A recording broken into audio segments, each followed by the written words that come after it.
Oh, Jinxie.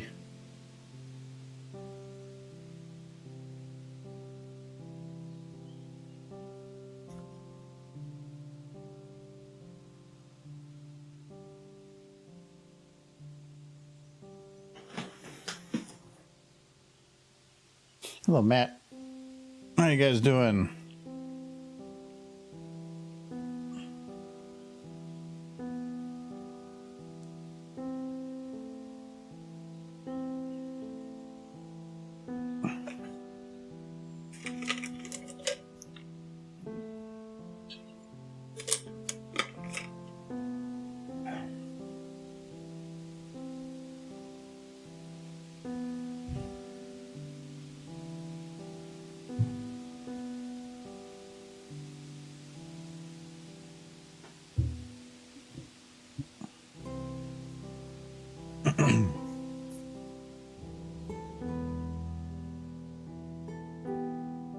Do I have Mike's microphone on? No. I do.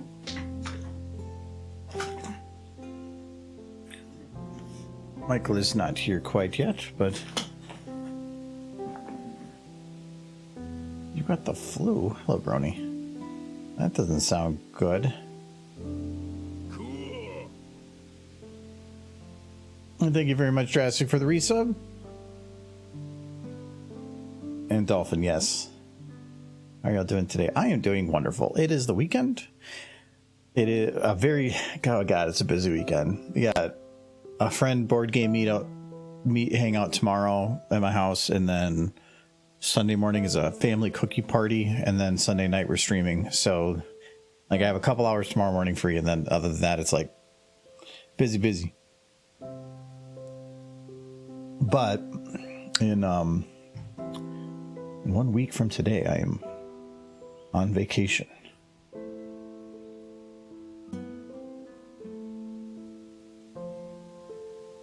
I still haven't figured out everything I want to do when time off. I'm not doing anything specific, but I do want to kind of catch up on my games library. And basically, I kind of want to just stream everything that I'm doing during the day. Just kind of have some fun with it because I just have the free time. So, I haven't figured out what exactly I want to play. I have a whole bunch of new games that I picked up. I basically went through my wish list during the Steam sales, and anything that was more than 50% off, that either on Steam or through Green Man or through Humble Bundle, that was on my wish list, I just grabbed it because then I have it built up. But I have like 30 games on my to-do. But I've considered starting Mass Effect 2, because we played Mass Effect 1 like a year ago with Karen Shepard, and I might continue that. But anyway, I gotta move to like a stupid looking face thing here.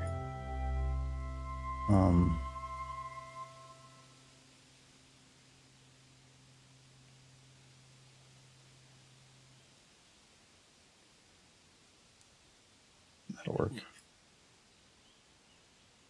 Morning, Cody.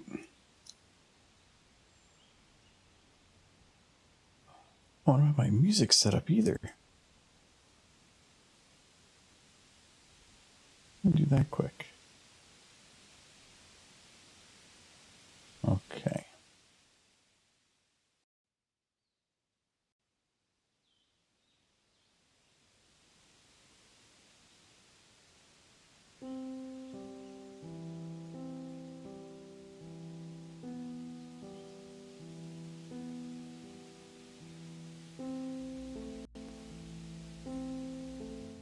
Okay, well, hello.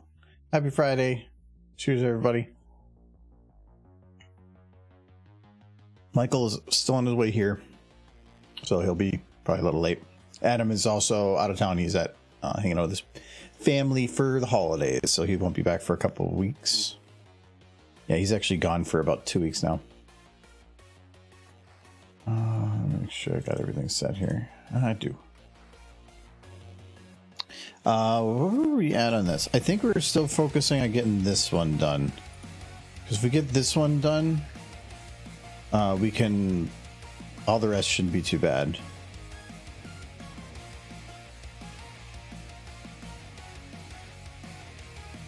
I still don't like the way she transitions, though.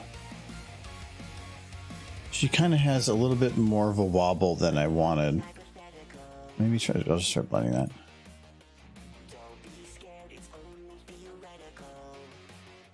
But how is everybody doing? I hope you're doing wonderful.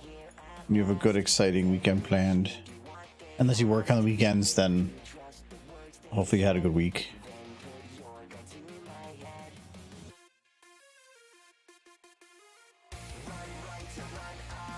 Okay, that kind of works, but I want to offset the motion.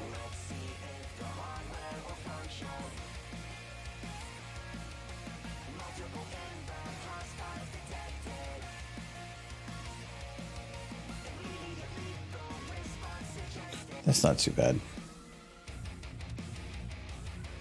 I really think that her head needs to dip a little, but I feel like I tried that and it just didn't work.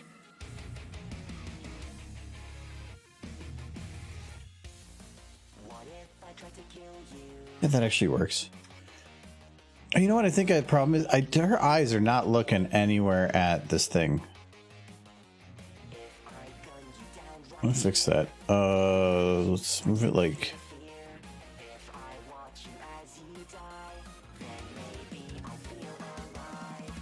Because I think this is the... Yeah, that's technically the center, but we're gonna do like... There? Yeah, that looks much better.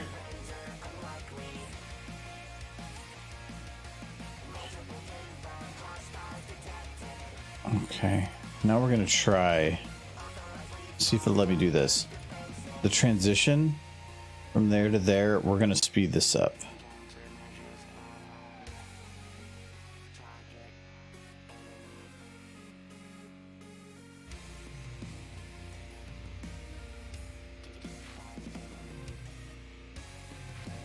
That feels better.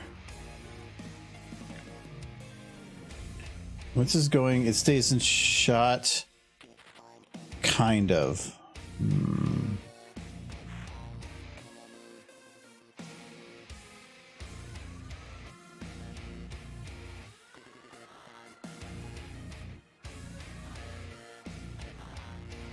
It's Argo time.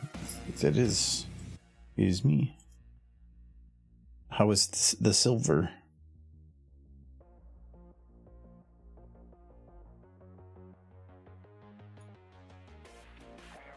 Sorry, there was no more snow today. Actually, I think it's snowing right now. But I can't put my camera over there. Yeah, it's snowing right now. I thought I saw a little bit of my car. Oh, it's only snowing for a little bit. After right now, I guess it's going to be a small chance. Oh my god.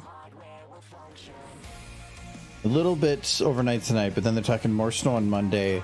And then another storm hitting us Tuesday through Thursday. Well, I guess I'm stuck inside. I don't even care. Like when my vacation starts, if I'm stuck inside, it's just going to be like COVID over again, which wasn't even that bad. I thought COVID was like, for extroverts, it was a horrible thing. For introverts like myself, I was like, oh darn, it was just less friend hangout time, which kind of sucked, but overall, it was like, oh darn, I have to stay inside. I guess I'll play video games.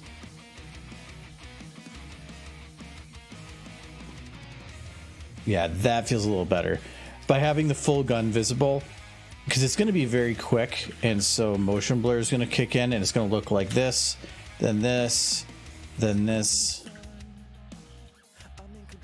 And it's in the center of the shot more. And because of that, it feels like it follows it better. So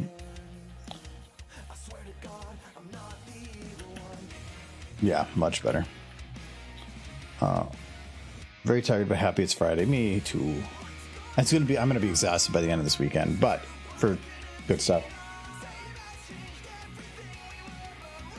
Yeah, I saw you post it on Twitter, and then Michael responded to it.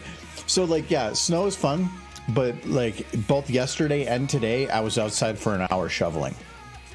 So, and when it's super cold, the snow becomes basically like fine powder. So it's easy and light to lift, though when you go to throw it, it just kind of like sprays into the air and goes everywhere. But when it's at this temp, it's slushy. It's really easy to shovel, but it's heavy. So getting to the bottom where all the snow got off the road from the plows, that was where I wore myself out. And I had to do it 2 days in a row. But it's not, it's been snowing a lot, but not by volume, just by time. So we've only got, I think, 3 or 4 inches, I think. So that's not that bad.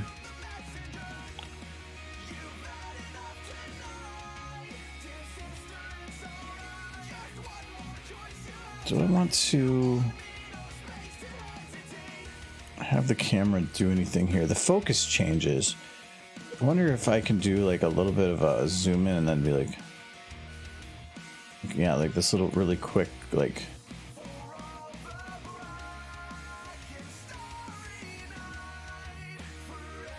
okay, I need to play this slower so I can actually see what's going on.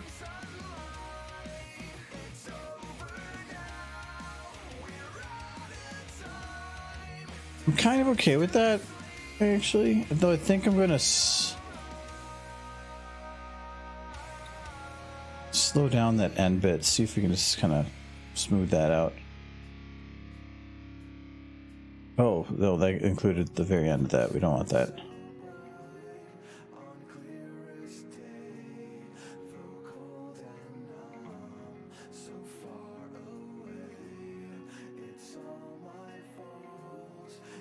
I'm gonna try doing that a little bit more. I think Michael just got home.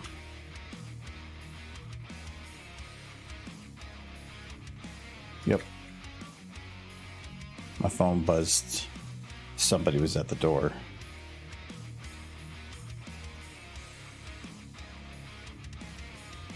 It's weekend stream. Weekend streams. It's the weekend yet. I consider Friday night as being weekend. I've been working the Monday through Friday jobs now for almost 15 years. So I haven't had to work a weekend in that long, other than like the occasional work from home like hour or two thing. So it's been a little weird. You still get Fridays off every other Friday. Thank you for the resub too. I get every other, but so this is my work Friday. But then I get next Friday off, but that's also the start of our Christmas week off. And then I took that next week off. So I got like a whole bunch of time coming. But it seems like the off Fridays, I used to stream on off Fridays. And the reason I stopped doing that was because that was kind of during COVID. And so there was really nothing going on, but now our weekends are getting packed again. So Fridays are like my only day that I guaranteed to be like some solo time to catch up on some things and do some other stuff. So that's usually when I try to do catch up on like the live stream channel for archives and stuff. Okay, I do like the camera moving a little bit, but I feel like if I'm going to do that it needs to have a little bit there.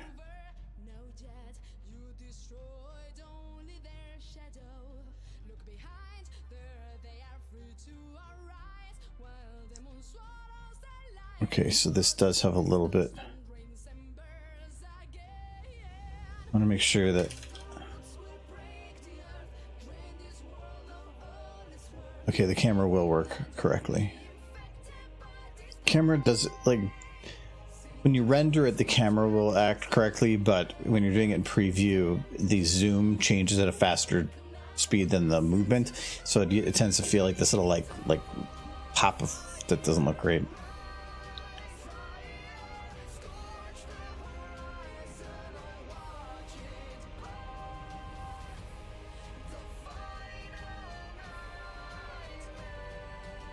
Okay.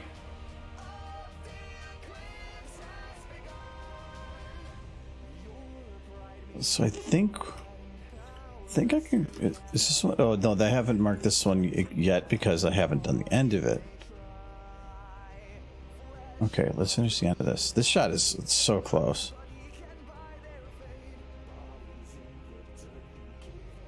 What is on the loop there? Oh, I have her breathing. I don't know if I quite liked that, but I'll leave it for now.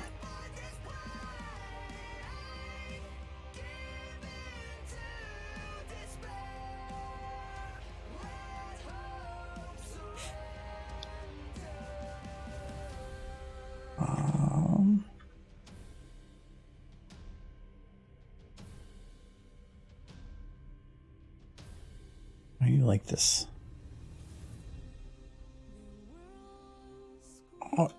Oh my god, she looks like what are those things from Mario that like shoot they have the big nose and they like go doot doot. I don't know what their name is, but they shoot the things. And that's what she looks like, kind of. Yeah. Sort of. New yeah, like Birdo?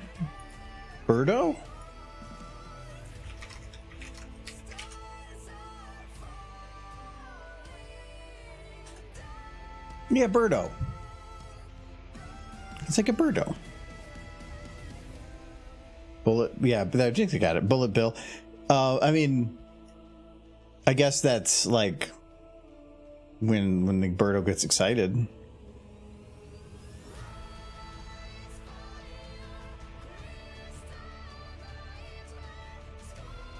Oh yeah, that's what I wanted to do. Like, I do want to try to find at least some kind of a bullet to go in the gun, because I want to make it look like a loaded gun, not just an empty gun.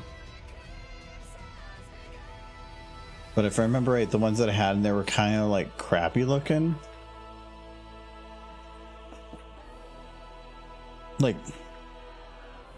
this is not the bullet for a Magnum. See, it would be more like this. But I wish, like, that's for flying through the air.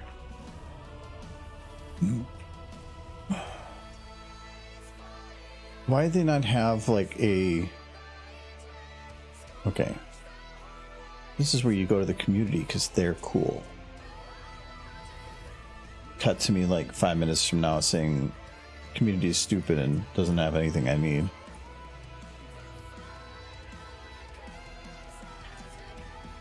That is not how you spell bullet, but apparently somebody else spelt it wrong too.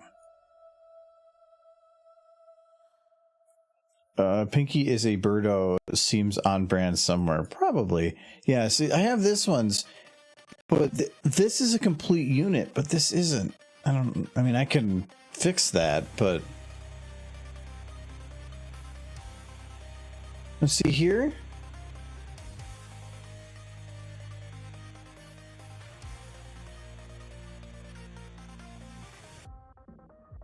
Did I already download this?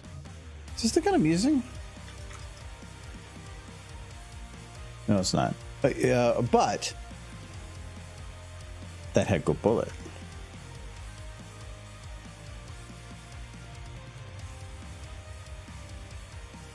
So we just load this.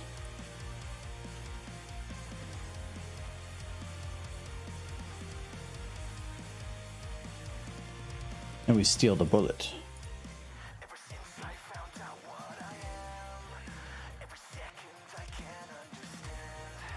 This is the gun I was using before. No. Okay, good. That's a pretty good gun, too. Oh, no, never mind. It doesn't even have a hole. That's crappy. Because this one has a hole, right?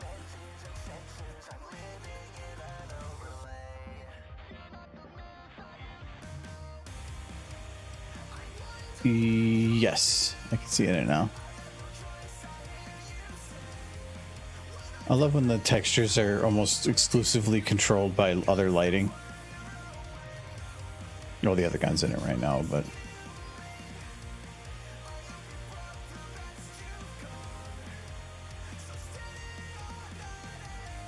Okay. Let's get them bullets. We're going to attach this to the...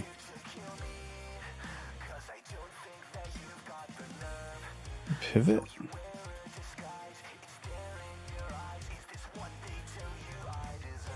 Why do you not do things?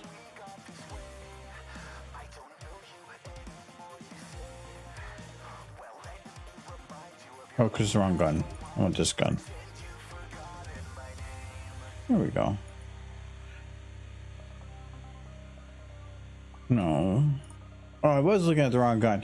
It's just a gun I want. Okay, I thought it was supposed to be the weird, ugly one. Okay, so I want to do it off the spin. Okay, we're good.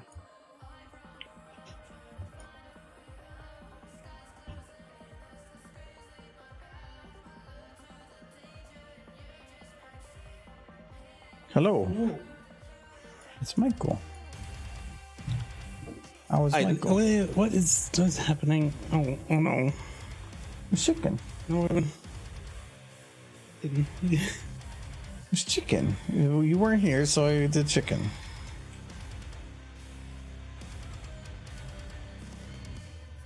What are you doing with the chicken? Fixing him. You consuming himself. Yes. There. He's better now.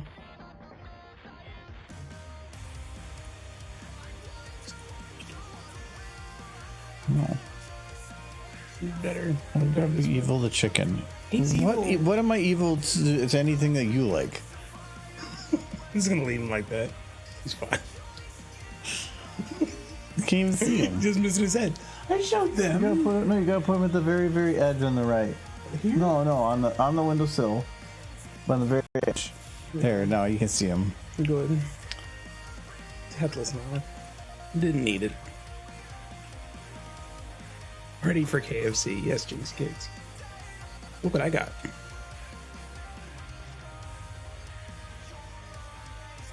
That's new. Yes, it is. There's 3 more cans up there if you want one. I also have the meat up there. Not the meat, the cider if you wanted to crack that open tonight. Okay. But yeah, I figure you might want to.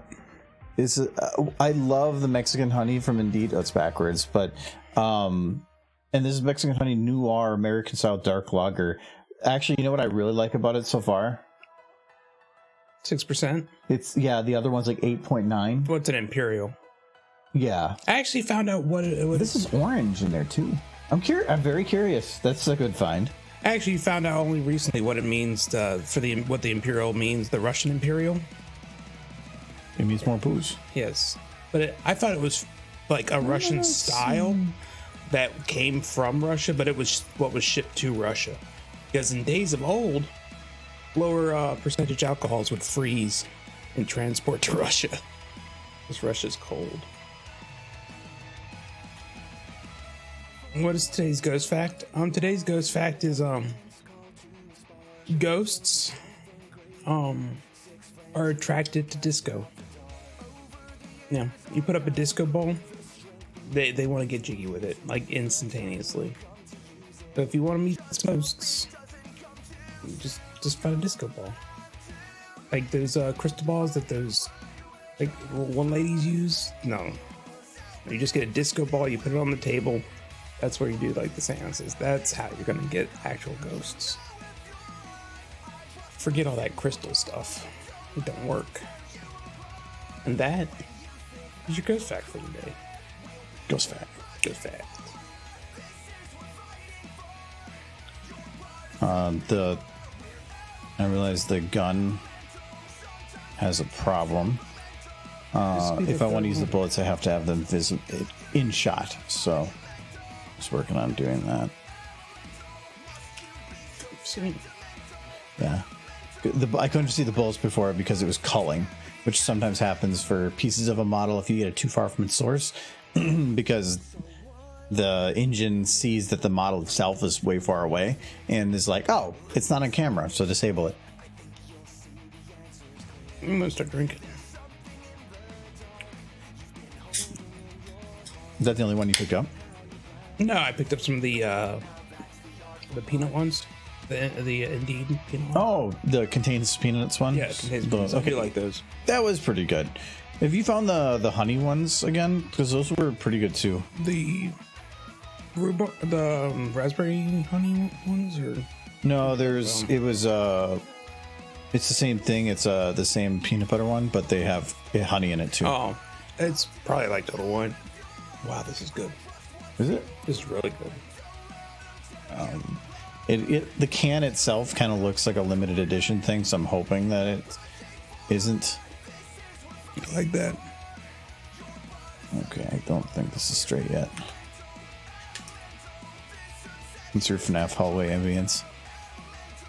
I have no idea what that sounds like, because that requires me to care about FNAF.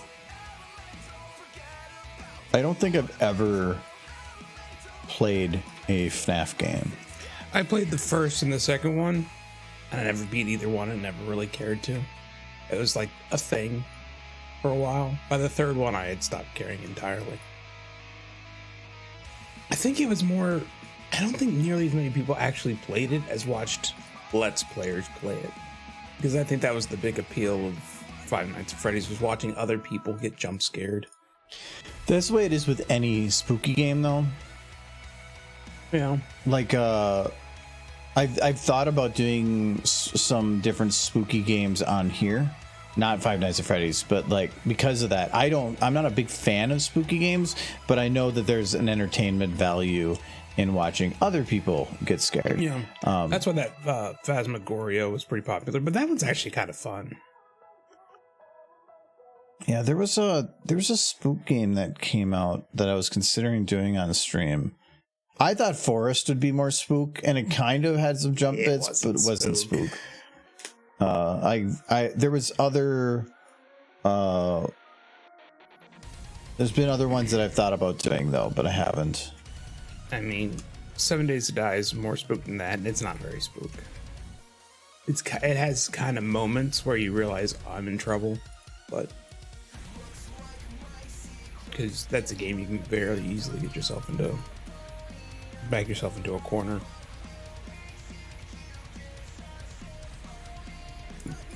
I had to move down here because the chamber rotates, and I just needed to.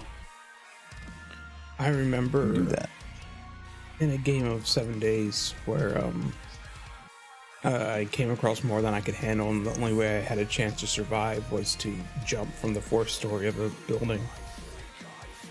So I jumped and shattered both of my legs, and then I was trying to crawl for the door. I was shooting stuff coming down the stairwell. I did not survive.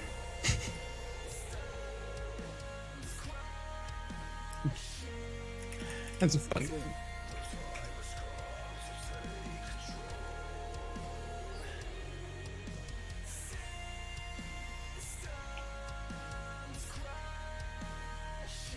You just look up that sound. It's probably copyrighted.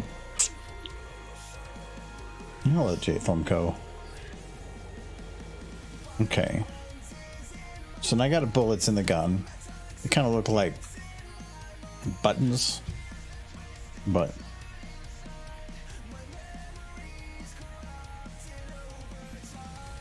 and I gotta get. Okay, so this is bullets.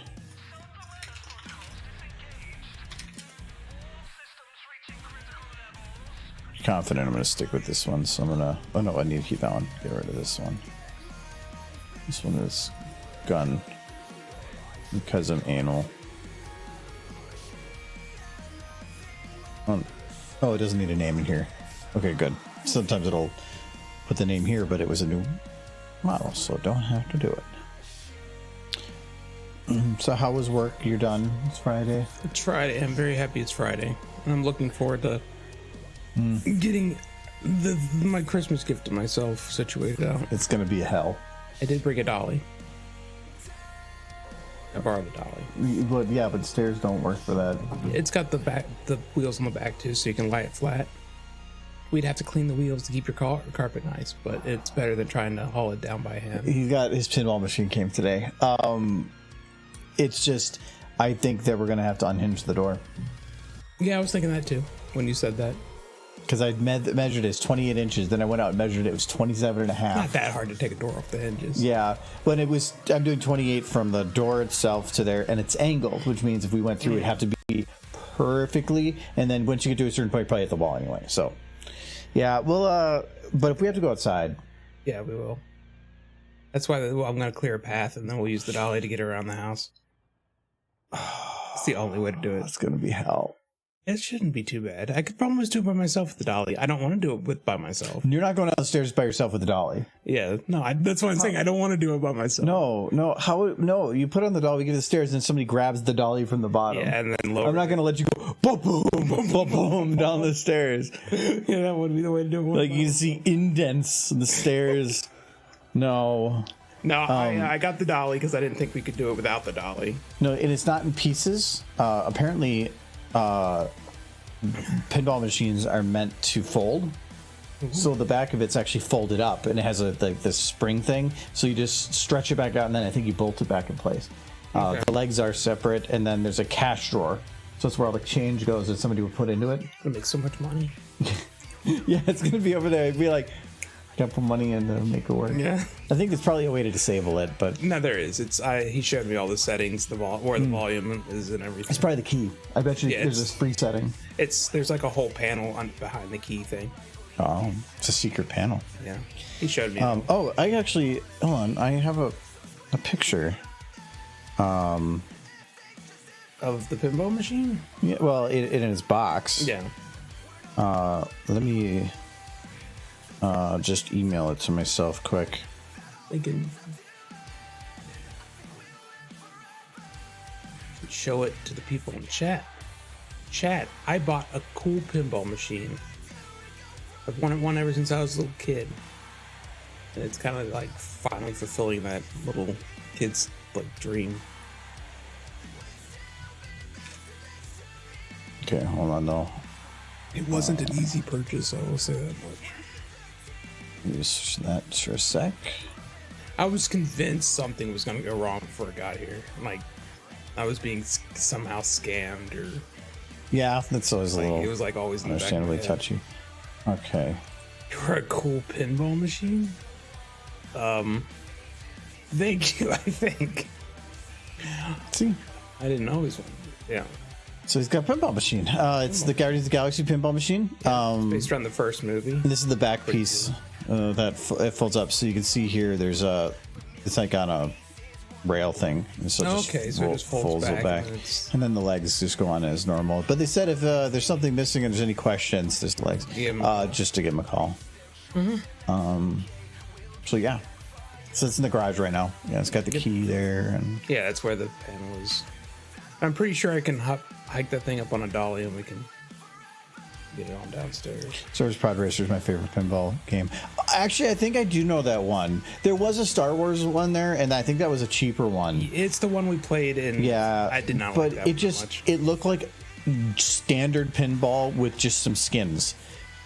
Where this one has some fancy of the rollers that go all the way across the top, and it's got the big screen running. It actually had like a wormhole thing that's what sold me. There's like this little wormhole decal, and when you got near it, it would activate, and then it would suck in your ball and spin it around in the middle of the thing, and then shoot it off in a direction. I'm like, okay, that's cool.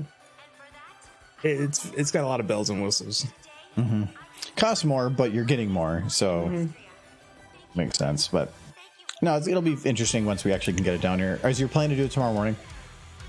Yeah, I gotta start shoveling a path. What about your game day? That's right, I gotta do that first. Yeah, but people are going to be here at 1. Who's gonna be here one? We're doing our the board game thing tomorrow. Oh, we should get it set up before then. We're not doing it tonight. No, Yeah, I know you were like thinking a little bit back there. I'm gonna be drunk in 3 hours. No, we're not doing it tonight. I have to, yeah. I don't have much time to do all my dailies in Dark Tide. I'll do my game thing tomorrow, but we'll probably cut it early.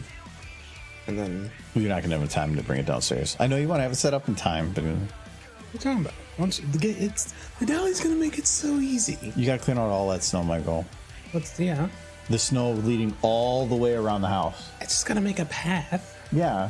You're going to make the path all the way around, all the different It's stairs. gonna take 30 minutes. Yeah. Yeah. If you end your game at what? Noon? Well, I'll cut it off at like 11. Okay. It'll give me 2 hours to get it downstairs. That's plenty of time. That's plenty of time. I wish I had Adam here so he could just record the whole thing. I'm gonna make him shovel. I wouldn't have to do shit. Touche, yeah.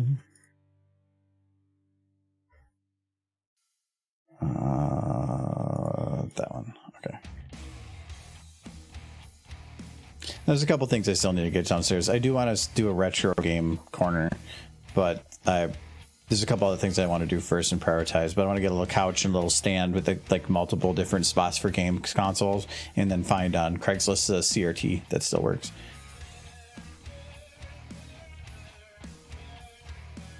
There's a decent amount that are on Craigslist, but they're CRT televisions? Yeah, they're cheap as heck. no, well, they're $40 to $50 usually. Yeah.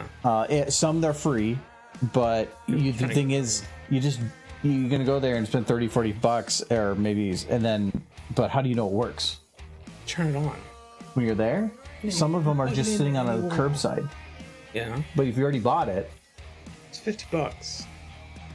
yeah, but if you have to buy 3 times, and that's not $50. Plug it into a wall if it turns on. Yeah, no, but at the person's house, Yeah. I mean, yeah, usually you can, but there were some that were just on curbsides. Yeah. They're just like, hey, I was gonna do this and it failed when I wasn't gonna do it, so I just threw a bunch out here. Yeah, Come get 'em. CRTs litter our world. Yes, they do. But they're the best way to retro game. Yeah, if you want to play Duck Hunt. You can't play Duck Hunt without a CRT. Well, any retro game. It's the standard width that came with, as long as you have the like RF hookup or whatever. But it's the width is correct. Everything's built for that, so it just looks better. If you actually get it set up, I want to get Turtles in Time for the Super NES. There's a bunch of stuff we could do, like that retro game store that we were at before. You can always pick up some stuff. I want to at some point get an N64, but you have a Super NES already, right? I have a Super NES, a Sega Genesis, and a Nintendo.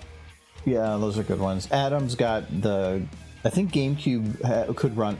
This doesn't feel retro to me. No, but no, he had. What was the? I think it was. N64 is like the borderline. Yeah, N64 is built for CRT. Yeah. To me. But no, it was GameCube. Yeah, GameCube I think had RF. But only for a little while, because it came out about the same time as like Xbox 360. Yeah. I'm actually curious. It was the GameCube, the PlayStation, and the N64, I think, were that generation. Oh yeah, that's definitely RF time. PlayStation 2, Dreamcast was 1998. Super Nintendo was 1990. Oh wow, that's I thought it was later than that. 90s had such good games. But what was the I'm gonna start reminiscing about the 90s and like definitely solidify our N64 was 1996. So yeah, that's definitely that. But when was was the 360? Thing is, what I consider retro gaming is pixels. Like N64 isn't pixels; it's actually 3D models. When you start getting into 3D models, I don't consider it retro anymore. Oh, I was just gonna take a guess, but it was about that. Because I remember I was working at Walmart at that time. So yeah, that was actually 4 years afterwards. But the original Xbox then had to be. We can get a copy of Same time. Of Mario RPG, but it definitely have to be a like modded copy. There's no way I could afford an actual copy of that game. Or you get.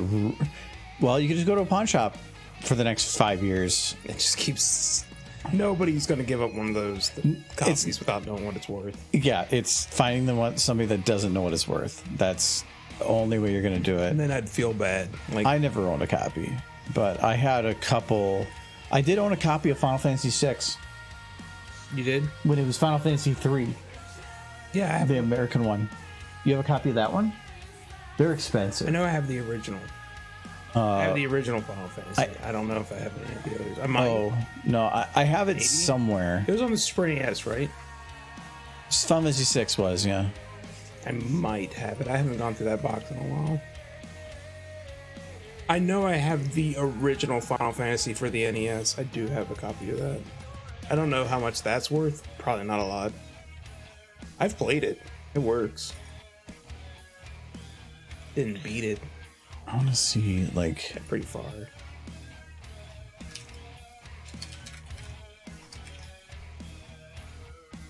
It's probably not too bad. You can go to, like... What's that guy trying to sell for? $86 for this. Well, it's still in its box and map only. Oh, it doesn't have the game. There's the game. That's actually cheaper than it used to be. When I bought this copy, this was probably like 18 years ago, 19 years ago. It cost me $60. Yeah. But you didn't have the ability to go online and to buy stuff. See what Mario RPG is. That's the one I know to be worth a bit. Nolan says he has bins of old SNES games. Well, what do you have? Do you have any like classics? Because like this is a classic. You can try to steal his NES games. Oh no, I can buy them off him. What was this one? I'm actually curious about. No, this is. You can have them. No. Hello, Philo. Yeah, here we go. They're actually worth money. Holy crap! Not green label, black label. Green label, yeah. $389. It's silly. It's just a. So what? It got released a little earlier than the green label. It doesn't mean anything. It went into production. It did kind of well, but then they took it out of production for a long time. And during that time, if you wanted to get a copy, it was expensive because nobody had any. Well, ROMs didn't. But then when they came back out with it again, they put the green label on there. So as a collector's item, the black labels are super expensive because they didn't produce many of them. Most of the ones that were produced were green label. So they're just rare. All I know about Xenogears is it is what was supposed to be Final Fantasy VII. It's a great game. It was supposed to be Final Fantasy VII, but they said it was too dark for a Final Fantasy game. So they made its own game. I'm actually curious on this. What the Final Fantasy? Oh, I think I only have green labels of Final Fantasy VII. Oh, that's the whole collection. That's actually not too bad. $60. I have 2 copies of Final Fantasy VII. I have a copy of Final Fantasy VIII that's black label, but it's so scratched up and it's broken that when you leave the garden, the first garden, and you go out into the world, it's damaged in just the right way. I don't know how. It's damaged in just the right way. Where you fight your first monster, and it gives you so much experience, you'll gain like 20 levels. And if you just keep doing that, you'll gain like you'll get to level 99 after like 5 battles. It's up there somewhere. It's just so broke. It's very broke. What was there was one other one that there might be a collector's one. Oh, it was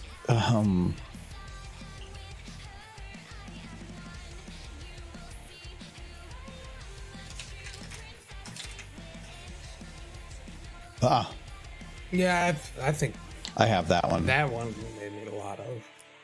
They kind of. It wasn't a very popular game, but it was a very unique, fun combat. This was a good one. Yeah, if you want to get, I mean, there's some that are less, but this is a bid. To buy it now, $80. Some of the old video games are very collectible. I'm gonna just check it.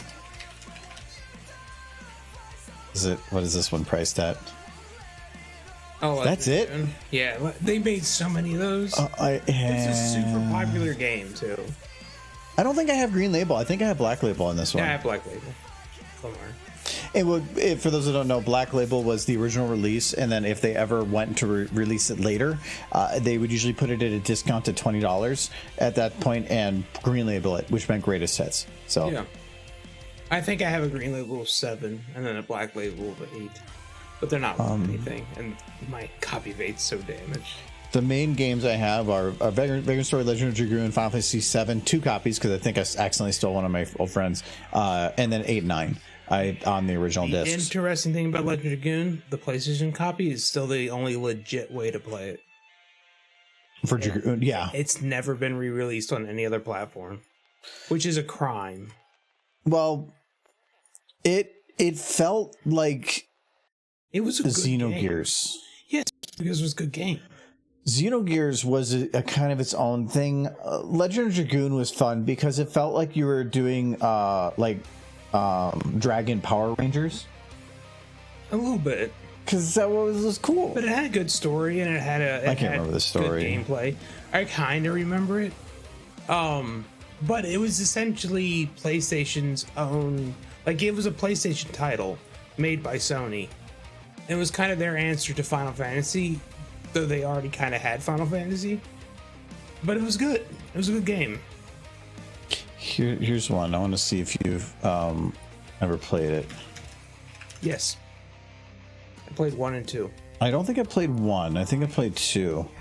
Which was definitely the better. 2 was the better one, and that was the PS2. Jade Cocoon was essentially Pokemon.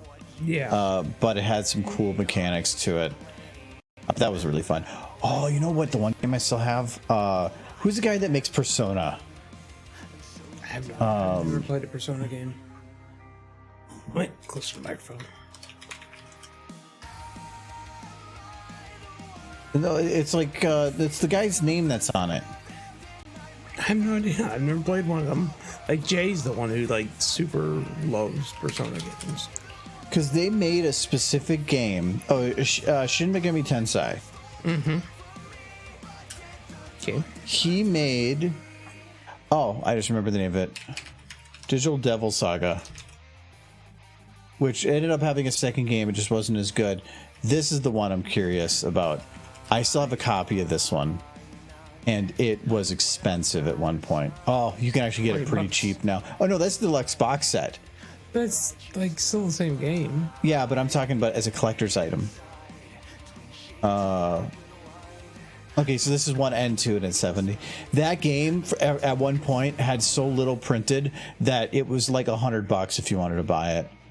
And this was like 15 years ago. Retro games are an interesting thing because like a lot of them are re-released, but there's always something they change. Final Fantasy VI got re-released on phone at one point, and on phone it kind of worked, but then when they put it on PC, they just took the phone port and just put that on PC, and it kind of pissed some people off. The pixel remasters are much better. It was actually where they listened to their audience, but it's on my wish list. I want to play Final Fantasy IV Pixel Remaster because it's been forever since I played that one. Yeah, the only reason I have the consoles I have and the games I have, like everything I have from when I was a kid, that all got sold. Everything I have now is when I was just kind of on a trip where it was where they would have these long yard sales that would go for miles and miles and miles. I don't know if they have stuff like that around here where there's a time of year where everybody just pulls up yard sales. There's a neighborhood back where I used to live with my parents that has a yearly garage sale that like there's like 100 houses that do. That's not a normal thing. I'm talking about like entire highways where everybody on that highway for as far as you can go, and if you keep going you'll find more, but you could never do the whole thing. Just yard sales, like flea market people would come out and they would put up their stuff in like barns and stuff. But whose property do they put it on? Their own. On a highway? Houses would run along the highway. Like I'm talking about like a side highway, like historic highways and stuff, not like interstates. But like it just miles and miles and miles and miles and miles of highway with yard sales. And I went for like 3 or 4 years, and for 3 or 4 years I would just look for Super Nintendo, Sega, Atari games. I have some Atari games. I have an Atari, but it doesn't really work very well. But yeah, all my Nintendo, Sega, and Super Nintendo stuff comes from that phase I had. I kind of thought about it when I was younger, and I was, these might be worth something in the future, but I just never really put time into it.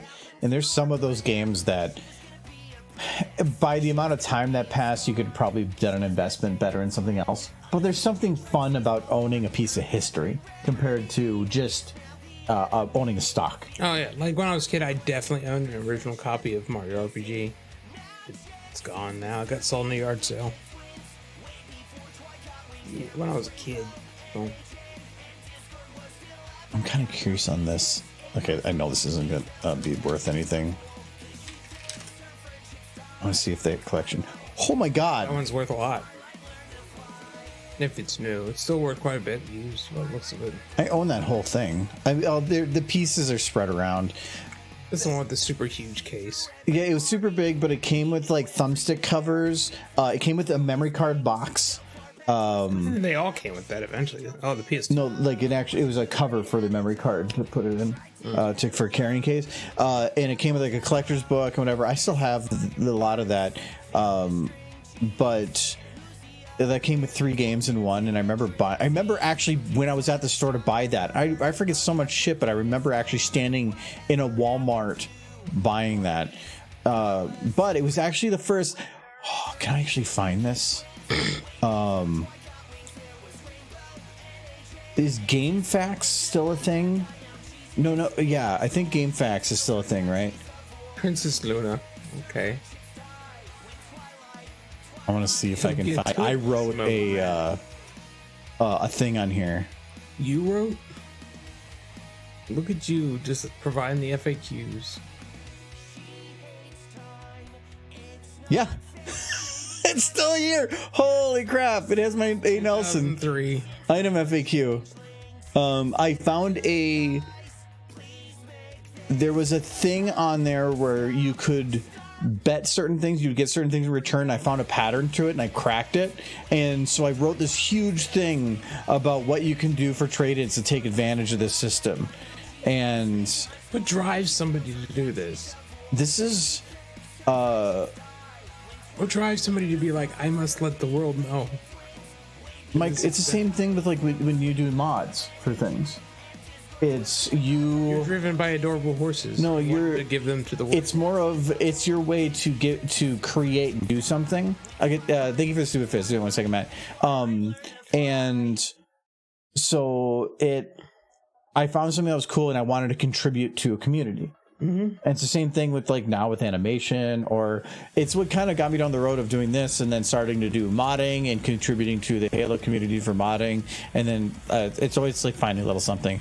This took me hours and hours and hours of research and trying to put this all together. And this is the old internet method where at the top, maybe I didn't set it up that way.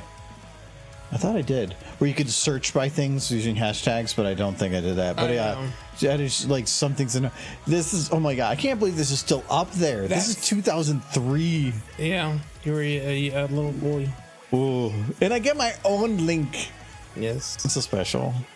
I mean, some people might still find it useful. It was pretty useful information. Yeah. Okay, we got a stupid face though. Let me make sure, see if this head motion's fine or not. I like Princess Luna. She's best princess. Unless Derpy Pete is princess, then she's best princess. That should have been the future. Okay. That should have been the future G5 guy. I haven't been doing the horse recommendation in a while, and I was just going to ask. And you want Princess Luna? That's very adamant. That is not a Derpy.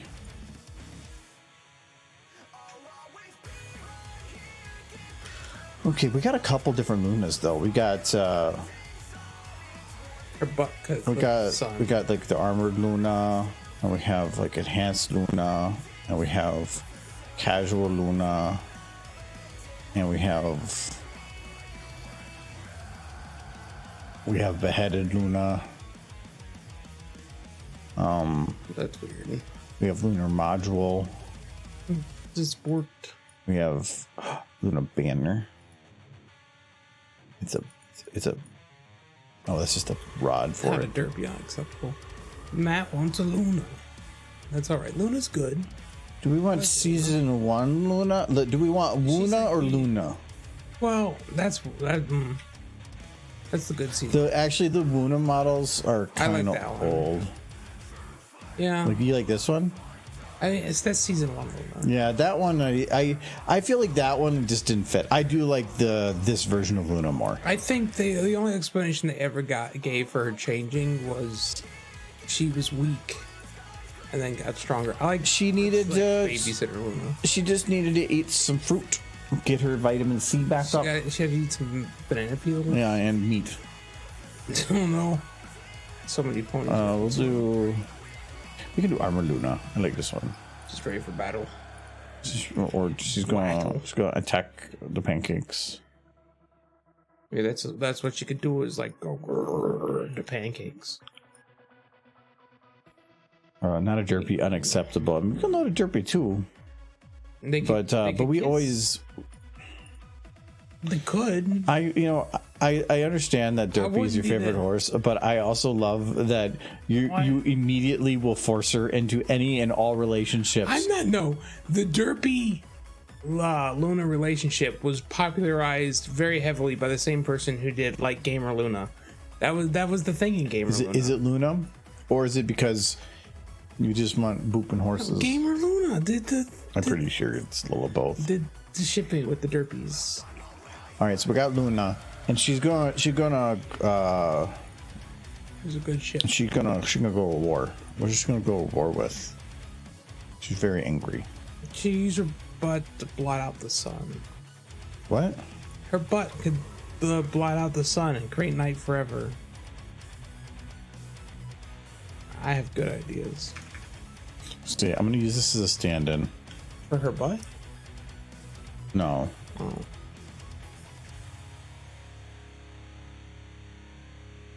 No, for only being 6%, this stuff hits hard.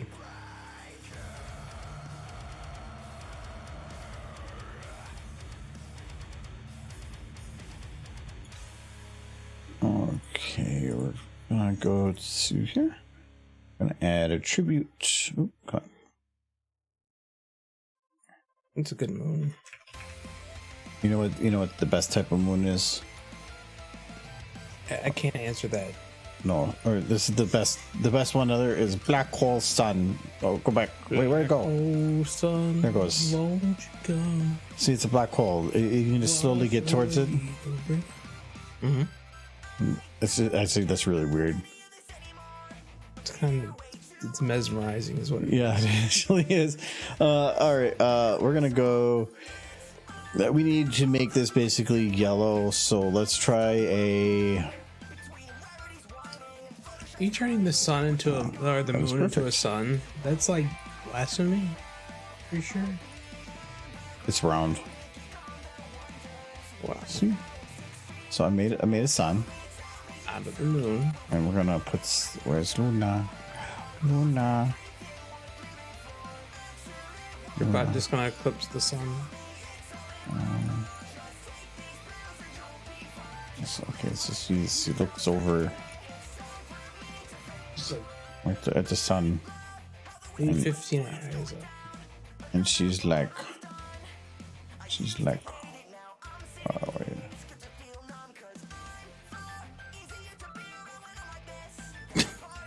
How did you get for staring at the sun? She's like, well, holy shit, what the fuck is that? Get the fuck out of here, son. Get over my you took over my moon. You did? No, there's 2 suns. It's like Tatooine up in here. Kill you, bitch. I went too far. You little asshole. You killed my mother. Mm-hmm. And then just made Celestia evil. You like evil, Celestia. It wasn't me that was evil. Nightmare was good. She goes, and she goes like Super Saiyan. She screams. I'm not gonna do too much better than that, but we can like kind of do like that. And she's just like ah, and then. Matt, does this please you? Is this what you own? It's look weird. She's taking over the sun. It's hers now. Wait, I feel like she's being consumed by the sun.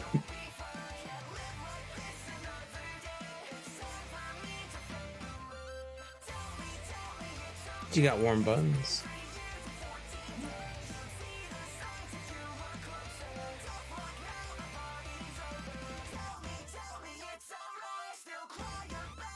Okay, let's see, where's your eyes? Where you go? There they are. Okay. Okay, and she looks down there and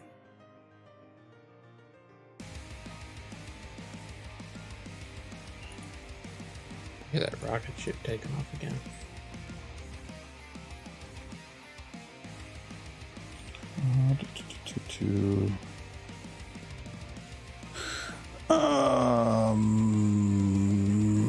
There.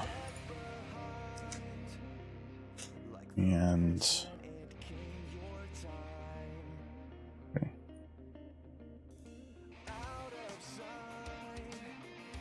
Okay. She's disgracing the sun. Okay, hold on. Oh, I'm working on it.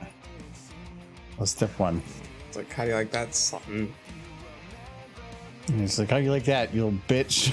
You eat my ass. No. This is what you get. Fuck you.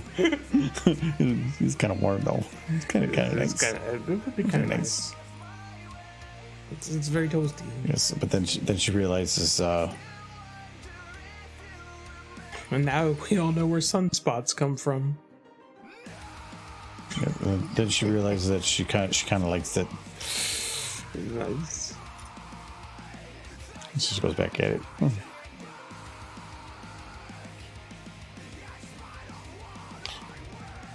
Comfort. But then she's like, oh no, oh no. Her butt's escaping. Is there part of her hat? Attached to her butt? I think so. You know what? I actually remember that, and it was super frustrating. I think the weights need fixed in that model. Luna's like, what the fuck's going on?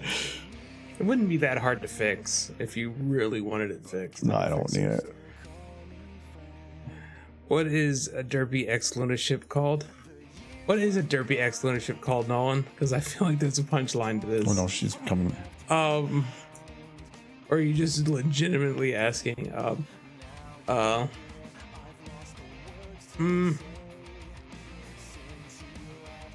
It's a hard one. Derpy X Luna ship.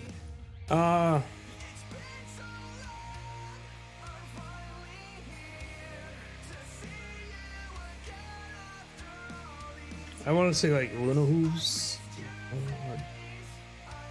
Yeah, I think Loopy. I want to call it Loopy. Loopy's kind of Lurpy. Lurpy sounds weirder. I like Lurpy though. Duna? No. Yeah, I'd say Lurpy. I'd call it Lurpy. Lurpy sounds like Lurpy. It sounds like if they had a kid. Yeah. Like, hey Lurpy, and she's just like she's dragging her black legs that don't work. She's gonna defeat her sister. Duna,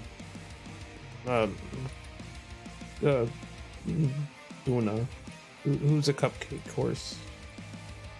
She has cupcakes and she needs to defeat them.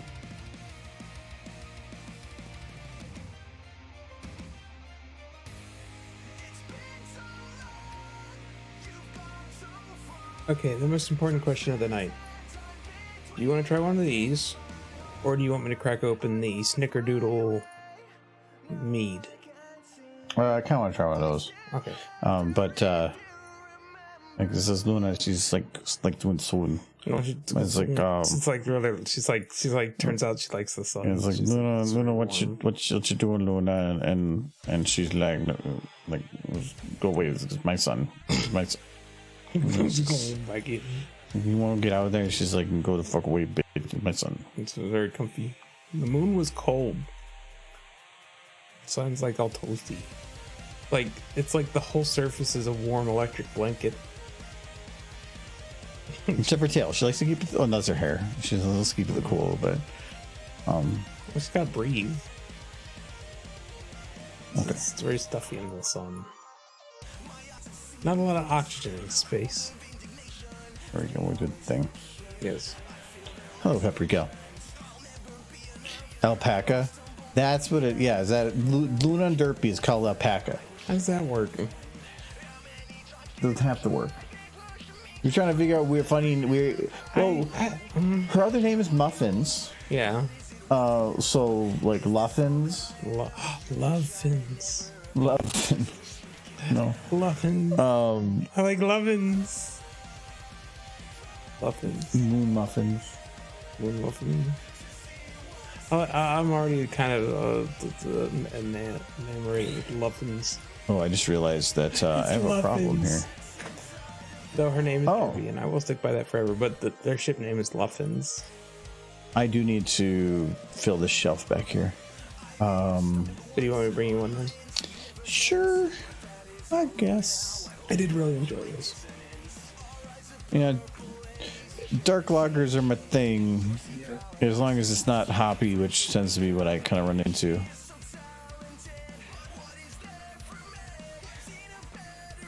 So we need a bookshelf that will fill the back end here. Does that actually work right where I put it? I think it does. Okay. And now, during the transition period of like right here,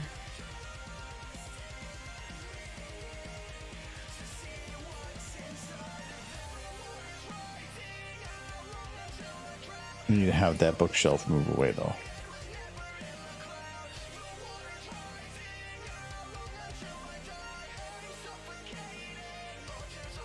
Because I need to have it be free. Okay.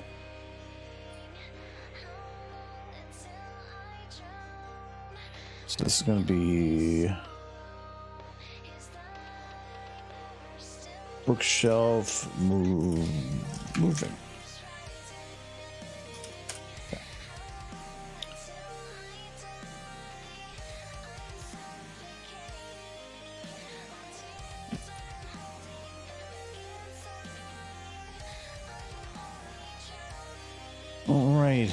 I'm not going to be worried about magic right now, like the magic effect. It's more about whether or not the animation works.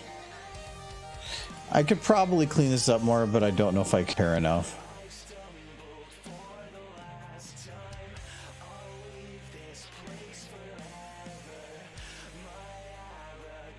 I want to have her mouth open a bit more here.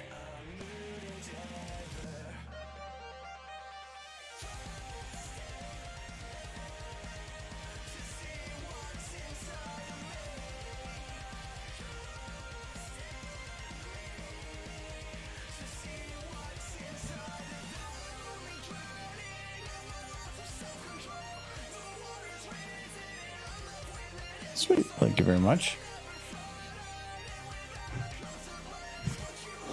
What? Yeah, it's toast, orange, and chocolate. I did really like that. Well, toast is a good one. Chocolate is the weird one for a lager. I've actually kind of been on a kick with that recently. So it's the smokiness that I would kind of anticipate from a lager, but not that strong. Which usually I like smoky, but not too smoky.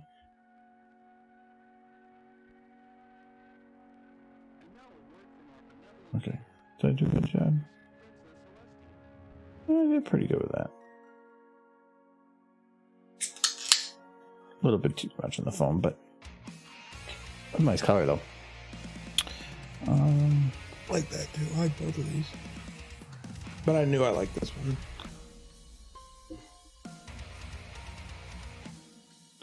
Been a lot more trains going by lately.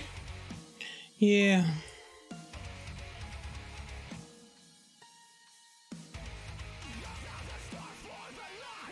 I don't want to have her breath thing kind of continuing after this. So I'm going to just stretch it out there. I'll just blend this.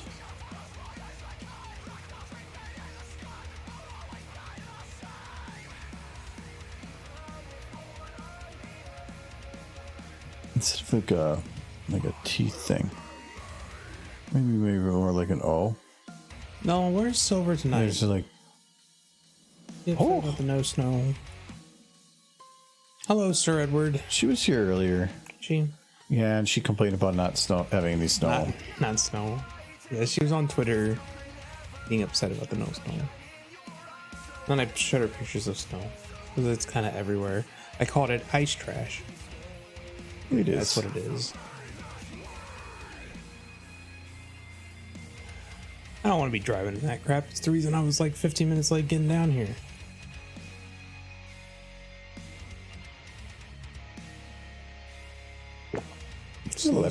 Slows everything down. There we go.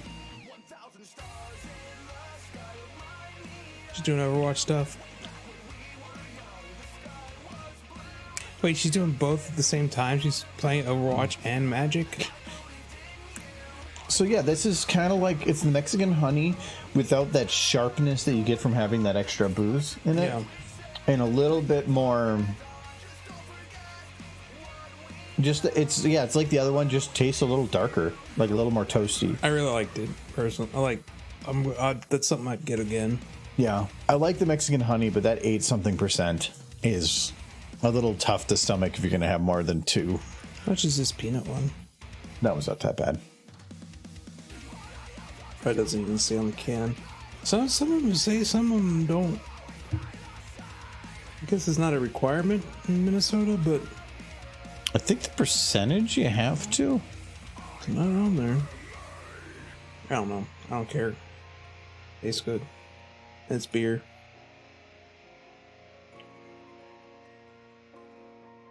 I used to hardly ever drink beer. Now I drink it more than anything else.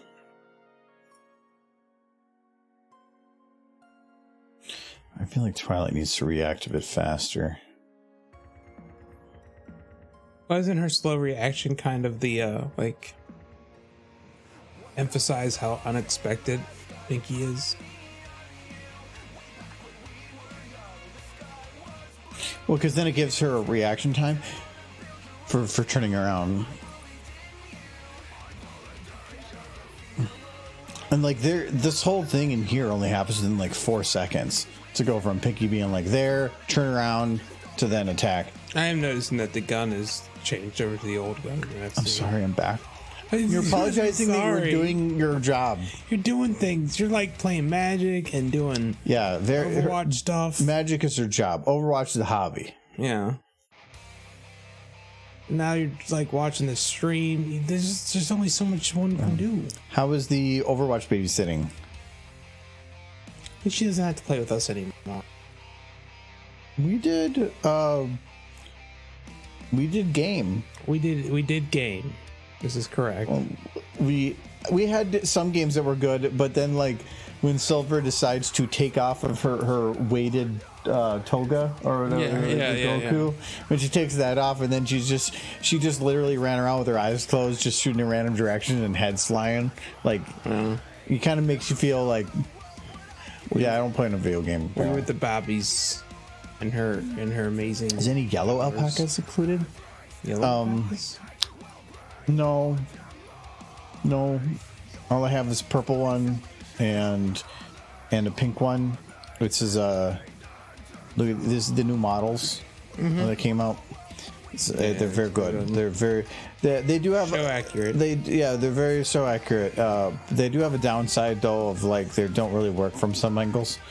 But they're hard to pose. No, so it's about being inclusive. So like normally you have the show and you have SFM, you're covering 2D and 3D. Nobody's covering 1D. So I thought, let's just make it's Pinkie. Yeah, there you go. It's Pinkie for the 1Ders. So it's like it's a pink line. It's like so like, Pinkie, what are you doing? She's like burr, burr, burr, burr, burr, burr. And she's like, yeah, party. See, that's when you watch that, I would. You probably would. You're like, oh, look, I think that pink line and that blue line booped. I do miss the main 6. I would like the new characters. I think they started off strong. And the character I feel like they ruined the most in the new series is Zip. Are you gonna get on that soapbox again too? Mm-hmm. Well, it's only because you actually cared about Zip. What about Hitch? Didn't they ruin Hitch? He gave him a dragon. They kind of did by giving, like, they gave Zip Hitch's job. They did. Like, Zip's taking your job. No, he was... There's a difference between police and detective. Yeah, but sheriff is also the detective. Like, he's the town everything. Well, that's only because they are apparently completely useless and don't even know how to do their own trash. But the thing was, Zip was a Sid character, like Final Fantasy Sid. She was a engineer / arrow fanatic. I love how you said that, I think, on the post on Twitter. I did. No, so few people are actually going to understand what you're talking about. I don't care. I understand. Nobody reads my shit anyways, except you apparently. And every now and then I run across it because it usually is Me like ranting about. It's usually it's usually you replying to people with something trying to be funny or political.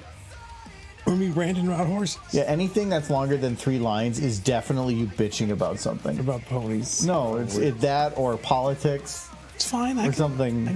I can go somewhere. Anything more than 3 lines. Supposedly, Elon's going to increase the Twitter limit to 4,000, which that will be. So it's just going to be books.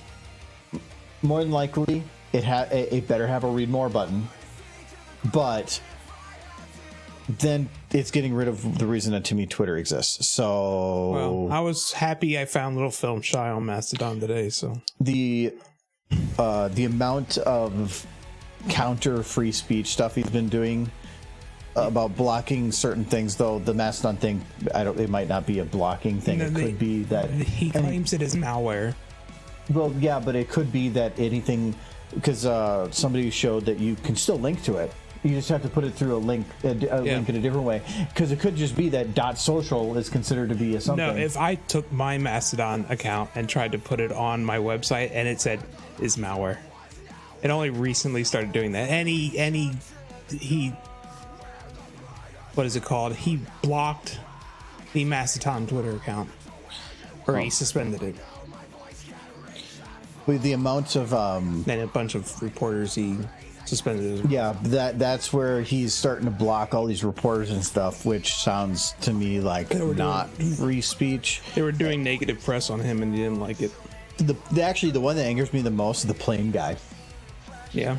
Because somebody that takes public information and just refines it is suddenly bannable offense. Like, there's terms and conditions for the website, and unless those terms and conditions are broken, they shouldn't be suspended or banned. None of those are a breach of that. So it's becoming abuse, and that I didn't mind it before. If he wants to fuck with the platform, sure, but now he's literally not even following his own rules. So his rules as he's been going. That's what he's done from the start. But yeah, but it's like you can't even have investors sue because there's no investors anymore. But I followed Nolan here on Mastodon today, and then he was like, "Yay!" I'm not touching any other social platform like that. It's already annoying enough keeping up with one or two. Well, that's why I plan on getting rid of one of them once another one is firmly established. Yeah, but the problem is not everybody's going to go to one of them. Well, everybody's split between Mastodon and Hive. Yeah, but the problem with Hive is you can only use it on your cell phone. But there's still Twitter. Yeah, so now, most people on Twitter, a small percentage are going elsewhere. Yeah. Because most people don't care. Yeah, they're enjoying watching the dumpster fire. So it doesn't affect them. It's saying it's like jump over there, but like what's the guy, the Star Trek guy? He was like, "Look, I made a Mastodon. I'm done here." And then a week later, he's back tweeting again. No, he's never. But I follow him Mastodon. He keeps. Yeah, but he's never stopped in the other one. No, which means he's still using it. But now you're doing two. He's doing two, and that's where it's like, I don't want to have it be at a point where you have to have like 15 different social accounts where you're posting the exact same things, because then it's like, it's just this maintenance hell. That's not worth it. I have a Facebook account, but that's for like family stuff. I And I have a Discord account, but that's more private. Well, yeah, but Discord is a different purpose. That's like Skype. That's like a live chat, like live interaction back and forth type platform for content sharing and stuff. And Facebook is stupid and whatever, but it is also, to me, Facebook is more about putting the things that you're doing in your life so that other people, when they want time, can just see things about you as a person. I mean, they all have a purpose, but Twitter's trying to be everything now. I think with Mastodon, I'm just trying to get it to a point, or watch it get to a point, and it's slowly getting there, where I can remove Twitter from my phone. But it's not there yet, and I do have a lot of people I like to keep in touch with, that I can still only keep in touch with through Twitter. So it makes it hard to just up and get rid of, but I don't. As the site is now, I don't want to stick around. I'm just tired of hearing all the drama. That's actually one of the reasons that I don't really follow it. I blocked Elon and a couple other things, but it's just because I just don't want to hear about it anymore. But it doesn't stop people from tweeting about it. But I don't really consume Twitter. I'll go through it and I'll just scroll through to just get a quick update on stuff, but I don't really read much. And yeah, the news is around everywhere too. But the nice thing about consuming media and news on your phone now is if you scroll through and then an article pops up, you just scroll right past it. So I ignore it. It's so easy to ignore new things like that. I mean, that's not, well, it's a great thing too, because it means you might be filtering things to fit your viewpoint and not others. Therefore, all you're doing is enjoying confirmation bias without even knowing it. But still, it is frustrating. It's very annoying, especially when it affects the ability to distribute content. The one thing that I actually do like about the new Twitter Blue, though, and listening. No, this is the only reason that I like Twitter Blue. It's very pretty. Here, you can upload videos in full 1080. So the same quality that ads get, you can get. Okay. That to me, from a person that distributes media, is actually really good. The edit tweet 5 times in 30 minutes, that's actually fair, because that's about fixing things really quick. Because there are definitely times where I made a mistake or something. I just delete it. And then you can delete it, but people get a message if they want notifications. If they get a message, then they go to click it, and then they do it or nothing. Well, then it comes up again, so they get another notification. And what if there's a notification dead zone? Where, like, if I go on YouTube and I release 2 videos really quick, it won't send 2 notifications to people. It'll just send on the first and ignore the second. But the problem with being able to edit the tweet within the first 30 minutes is if you're replying to it right after it got posted, then you could end up replying to a tweet that is completely different than the one you just read. You can say that about anything. Any system can be abused. And you're saying... Yeah. I'm saying, yes, that system can be abused. It can be abused, but then when somebody does it, they can just be stopped from doing it. I mean, there was a reason they did not let people edit tweets. But they're only doing it within 30 minutes. Yes. But you're talking about people, like, just deleting it and then reposting it. You're talking about people who are trying to reply to your tweet within those 30 minutes. I can guarantee you it's going to say... I mean, Discord lets you do it. Yeah, but Discord isn't a huge public forum. Yes, it is. It's small groups. No, it depends where you are. I guess. But you can say the ability to edit, but it will say edited. If it didn't say it was edited, then that'd be different. I would have a problem with it. But I can guarantee you it's going to say it was edited. And probably even let you see the previous version. Yeah. Then it has no problem because people can see it was edited. And then somebody's like, wait, why'd you reply to that? Then that's on the person. I like being able to fix things so that you don't have to spam people for certain things. I mean, people have been asking for the edit button for a while, but I mean, there was a reason edit within. For not. Yeah, I know, and I understand that there's reasons why, but if you wanted to make a perfectly safe platform that nobody can abuse, you're going to have a perfectly safe platform that nobody wants to use because it's just going to be so locked down and gated. I don't think so. It's more about finding a balance of like, okay, we'll give you editing, but you can only do it within these restrictions. I would argue Twitter found that balance. Twitter had why it was as popular as it was. Twitter had its own problems before Elon. It's just that he's only fixing the ones that he cared about in the way that he wants. I fear pay he's for gonna Twitter probably and still creep- get 50% of the ads. Yeah, that I don't get either. It feels like for $8 a month, you should get ad free. Well, didn't he initially want to charge 20? Yeah, but that wasn't, nobody's going to buy it then. $8 to me, from my standpoint, from being able to actually upload, like, I haven't thought about it for my main account, but if I want to do more Rathalos account stuff, being able to upload in 1080, that's actually big, because the whole point is to upload videos to that. Can't you just link people to your YouTube? Oh, no. Nobody clicks anything if I just link a YouTube video. Like, anytime I link, if I put an actual video there, people can watch it within Twitter. If it's a YouTube video, they have to leave Twitter. It doesn't, nobody clicks those links by volume. I probably get 200 to 300 times more viewership if it's a video. It's weird because you don't have to leave Discord to watch the video. No, you can, but nobody's going to click it, because the whole point is when you scroll through by it, it auto starts a video. It's a lazy way to do it. Anytime I posted if I say, hey, I have a new video out. Actually, I might be able to even find one of them I did this for. It might be a while ago though. But like,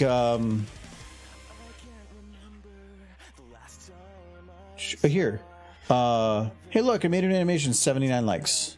Yeah, but that doesn't necessarily. Yeah, but most of the people that are going to like it. So let's say that those likes are 1/5 or something. So maybe say 20 times that are people that click. You can bring up the interaction graph. That's on there.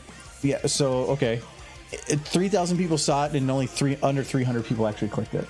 Yeah. But so 300 people clicked it. Yeah, 300 people clicked it. Do you know how insignificant that is? Yeah, but does that say something about it not being like this one? I just put a little video on there, and it got way more. How many people?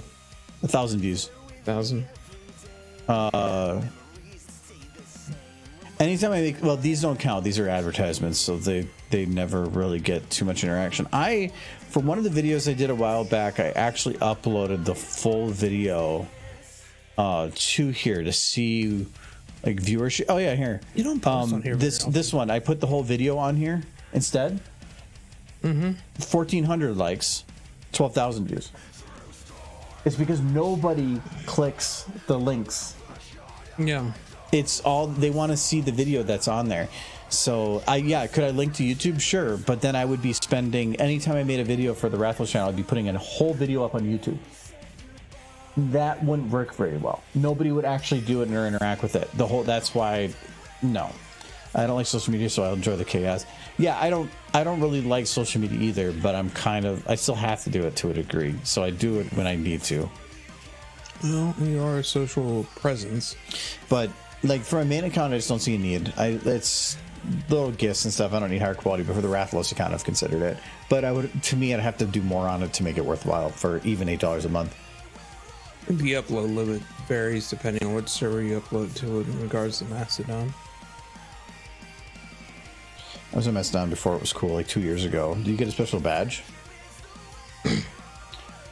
Because we're in a gamer nation now. We require something showing how old we are. I think the problem with Mastodon is just not enough. Like, I think I follow a few news sites through Mastodon, but it's like a bot. They're not looking at it very closely or caring much. Like, Twitter is definitely, if you want to hear from like the president of the United States, he's gonna post on Twitter still. He's not gonna post on Mastodon. Because it's about, but he's probably not even on Mastodon. No, he's probably not. They probably went and locked down an account there, or did something to make sure that it was locked in, but I can guarantee you that they're not going to, because they don't care about the drama. They just care about platform. They care about getting to the most people. They're going to go to the most people, and until the most people is Mastodon instead of Twitter, they're not going to move. It's never going to happen. Mastodon makes up I would say maybe like 0.5% of people. I think that percentage moves every time Elon does something stupid on Twitter. Yeah, but that also goes the other direction where other people join. Yeah. He's not lying when they said Twitter interaction went up. It went up because people love watching a dumpster fire. When the sink is shipping, people will go. It's like when there's an accident on the side of the road, you get people slowing down, even if they have plenty of room to get around and there's no risk of hitting anybody. It's because they want to see what's going on.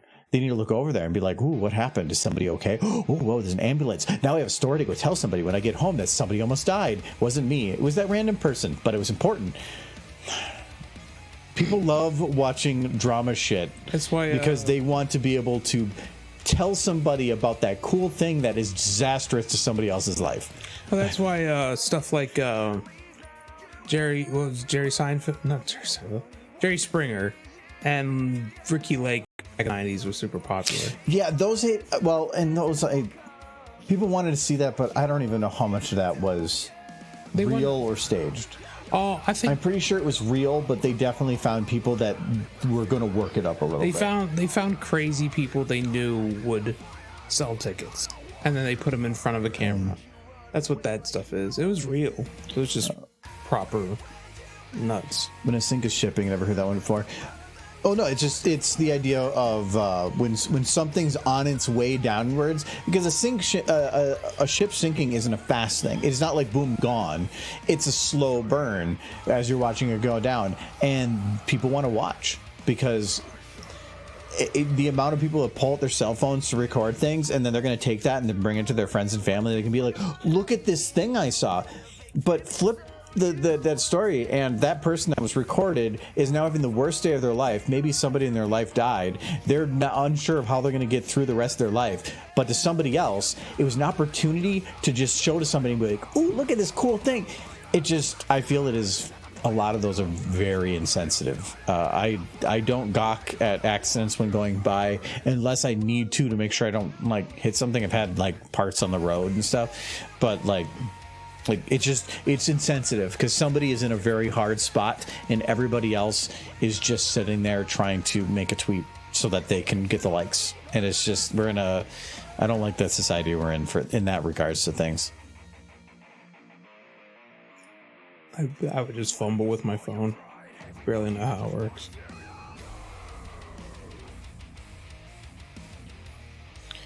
I know there's horses on my phone. They're cute, and then I can see them.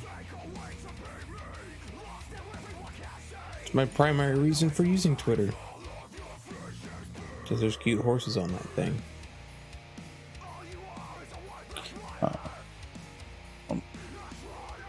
I have this up. No, we'll say Mastodon isn't as user-friendly as Twitter. Twitter's had a lot of time and a lot of investment. Yeah. And I have seen a lot of people that I've started following because they're like, "Everybody come to Mastodon," and then I'll follow them, and then they'll post there for a month and then disappear and then only post on Twitter again. Yeah, because they're going there because they think it's a sinking ship to where they're jumping overboard, but then they realize the ship is still up, and so then they're like, "Oh, wait a second." So it's like you're on a yacht, and then you jump off to get in a tugboat, and then you realize, wait a second, the yacht's still up. I want to get back on the yacht, but then they're like, "But the tugboat's there." Well, then. It's a platform that's going to explode and then completely crash.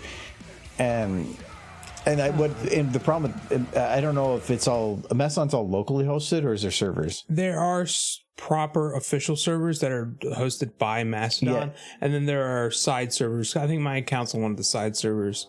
It's all connected. But the concern I have is when you get something like that where suddenly out of nowhere it explodes, those servers can't handle it. So then they have to pump huge investment in to make it so that it can handle it, and then it completely dies off. And now they're stuck with all this investment that they did, but aren't able to return it all. The vast majority of the servers are private, so I'm on a private server. My account is on a private server. It's not on the main Mastodon server.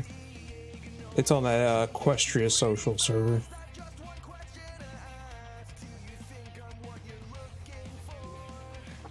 I only use social media to look at cute horses, so send me cute horses. I like those. See that one? It's pretty cute. It's being a little aggressive right now. And then hello, Cold 43 Dog. How's it going?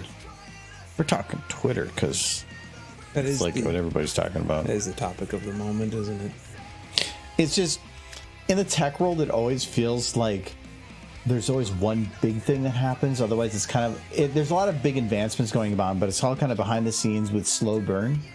And it feels like Twitter, there's just so much happening so fast that it's kind of just like you can't get away from it, because the whole thing is built around like stories building up, but there's too much of it out there and too fast. When it comes to the tech world, I would rather be talking about like the new fusion stuff that's going on right now as opposed to Twitter. But and that information's out there, but it's if you go and click, or if you stop even scrolling on information that is about something, Twitter's going to know that, and they're going to push it on you. Or if you're reading articles about Twitter, it's going to push those articles on you.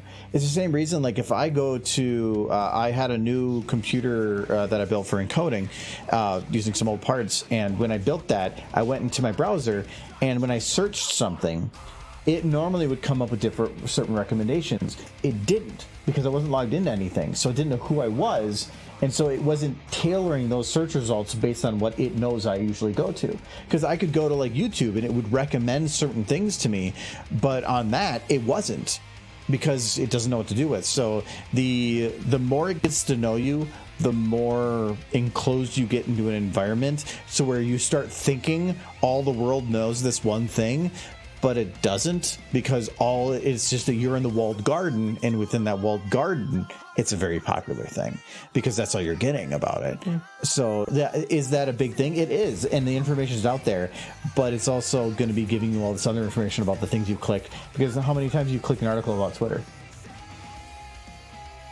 Maybe a couple times, probably not a ton.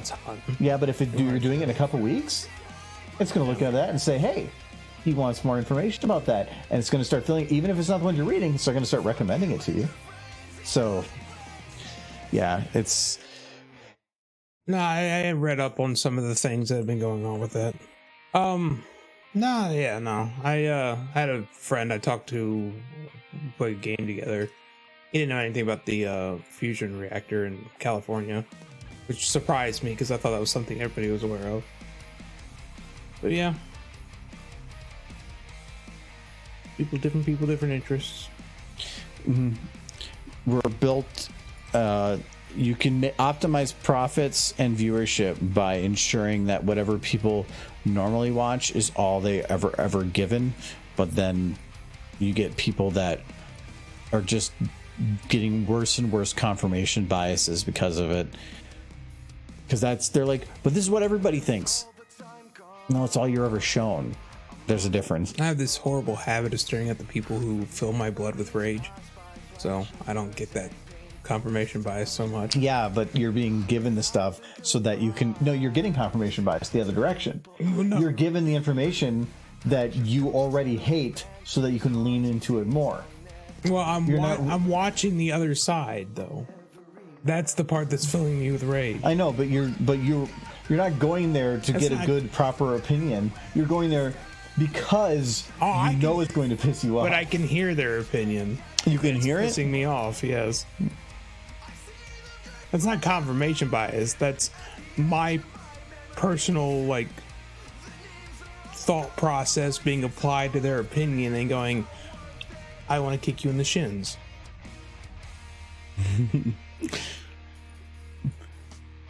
See, okay, if Twitter said for $20 a month, right, once a month, you can pick somebody and we'll kick them in the shin.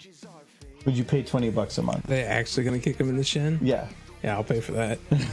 What if it was $100 a month? Any person. I feel like this is a tall order, but yes. Because I would do it, and my first month I would pick you. It's fine. Because I want to representative from Twitter would show up. Yeah, because I want to have it be where we got this feature, and you're like, yeah, I picked this person. I'm like, I picked somebody too, and then you're. and they're like, are you Michael Moore? Yes. Bam! And my shin. It's like that stings. And then can you sign here, please? Beautiful. I would totally do that. For $100 a month, that'd be pretty. If Like, I that could would be such a popular service, though. Like, there'd just be people getting kicked in the chin. yeah, but, all over the place. but it would be like somebody like Elon right now. Like, he gets a knock at the door, and there's like 4,000 people out the door, Ready to kick him in the shit. and They're all like, "Sorry, sir." like, do you have the next hour open? Because maybe get through half of this line. Do you need some ice? Headlines that think Elon Musk's shins fell off. Elon implements new policy, immediately regrets. Oof. Twitter representatives descend to Washington, D.C. after new $20 Twitter service, lawmakers barricaded into bunkers. That sounds like no, they already did that once, and I don't think that's going to happen again for a while. Give it a couple days. No, now that people have seen the log, actually can go after them for stuff. It's going to be a while before that happens again. Also, they barricade the hell out of. I'm pretty sure they up security. They up security quite a bit. It used to be people were actually allowed to walk up to the Capitol building. Not anymore. Which is sad. Took them a while to start doing the White House tours again. Well, it's one of those you can't have nice things type thing. It's everything's nice and easy and great until somebody does it wrong, and then they'll remove that right. Which I mean, is a kind of. I mean, it feels like that's the way it should be. Keep it flexible, but if somebody does abuse it, then put the limitations in place, because I think that's the best way to find the middle ground. But I also don't like when something works for 20 years, one bad situation comes and that becomes why everything. I mean, that was a pretty big bad situation.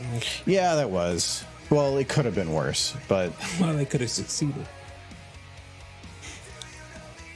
Well, they weren't going to succeed at taking over. No, but they could have succeeded at hurting a lot of people. Yeah. Well, they did. Oh, yes. They hurt democracy. Lady Liberty. They walked all over it. No, it's not, I don't think we'll see. There was this predictive model thing that was trying to figure out, like, based on all the information in the past and now, when would the approximation be for these collapse of society? Mm-hmm. And it was like in the next few years, and this was like based on past information. Yeah, but I think our modern institutions are a little bit more stable than ones from the past, but it's optimistic. I don't know. They're more stable, but they're also more chaotic and fast moving to where policies can't keep up with the world we're in, because our whole system is built around these like long convoluted processes that just take months and months and months. But by the time they come out, it's no longer relevant.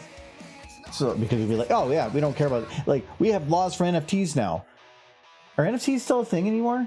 They are. Nobody they're cares. still there, but they normalized where they're not even. It's not even to me a worry anymore. This is a depressing topic. That is, anytime you start talking about the world. Yeah, see, Michael, you just gotta talk about horses. Yeah, see, you know what's cute? Derpy. She's adorable. Look at those horses. Look at that horse. No, don't bite that horse. This is not Derpy. This is Michael. Are you confused? That's Pinkie.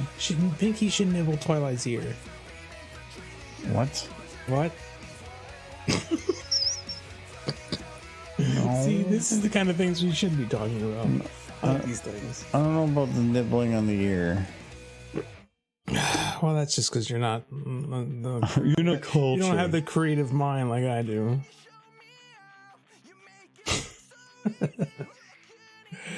Yes, I saw that, Sir Edward. It was bizarre. They sold out. Great. Of course they did. Oh. If you say your supply is exactly what you want to sell, then you can always, when it comes to digital, like, how do you sell out? But whatever. I don't care.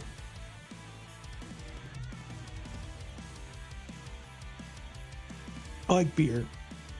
Yeah, this one, so at the beginning of it, I liked it, but I've actually enjoyed it more as I went.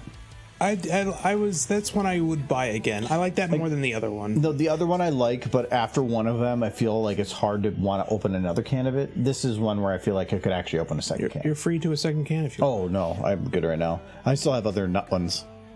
Oh, okay. Maybe I'll grab another Mexican honey. The other one. No. I think I'll grab another one of these after this. I'm gonna wait at least another 15 minutes. Let's go a little bit to the right. Nose. The government is moving into a central banking system. They'll have access to all electronic transactions. This will allow them to mine for Bitcoin and switch to electronic monetary system. That is a theory. Do people even mine for Bitcoin anymore?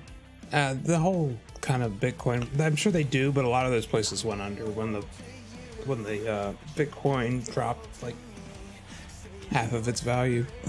Well, coins already were crashing. Then Ethereum switched to the other model, and then that decreased a bit more. And then with the FTX collapse, that crap, that's even crashed more. There's no money in crypto anymore. People thought it was safe from market swings, and it's not. And it's got its own market swings, which is then it's still a swing. Well, people thought it was safe from like hacking, and then it was proven not to be. Okay, so like when I started mining, this is actually the value Ethereum was at. So it's roughly where it's at. So I'm broke even. So it was up to like $4,000 or $5,000 at some point, but I didn't have that much. When it comes to like money in it, I just stocks and shares and investments, breaking even really isn't ideal. It's not the worst. No, but normally the way I see stocks is if it's all about when you sell it. So if you break even, it just meant that you didn't wait long enough. It's either you didn't wait long enough, or you got tired of waiting, or you had or something happened and you had to sell, or the company failed. But if you have pretty stable stocks, it's really just comes down to when you sell. If you sit on I think they always say the two best investors in the world are people that forgot they bought a stock or somebody that died, because it's time. It's just letting it sit. So. If you give something enough time, you can have it drop by 50%. You can still profit because you just let it sit long enough. Okay, do her eyes go down here? Okay, it did. Oh, I didn't have her eyes kind of do the little like bouncy thing. The CD, on the bonds. Yeah, I haven't really been keeping up on the FTX thing, but all I know is they went bankrupt. That's pretty much all I know. Well, they. A lot of stuff I've been reading is about how like bad the guy was, but it's that bias thing too of when you're reading certain articles, you have to make sure that the information you're getting isn't just interpretations of things or hearsay and are actual fact, which is really hard to find in these situations. But it does sound like the guy was kind of a jerkwad and definitely broke some laws. So I'm glad they got him, but the people that put in the investments, they ain't getting their money back. Nope. Kind of like sounds to me kind of like a Wolf of Wall Street kind of deal happened. Actually, the one situation I haven't looked into recently, and I don't think there's anything new on it, was Artesian Builds. I don't know what that means. It was a company. What was what are they called? SIs, system integrators, the people that build computers. Mm-hmm. Artesian Builds was a company that did that, but then they on a live stream. They had a thing where you could be a special. Well, they're long gone, but I'm curious what happened to the people that were there. They did a live stream, and so if you were a ambassador, it meant that they would. There were certain levels of it, but they would like give you a free computer, but then you would advertise them and you would voice out and stuff. And if you're an ambassador, you could get a free computer, like another. So you may not have always got a free computer, but you could win one through the drawing. So they drew a name, and they're like, this is the person that won. Then the guy that runs the company looked at it and said, oh, they don't have any followers. And we're going to redraw the name. Oof. And there was nothing in the rules and conditions that said anything about that. And it hit them so hard in the backlash, the company collapsed. Oh, yeah.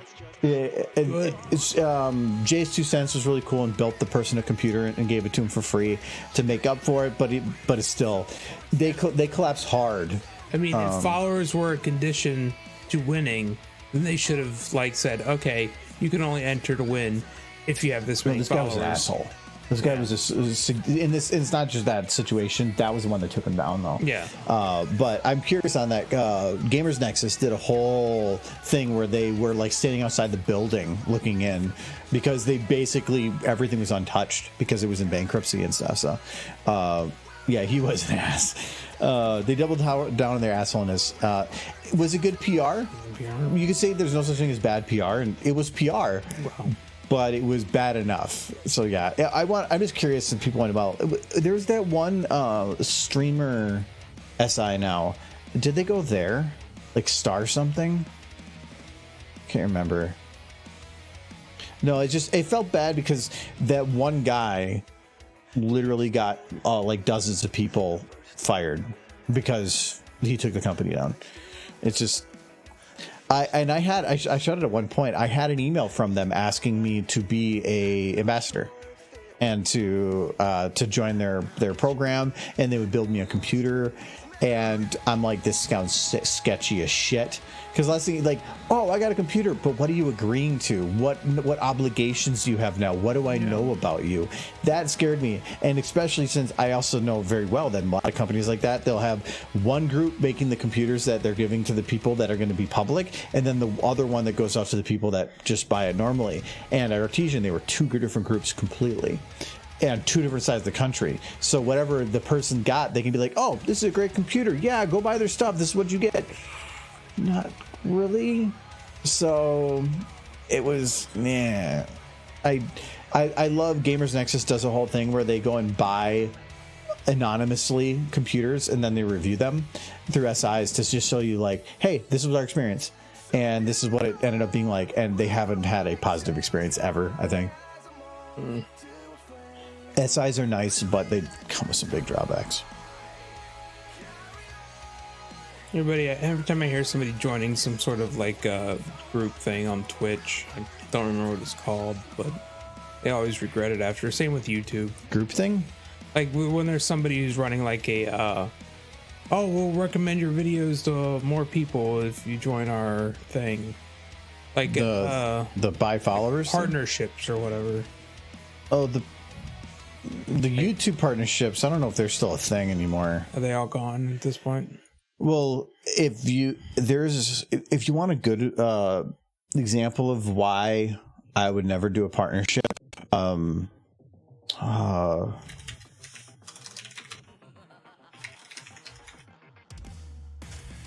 watch this video that Game Theorist did, where it was in regards to Defy Media shutting down, which is a partner, and they basically, because they had investors and whatnot, all these creators were out like $1.7 million total between all groups, and because the investor involves, investors get paid first, and so all these creators that had paychecks that they hadn't got from their partners just dissolved. They never got their money.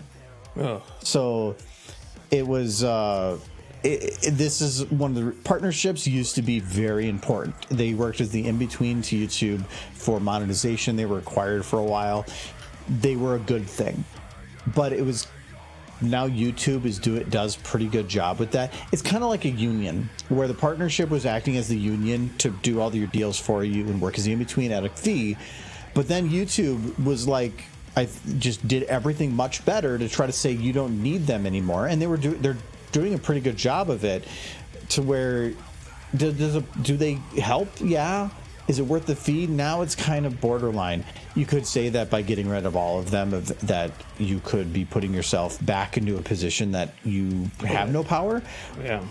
But as of right now, it's just partnerships are, to me, not as useful as they used to be. Well, my concern there would be that YouTube will start taking advantage once the partnerships are gone. If you want that whole thing at the Scotland, Legal Eagle actually did a video. Yes, that was titled as a scam. Watch that. That actually does a really good job talking about him in a while. that talks about that to where is it legit? Yeah. But is it exactly what they're telling you? No. It's not illegal. It's just very bad. It's the advertising is misleading. But they have also mentioned in there that, but that's fine, because as long as you know what you're getting into, it's fine. So some people just think it's a fun little gimmick gift to get people. But yeah, partnerships are stupid now. Now, there's still some out there that give you like access to big libraries of Creative Commons music that you can use for free, or personalized people you can talk with that can actually help review some of the content that you have and figure out better paths forward. That's pretty nice for some small channels. Like, I think when you hit 100,000, you get access to like direct communication with YouTube. So if I wanted to, I could send somebody an email and I would get a call back from somebody at YouTube to discuss something. So there's that too.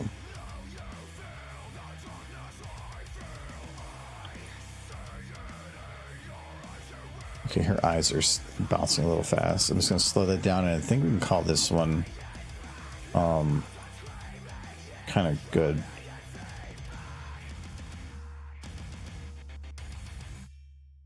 I'm going to definitely have to slow down her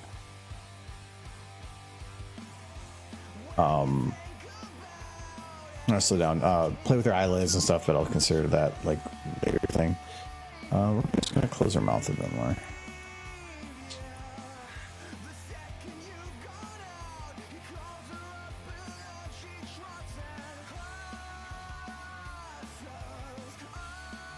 And then open it a little bit more here.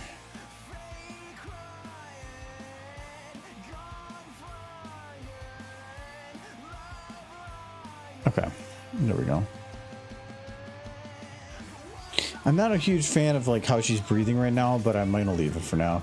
It's a gimmick, like name a star or buy a plot of air. Well, no, you are legitimately buying a piece of Scotland with that whole scam. You are buying it. You just, the law that says that makes you a lord doesn't apply, because you are an owner of a subset of land.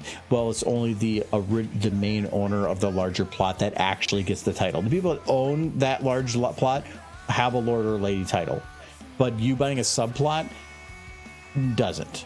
But you do technically own that. But if you wanted to do anything with it, you are not able to. It's you own it.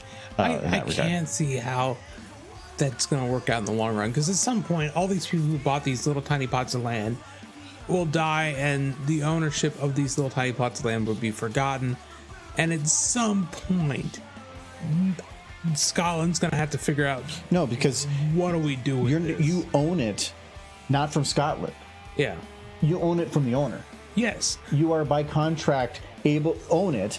So it means that if the person that owns that wanted to do something with the land, they technically would need your permission for that specific piece. At some point, that piece of land's going to be abandoned, though. Like the owner will be gone. But you technically do not own it. You do not have any control over it with Scotland. Yeah. So that's why when Scotland's laws say if you own any land, you don't. You don't own it. You own a piece of that person's land, that's why it's really. So weird. It's still that person's land. Yeah. So it's like if you rent from an apartment. Yeah. Or no, a condo. It's like if you bought a condo, do you own the land the condo's on? But they're not buying condo, they're buying the land. They're buying the land. It's a weird thing. The video does a much better job. It's too small of a plot of the country. Had to be okay with the title, so it's kind of a scam. But they do mention in there, if you are 100% in understanding of what it is that you're buying, it's not a problem. They do kind of tell you what it is you're getting. They're just this misleading about some things. So, but it is stupid and not what we're paid for. It's silly. You know what was also silly? Well, first I'm going to mark this yellow because I think we're good on that. Yeah, and I feel sorry for all the people who do the star thing, because those names aren't gonna be what scientists like in the future. Like, nobody's gonna live around. Like, this is the Jimmy John star system. It's there's so many stars out there. It's named after sausage. You could have literally name every star, or pick a star and name it after every person on the planet for all of time. Yeah, but nobody's gonna want to live in the Jimmy John star system. I would. Do you get a free sandwich? Yeah, maybe then. It's what was that game that was made by the Fallout New Vegas people? Oh no, it's the one that kind of flopped. It was a decent game. It just didn't work for me. That one's basically where corporations run everything. Yeah. I don't know about Jimmy John's, but like if it was if you go to the Ronald McDonald Planet, Yeah.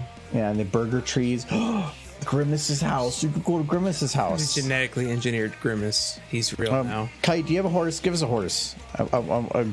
No. I usually end up always defaulting to Derpy, so I don't pick a horse. We need a horse. A horse. A horse. It's a fun. I'm a lord in Scotland. No, you're not. Even Scotland has stated that you're not a lord because you don't own land. You own a piece of somebody else's land, which is not the land owned through Scotland. That's why it's weird. It's weird. You own it through a person, not through the government. You don't have an official title. Nope.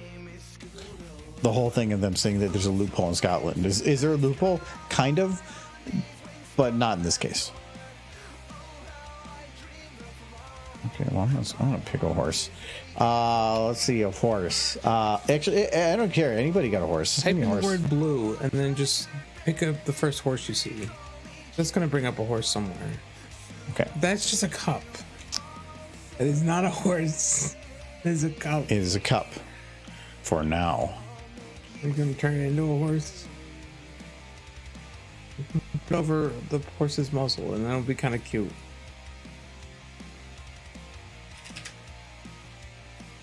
No, that's you broke her even more than before. Now she's got chest hair, and she's a void.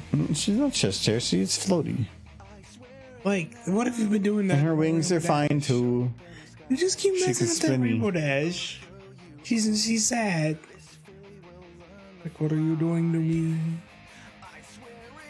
Oh, poor horse. He's been messing with this Rainbow Dash again. No, I haven't touched it. This is like an old. What happened to its texture? This is the old KP Shadows. Yes. I have no idea, and I really don't care. It's the texture before. You know those little like toys you can buy. Yeah. They're black with the colored things. That's what it is. That's what happened. Yeah, sure. I never really got those toys. Those toys are weird. I'm gonna buy the horse. I'm gonna buy the horse, not the void version of the horse. Well, then do that. No, well, you've messed up all their textures. What did you do? Okay, what is wrong with Rainbow Dash? What did you do? You broke Rainbow Dash. I don't know what it is, Rainbow Dash. Did you break Rainbow Dash? No, I'm gonna fix Rainbow Dash. She deserves only the best textures. She deserves better.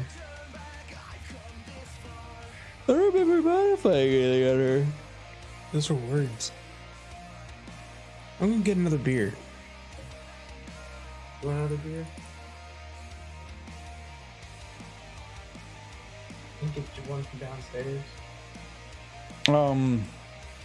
I'll take a nut. Like your nut or the inbound? My nut. I don't like that wording. The body VFT looks fine. Yeah, see, it's the blue texture. Rainbow Dash body. Self-illumination is not enabled. Let's just comment it out. Rainbow Dash.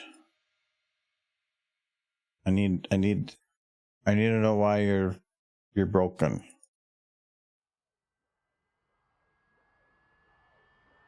Do you know? Answer my question. She don't know. What would cause her texture to be black? It can't be anything wrong with the model really itself because multiple others had done it and the wings are fine, which means the wings are linked fine. To me, the only thing I can really think of is that this would be pointing to the wrong thing or have a color override. I'm not seeing that.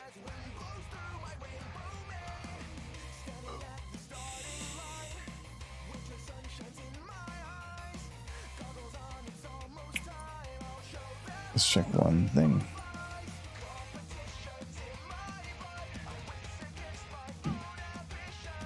Yeah, it says point to body.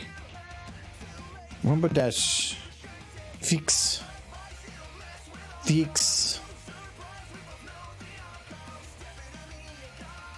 Those are button.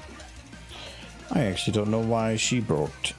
I actually, you know what? It could even just be like a have to restart the computer type thing. We'll just find somebody else. What's another blue horse? Well,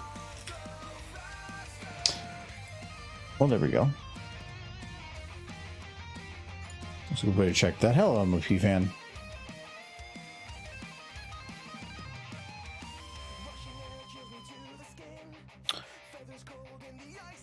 I remember when I saved it.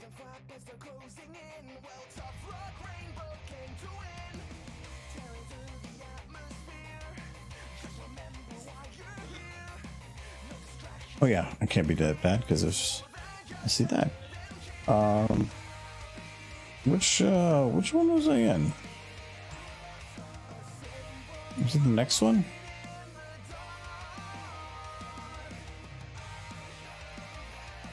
Oh, there it is. Yeah, see, now it works fine. So it wasn't me. It was just something was borked. Okay, so we're gonna make this.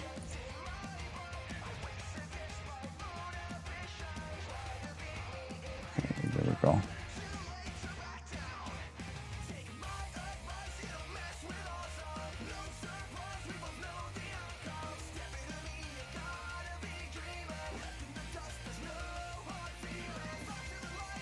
There you go.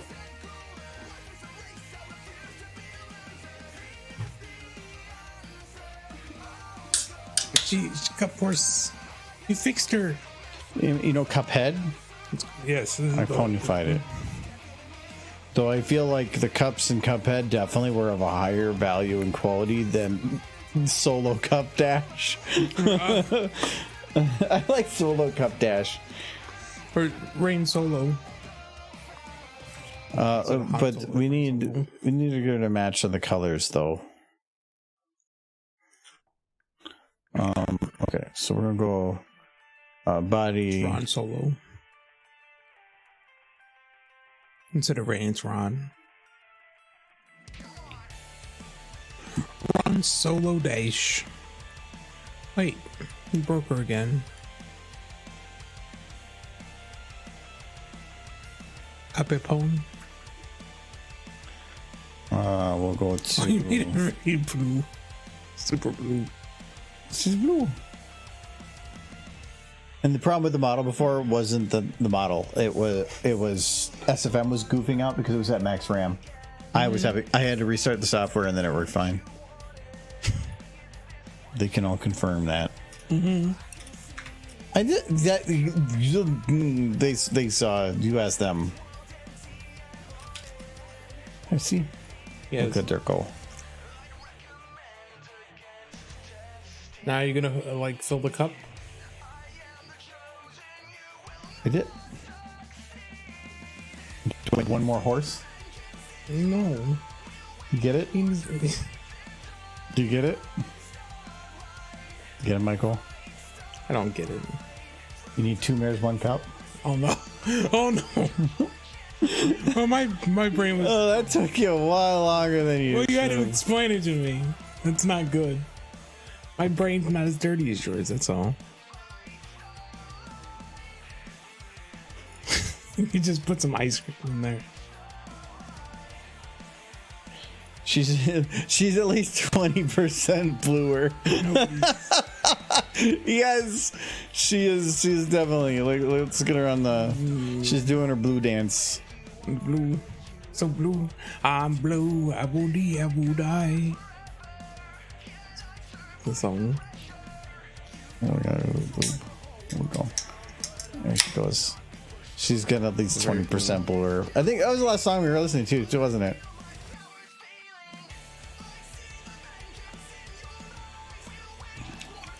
Two mares, 1 cup. I like that one. I do, but the nut's still better. Yeah. I like having it as a swap out. Yes, but yeah. I mean, the nut one's very good. This yeah, one's very good. I would like to. I don't prefer one over the other. It's very interchangeable. Yeah, Truth Vodka. But I do like this one better than the other Mexican honey one. I like how Rainbow's just dancing, around. and there's Twilight being dragged. Anyway, she doesn't have time for what's ever going on over there. She was wearing. She's got dances in the do. This is a good stupid face. I like how there's just a book over there floating. It's your floating book. Probably don't need that.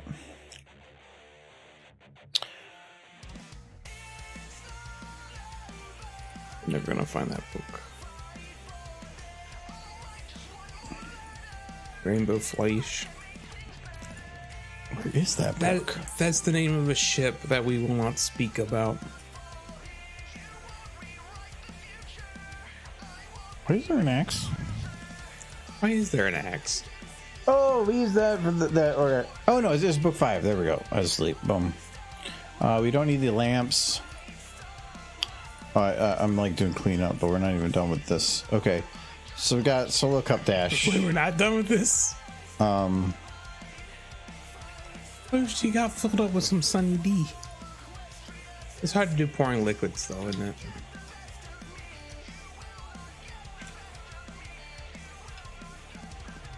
I thought she was a flashlight. She's a Solo Cup. She's Solo, Rain Solo. Ron Solo. Dayish. Ron as opposed to Rain. Just say it weird. No, I can't default here.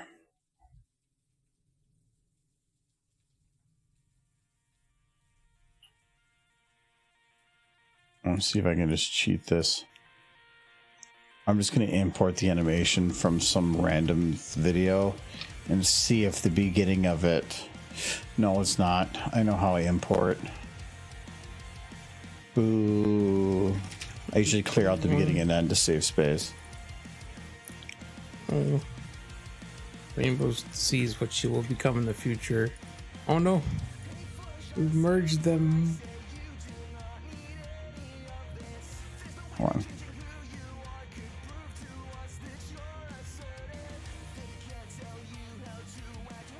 Silver, how's the magic in the Overwatch going? No, Twilight wants to play with that ball. Oh, I was like, no. Don't chase me away.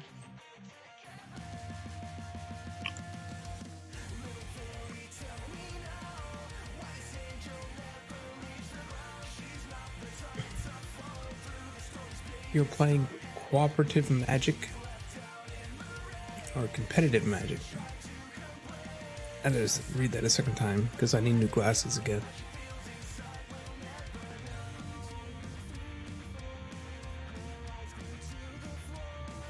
I didn't know they had ranked in magic. I'm learning new stuff every day.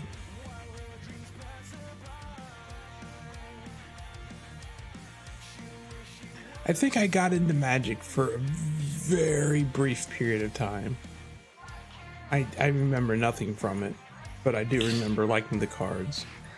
I found Magic to be a fun game. I did enjoy it, and there was a couple of games that came out that they were about playing against bots, and they were like JRPGs where you like leveled up and increased your deck, and you traveled around like in Diablo 2. Mm-hmm. Like it was actually like a lot of fun. I really liked that. I don't know about playing against other players. To me, that puts too much stress on me. That's just me. I don't mind playing cooperative games, but I'm not a fan of competitive games. Just not my thing. All right, Yeah. Michael. Yeah, I'm watching. I don't get that ball. With the ball. No, I want to play with the ball. Give me the ball. Give me the ball. It's just so confusing. Pinkie's really just fucking with her. You don't let her play with the ball. It's right there. Pinkie, it's right there. No. The ball's getting away, Pinkie. She's trying to drag herself to the ball. This one's play with the ball. This is adorable. I love it. He really wants to play with the ball. No. That's a whole new context. You just won't let her play with your ball.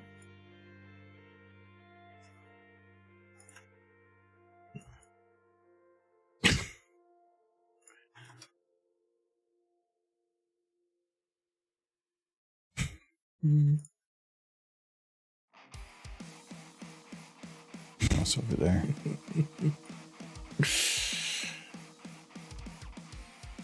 No. This is your ball.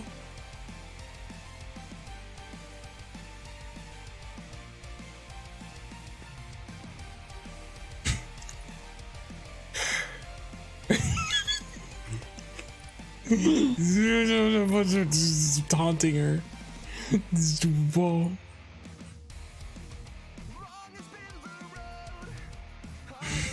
All permissions revoked. Ball permissions revoked. I see. No, Twilight wants a baby ball. It's a good ball. She got it from the bin all by herself.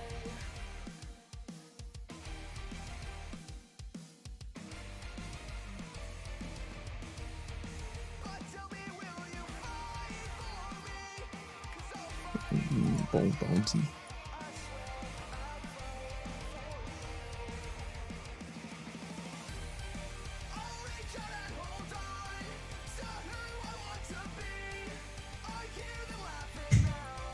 There you go, Mike. Okay. All right, let's go with the ball.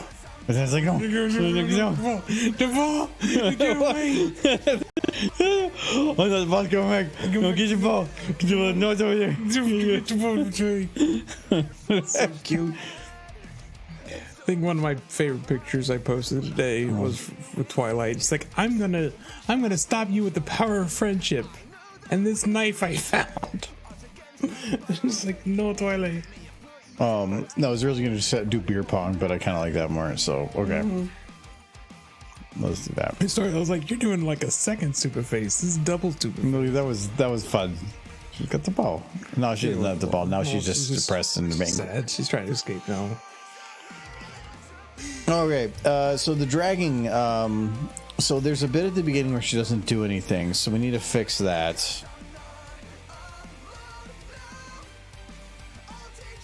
Which I probably can do pretty easy. Let's just take... So she has her arm down. Oh, we don't need to keep her like that. So let's just say her arm is down from here to here. I wouldn't call this quite the best, but let's move this here, and then I can use shift to check.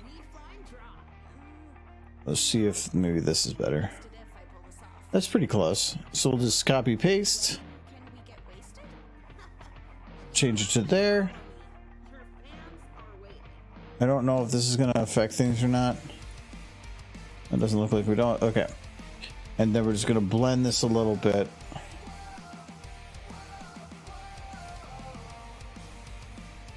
There we go.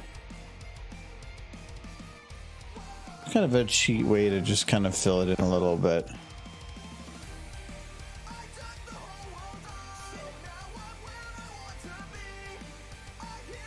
Okay. So now we got a little bit of the animation there.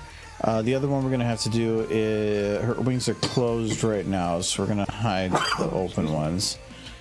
We need to move her wings into a position that do not clip as much.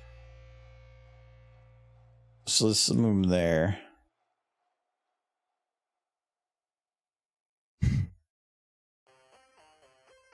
Okay, so they still do a little bit of clipping when she's... They're not.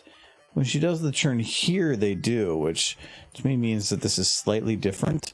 But I'm not going to figure out why. I'm just going to move them. It might mean that I didn't copy the butt or something. What problem? We're playing ranked. So you already play one other game ranked. Pick one. Too many. Pick one. Be good at the one. Two's too many. Silver. All you're gonna, because now you're gonna go make a Magic League, and then you're gonna run that one, but then you like your Overwatch peeps are gonna be like, what's going on, like what's with the cards, man? And it's gonna be like, I'm sorry, I gotta quit because I gotta go run this other league, and it's gonna happen because that's how this works. It's too much. You're cheating At life. She does Apex too. Oh, now you're being tattled on. Yeah, yep. No, Nolan just tattled on you. Yeah. Yeah, I actually Apex, you're cheating on Overwatch. You're already doing it. Bad Silver. Just cheats. It's too good. Too good at everything. I can't say I've ever played Apex. Apex is Titanfall. Okay. That company made Apex to try to, I think, capitalize on Overwatch and like all the other type games of like PUBG type stuff, which sucks because it meant that they made Apex and therefore didn't make Titanfall stuff. When Titanfall 2 is so good. Titanfall 2 was good. I played the heck out of the single player. Yeah. Okay. The multiplayer I've heard was also good, but the single player campaign on that, for as short as it was excellent. Good. It was probably one of the. Have I played better stories elsewhere? Yes. For a first-person shooter, no. That's probably one of the best, if not the best, first-person shooter experience. It was exactly what you needed to be and no more. It was great. I take offense to that. Half-Life 2 is old. So is Titanfall. It's at least like 8 years old at this point. Titanfall 2? Yeah. Actually, maybe. Yeah. You're old. That's the problem.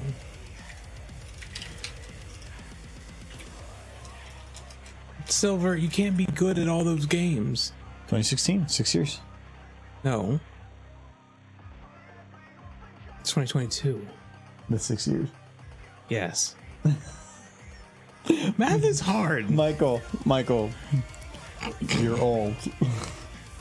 What'd you think it was? That's right. You thought it was 4 years, didn't you? I said 8. Oh, you said 8. Okay, yeah. 8 was I was thinking it was well before that. This makes more sense. But it was just so good. But how old is Half-Life Alyx? And that's a good game. First person. 2018. 2020. That is still newer. I thought it was a little older than that. Black Mesa, now that's an excellent first-person shooter. And yes, technically it's a remake, but Black Mesa only came out like a few years ago. And completed. I never finished Alex. It gave me motion sickness. Yeah, it's the not puking part that's hard. I mean, like, it's you want to play a game, but you know if you do, you throw up.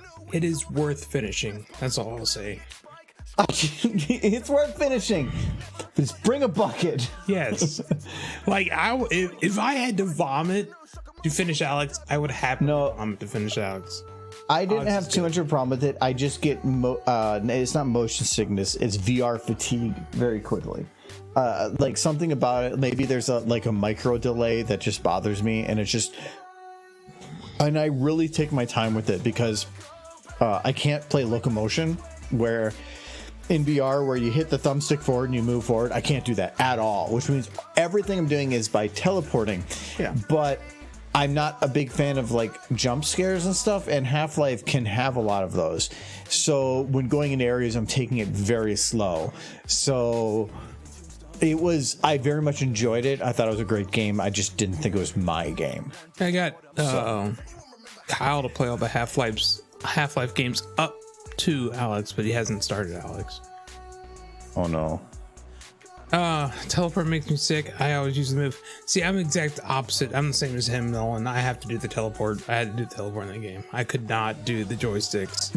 Giz, I would have bar. Giz we know can, but it's not that he's like weird or something. He's superhuman.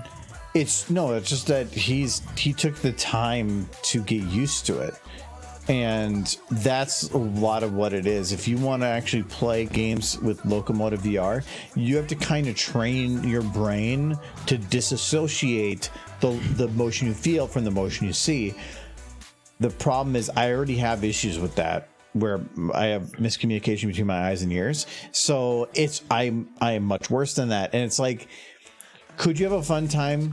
Yes. I don't know. But is it worth literally swimming in shit for months just to get a fun experience?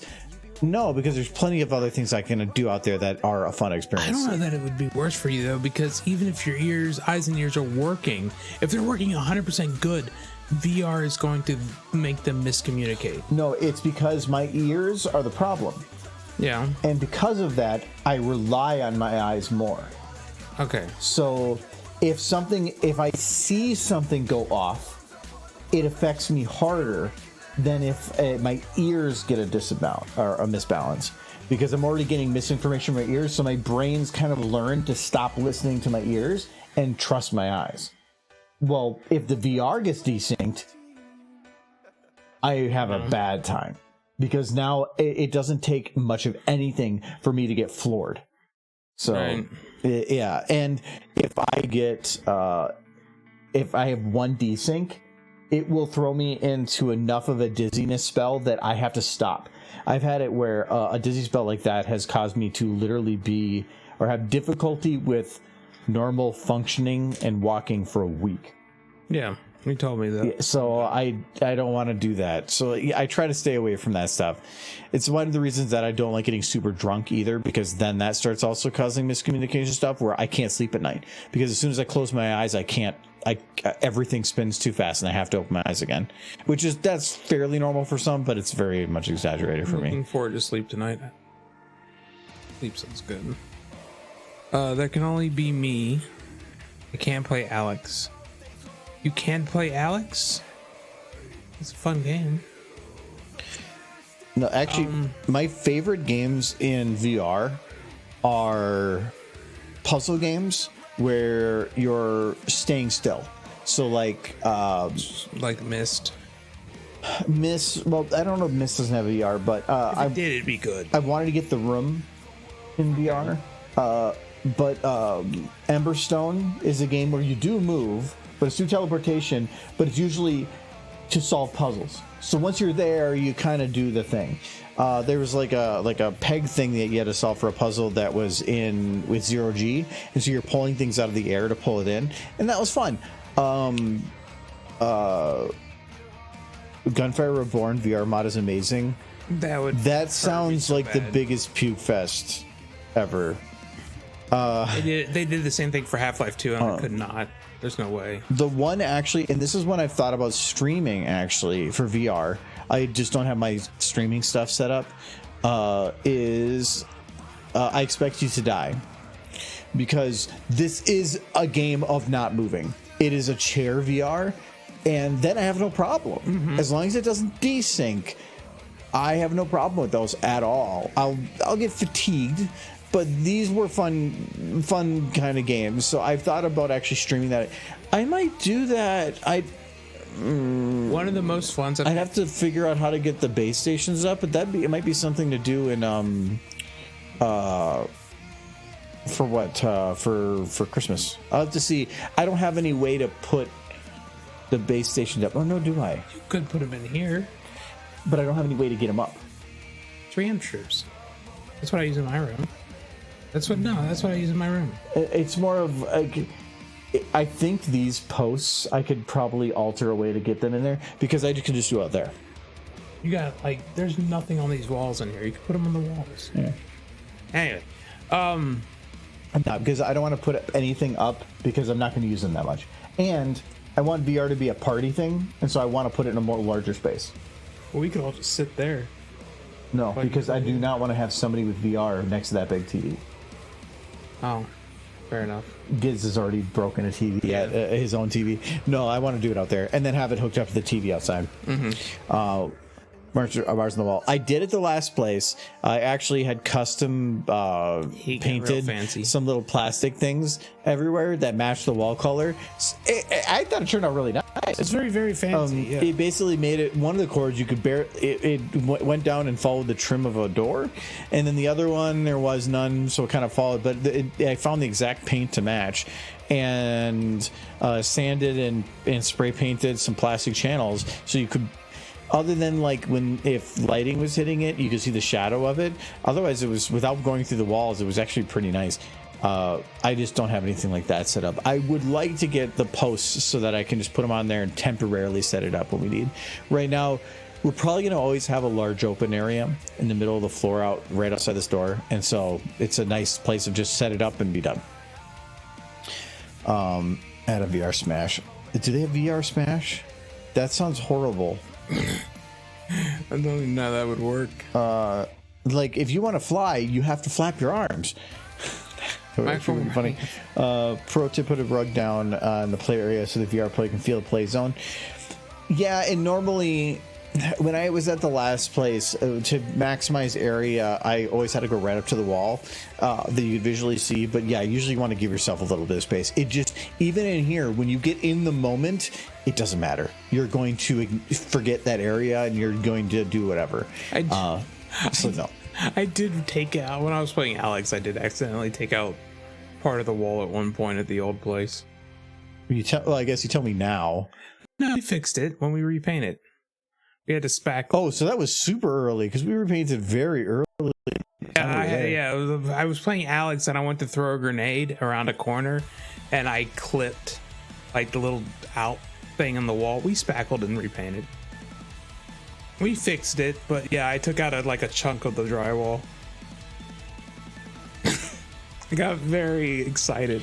Yeah, that's what I'm afraid of is when you get spooked and you do things incorrectly. I didn't so much get spooked, I just lost track of where I was in the room.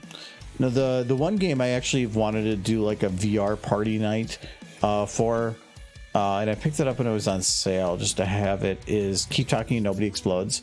You can do it on a TV, but it's much more fun with VR because you're locked away. And that's the game where you have a bomb and people are trying to run through printed instructions on, based on the information you're verbally telling them on how to disarm it. Do you want me to tell you how to disarm a bomb?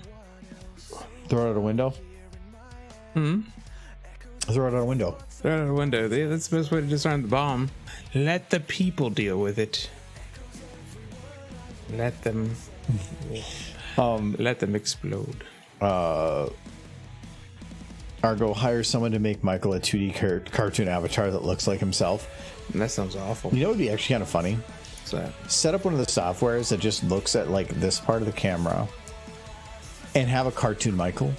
Mm-hmm. And so we have a VTuber that's just sitting right there and it's just Michael. Maybe that's all I am. Maybe I'm just like, I'm a VTube thing. I'm just the future. Maybe not I'm very realistic. Maybe not 2D, but like have like find one of the other 3D modelers that just makes a 3D model of Michael. That sounds expensive. Sounds very expensive. You want proof that I'm not real? Look at this. See this? Silver says you're not Michael because you haven't said derpy in a while. This thumb comes right off. If I was a real person, hold on. That wouldn't happen. Hold on. We can't show that. We're gonna. You gotta bring it. We're gonna be right back. We can't show that. That's called hacking. And just doesn't I haven't said derpy in a while. Derpy. She's cute. Derpy. She's a hoot. Derpy. Are you trying to rhyme? Likes wearing boots. Derpy. How do you know she likes wearing boots? Because they're cute. She's got cute boots.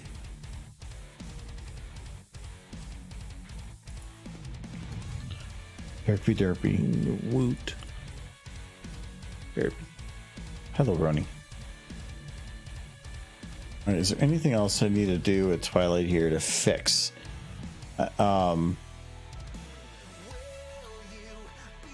When she goes down here, I'm gonna. Well, thank you very much. And I'll let Boots and Derpy. Oh, Boots and Derpy. She's so cool. It was the AI that was saying. But I want to say it too. I know, but you're talking over it. Sorry. I got excited. We're gonna have to play that one again because Michael, who can't hear the audio, talked over the audio. No, I don't want to report. Wait, can I not replay it from here? I can't. Hold on. I gotta go to a different screen. I can see it again. No, this. I want quality audio.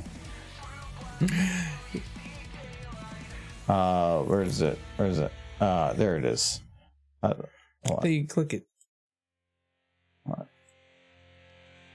No, I don't want to update my layout. No. Everything's breaking. Close. Thank you. No, I can't. Wait, I used to be able to click. No, you're too high now. Or something. I used to be able to just click. It's broke. Okay, apparently it's not letting me do it, so I'm gonna have to just go with it. Boys and Bretons. Oh, there you go. Boots and derpy, boots and derpy, boots and derpy. Hey, boots and derpy, derpy, derpy, derpy, derp. Wait, I'm ad-libbing. Yeah, you're ad-libbing. Boots and derpy, boots and derpies. You got over. You know what you need to do? You need to make a picture of derpy boots. Oh, we gotta get derpy. Cute boots. Gotta get her some cute boots. Boot. That one already has a foot in it. No, that one's not cute. Those are kind of cute. Oh, that's not cute. There was some kind of... Oh, some of those boots are cute. These have socks. Oh, they do, but they're not very cute. These would fit really nice. Maybe. Those already have legs. Those have legs. She could have legs and a crotch. That would be weird. And a belt buckle? Yes. Where's the belt? Just the belt buckle, though, not the belt. Ooh. No, that's got like a Spider-Man's boots. I don't know. Whose are those? Spider-Man. The Scouts. The Spider-Man. That is not Spider-Man. No, there were some cute boots. Look, not. You know what? Go down a little bit. I saw some cute boots. Not those. Why? Those are not cute. They're Go glowing. down. I saw cute boots. Like those. Those are kind of cute. Those particularly. Those. These are not gonna fit right. They got nice little tassel things.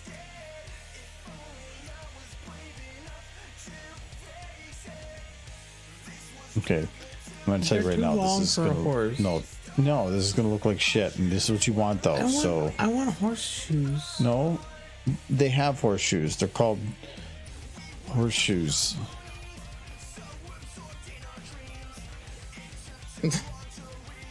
Big. Too bad. Get it? Get it. You're mean. There we go. There's that. We got boots. Boots and drippy. Boots and Hold on. Hold on. No, Nolan clipped it.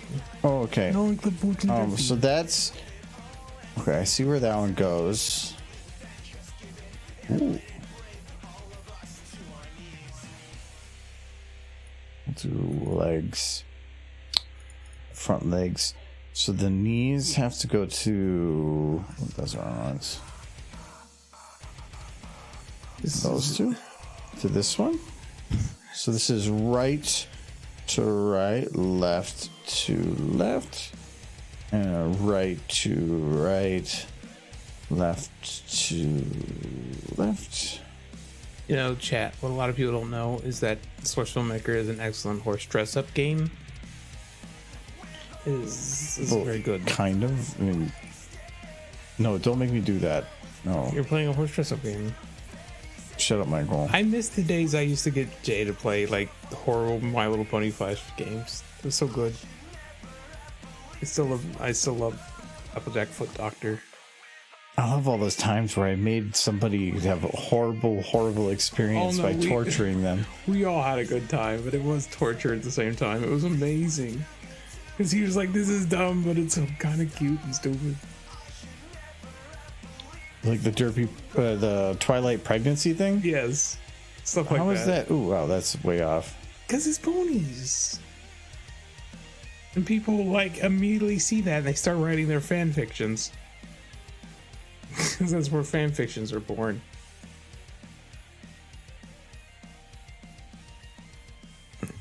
The Twilight, it was an old Flash game. It'd be pretty hard to play now, but there was a couple of them where it was just like pregnant Twilight and stuff. If you go to, everything, like the death of Flash took so much stuff with it. It was you can still find them. Flash itself is still a platform that exists, so you just need to find the right software that can convert. Is that big enough? It's absolutely huge. It might be a little bit too big. I mean, yeah, but nobody's making any new games for Flash. They can make games on other stuff. Yeah, but it's harder, I think. Well, it's darn. They got rid of the huge security hole that was in the software, and now people have to go and make actual like quality stuff. But there was all that crap stuff that was beautiful. A little bit. I kind of want to see if that game's still available somewhere. Like, if I can just click on it. No, don't click it, because it's malware. I'm going to use my work phone. So when your boss is like, so it says here you were looking up pregnant derpy. Twilight. Pregnant Flash game. Let's see if it's still around. I want to know that these treasures still exist.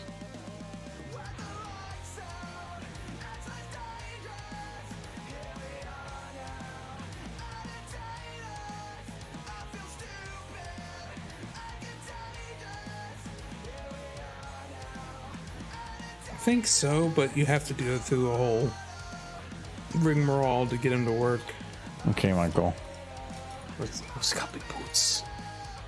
They're very ugly. That's okay, because it's on an ugly horse. No, you need more pony clothes. I got boots. Not pony boots, though.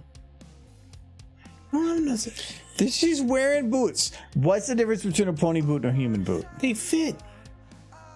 That's what like rope and straps are for. You just pull it tighter, or you cut it. One of the two. No. It's like it's like there's the graph, right? Yeah. And so it says like, does it fit? No. So how you fix it? WD-40. Like it's too big. Why won't it fit? You use duct tape. I would put duct tape on here, but that takes too long. What am I looking at? Here we go. Okay. Wait. There we go. Okay.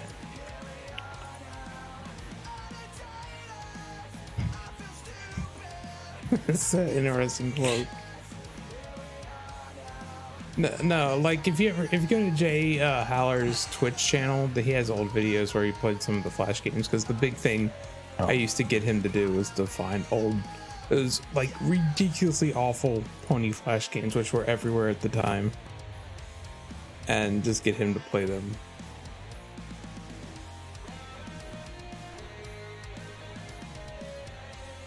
I feel like I locked something wrong here.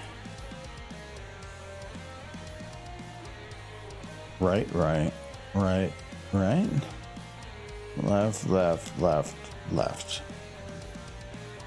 Got the big boots. Like a dance. Okay, so it's lock here. Okay. So Michael. Mm-hmm. I'm prepared. This derpy boot dance.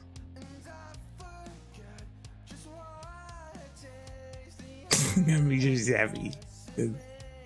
Is that good happy face? This is a good happy face. You know what's even better happy face? Oh, Shin's very big. That's okay. That's a good happy face. Aw, I'm gonna boop that nose. That's a boopable nose right there. She's excited. Oh. Hey, Michael. Yeah, you got boots. Derpy. This is good. Derpy. Good derpy, and it's got boots. No, you know what? She confused. She saw something that confuses her. She's like, she's like, what's going on? It's over there. Is there a muffin? You know, there's more derpy. Thank you, Code Weave, for the cheers and the derpies. Boopable nose. It's like derpy. Is your nose boopable? Yes, very. Like, do you want Michael to be your nose? No. Since he knows it's boopable, but you won't let me boop it. You know, if G5 wanted to be good, they'd add derpy. It's like the main character. Okay. So, anyways, there, Michael. So we got Derpy, and move it a little bit. Okay. Okay. So and then she's dancing. They're big boots. You have big boots. Why is she talking? Talking about her boots. This is how big they are. Just dancing. Well, we're gonna turn off pucker. There we go. Now that should be easier. She's dancing. I'm a dancing derpy. Got my boots. It's so good.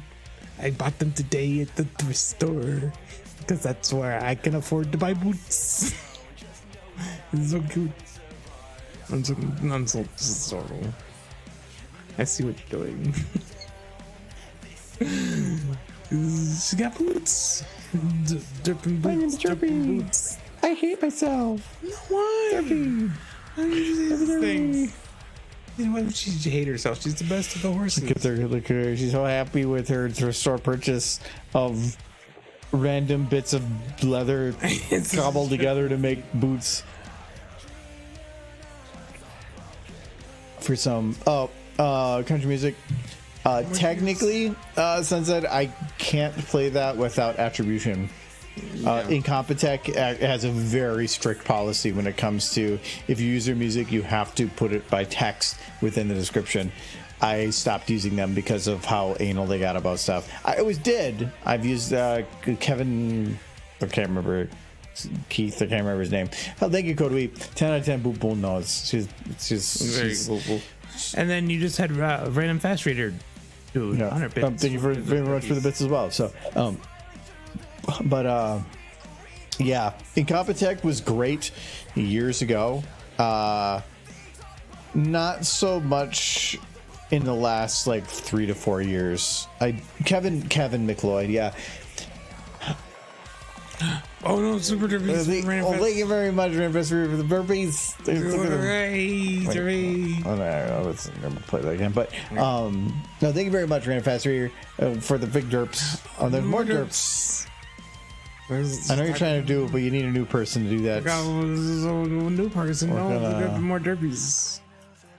We're gonna move that to there. So Derpy's gone. So who would have liked a new pony series with Derpy and Trixie and like Octavia and Vinyl and like Barry Punch as like the main cast?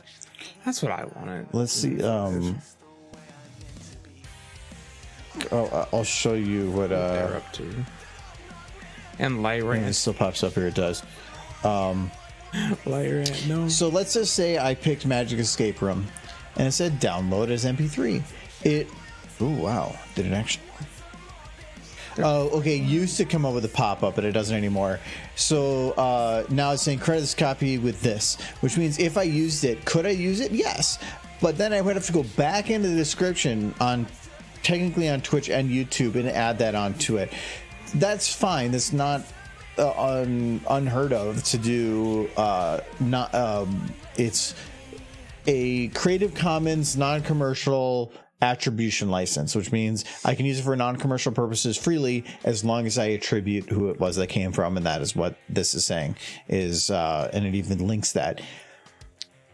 But the way I see some of this licensing thing here is this only matters if you used it and they wanted to push back on it. It's their defense. So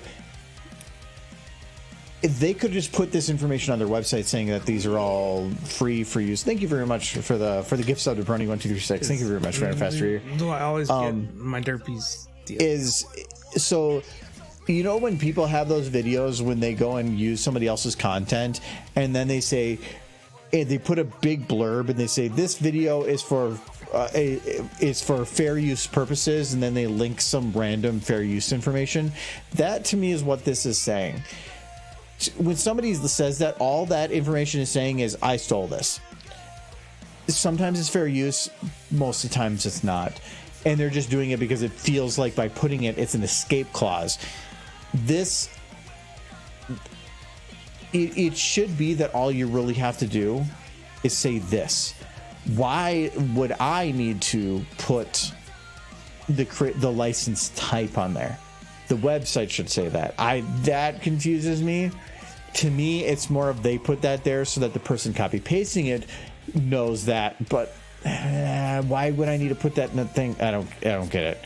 Technically, if you just did this, you are technically within the rights of Creative Commons, even if you left the rest off. It's just, this is where it comes down to that screaming of stop stealing my shit. Here's the license to make it official. It doesn't change anything.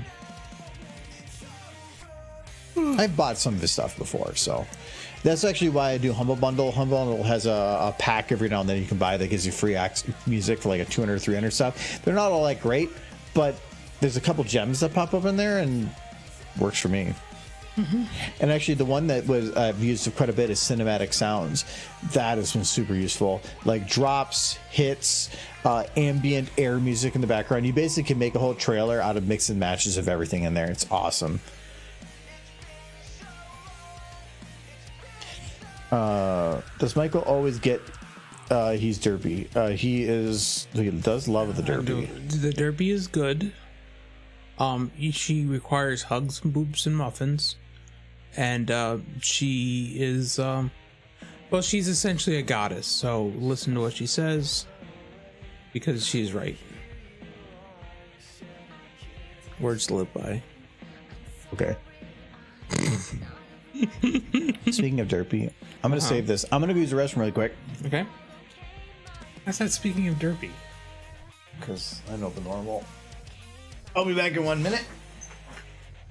Michael, don't do it. I know what he's talking about. What? It's just in the way. In the way. I'll fix it. That's the one. Here we go.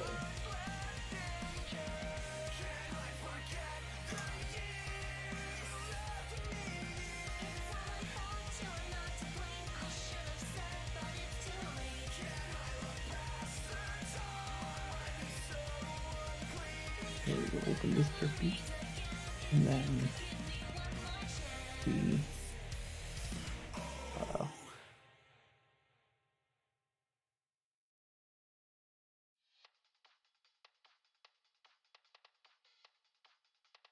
My Little Pony.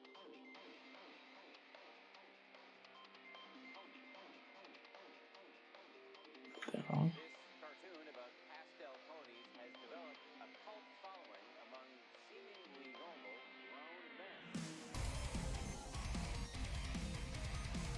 I think I might be in the wrong shot.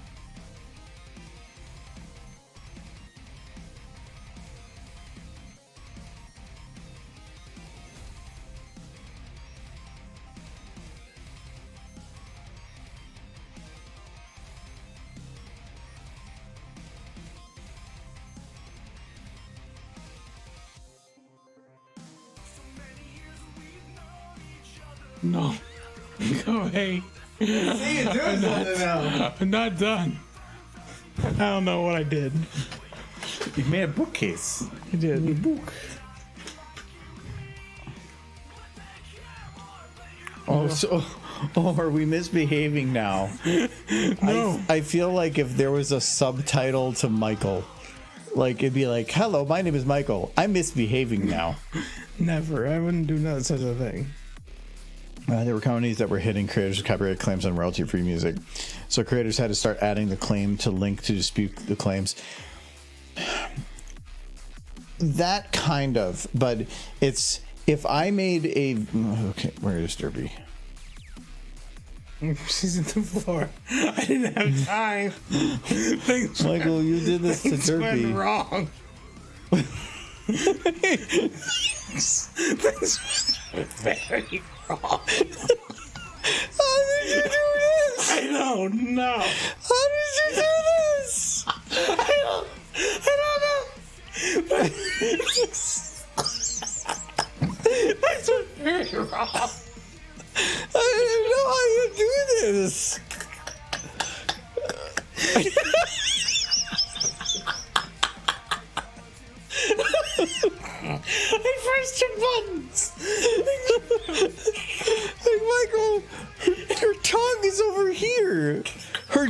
Her teeth are over here.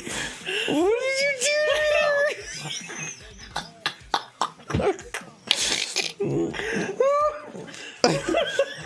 It's.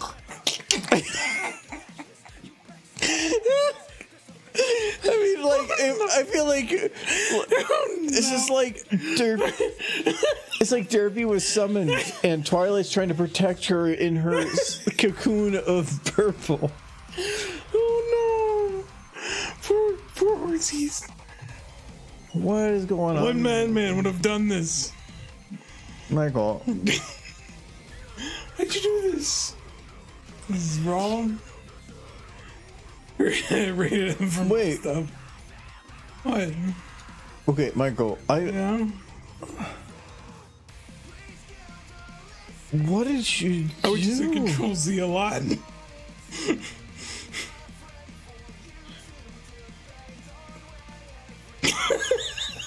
I'm not sure how that happened. Oh.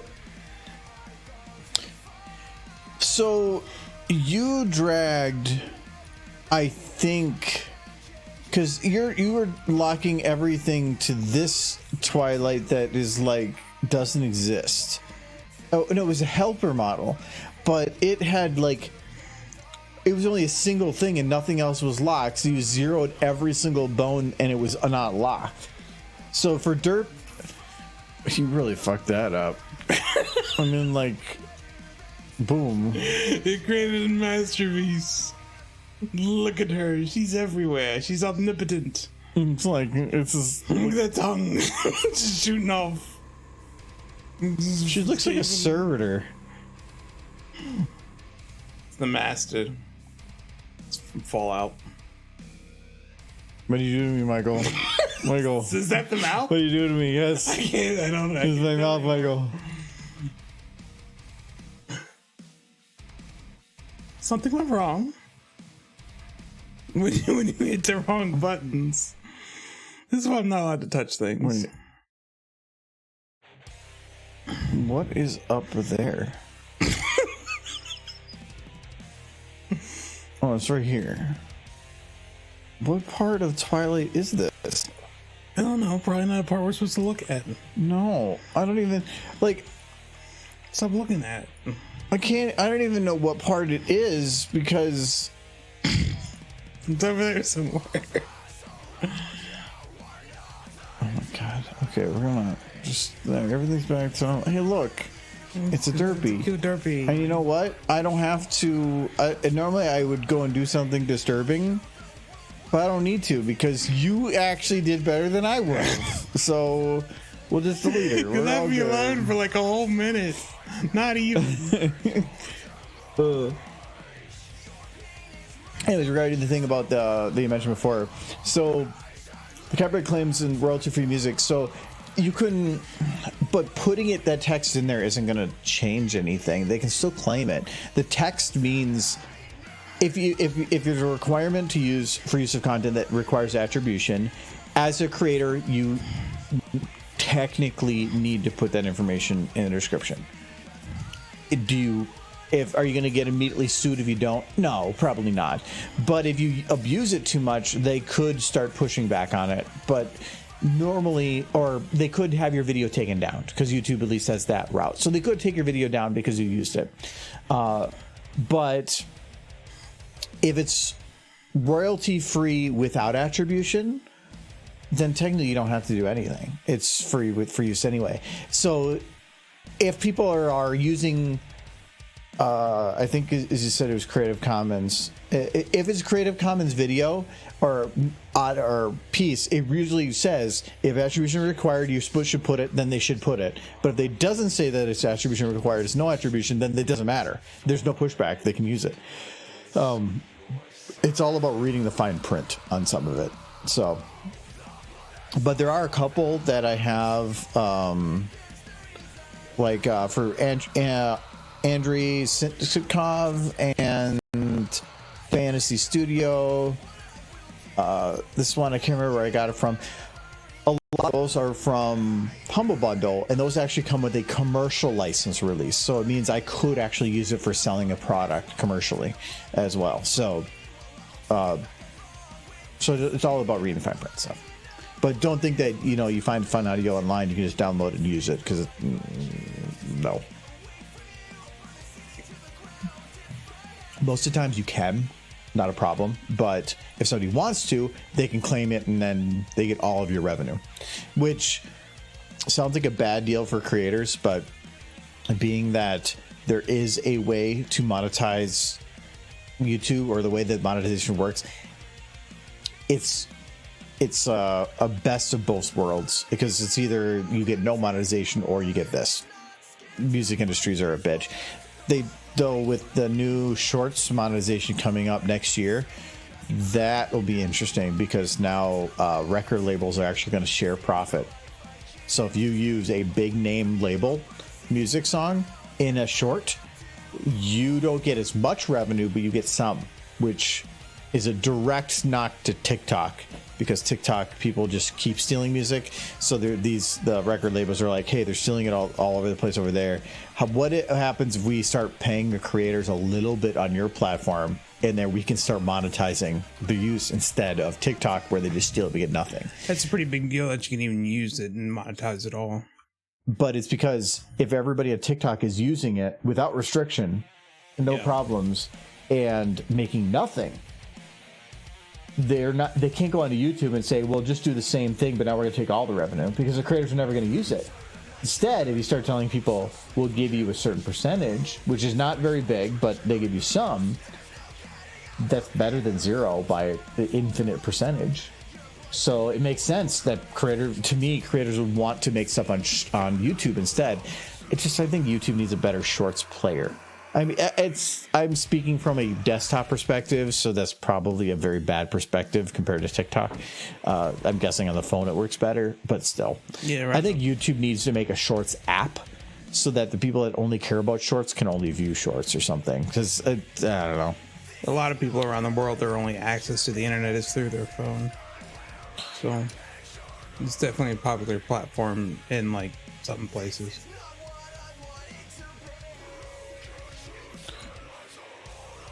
Well, it's not even just about access. It's not access. It's that's just their only computer they'll ever know, because they just don't have the infrastructure or anything.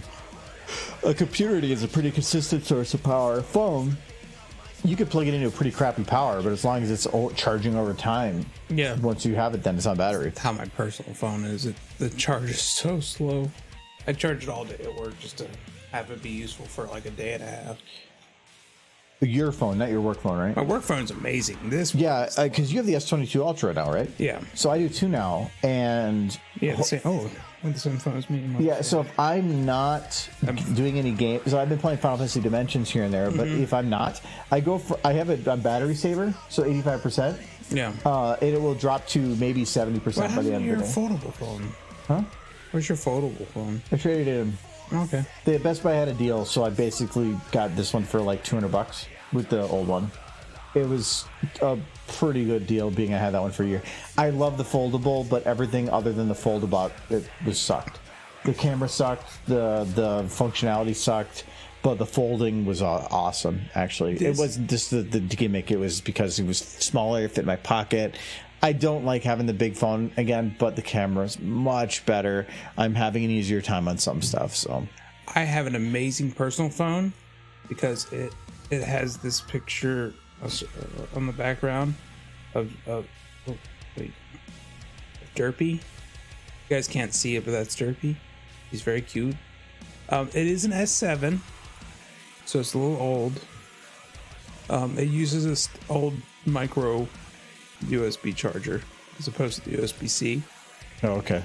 But that's why it takes so long to charge. USB-C is great, but it usually requires a larger imprint within the system to work properly. Micro, the big benefit to micro is you can make it tiny on the inside. So things that are very small sometimes still use micro because they just don't have space to put the full interface for USB-C in.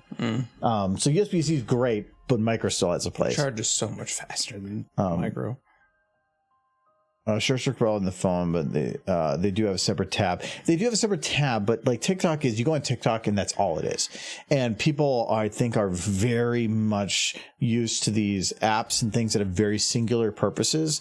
And when you start having varying purposes, people are less likely to use it because there's too much stuff to do there. They want to go to TikTok for the TikTok things. They want to go to YouTube to watch the YouTube things.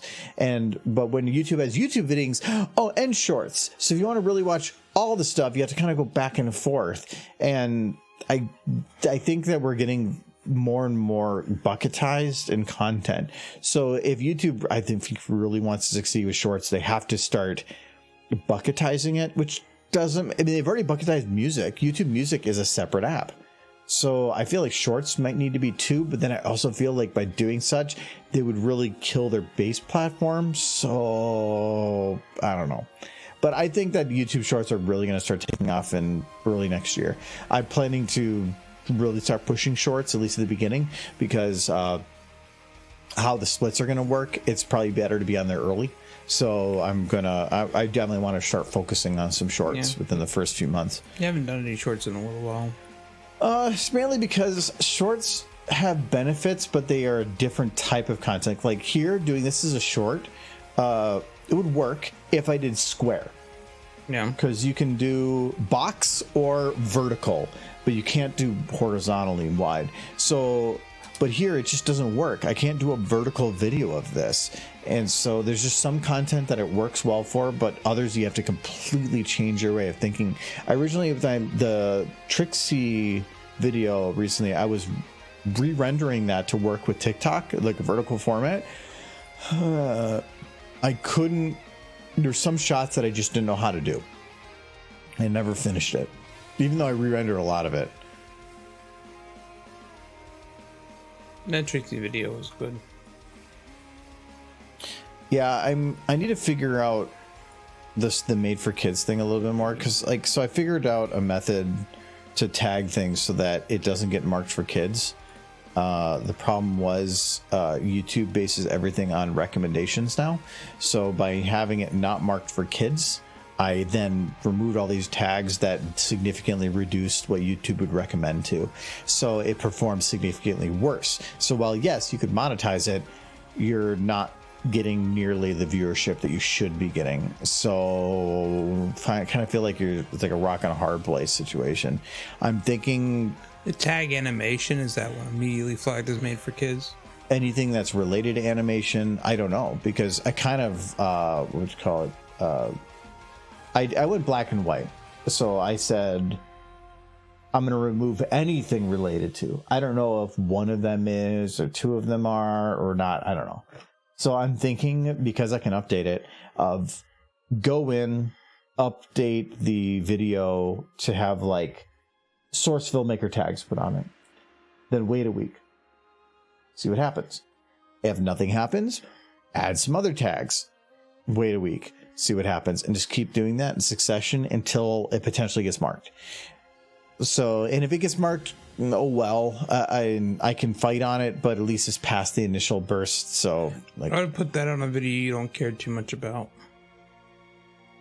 No, The Trixie one's really good. I can fight on it though. I could dispute that one. Yeah, because I have. It's got children drinking. Yeah, it's got children drinking. But that could backfire. Yeah.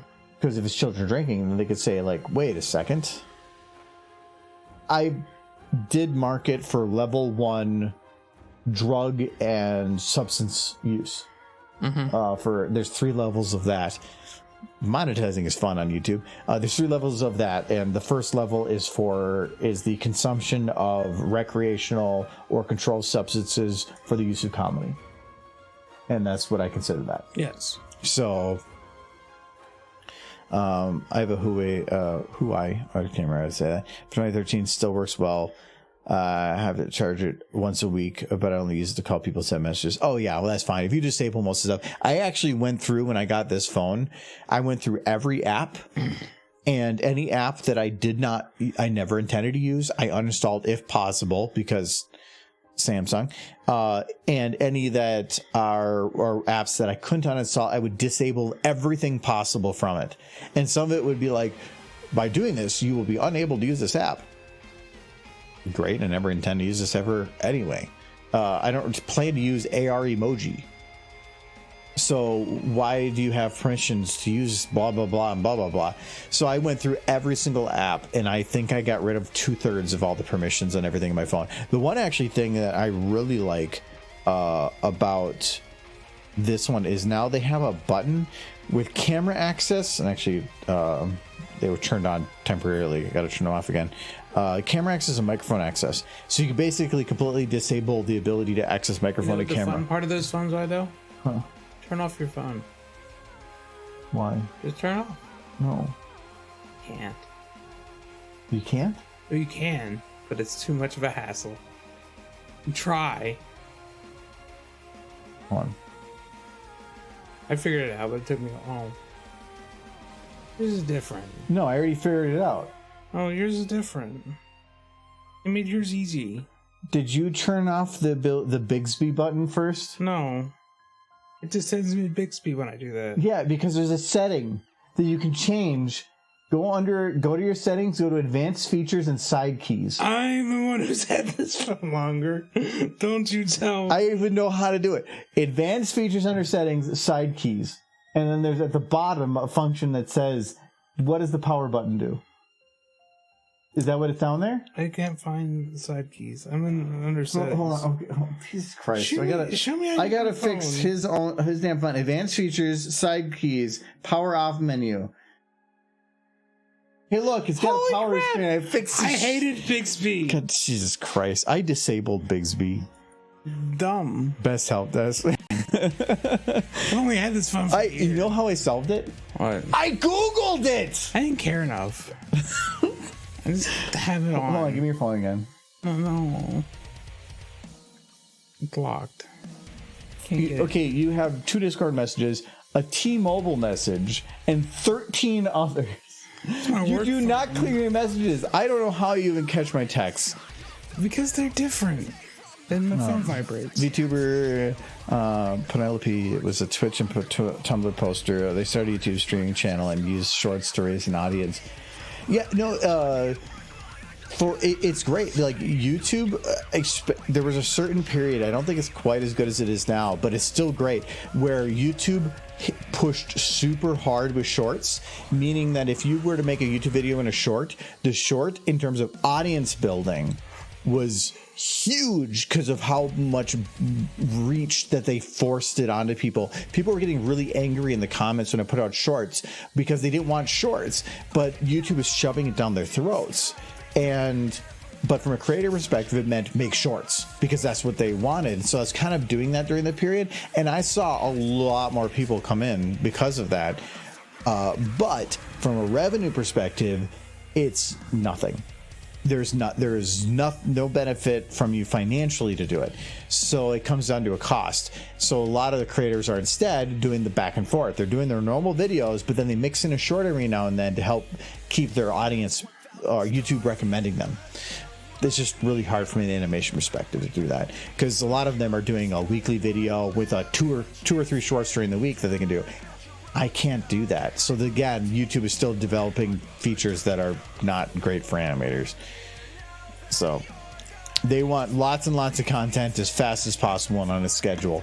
That's why we started doing the Argo Zone thing, because that was my way of trying to make scheduled content, kind of, because it's still hard because we all have lives and it's really hard to keep up with that when real life kind of kicks in the ass. What is? I'm debating whether or not to get another drink. Feels like maybe not. There's if you want, there's a Loretta's in the fridge still. Small can. Loretta's? That's that dark lager, the small one. What do you want me to get you? I think I'm good. Then I'm good. I'm not gonna be the drunkard. If you go get a Loretta's, check if there's a pistachio. Okay.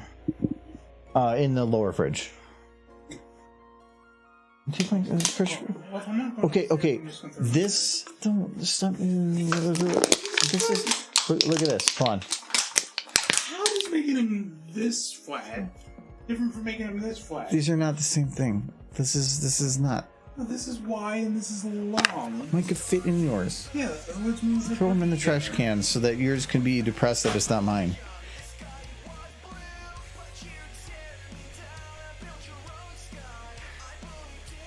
Okay, I think. Oh yeah, that's what I was doing here. So her wings kind of go up, but I need to, when she starts going up here.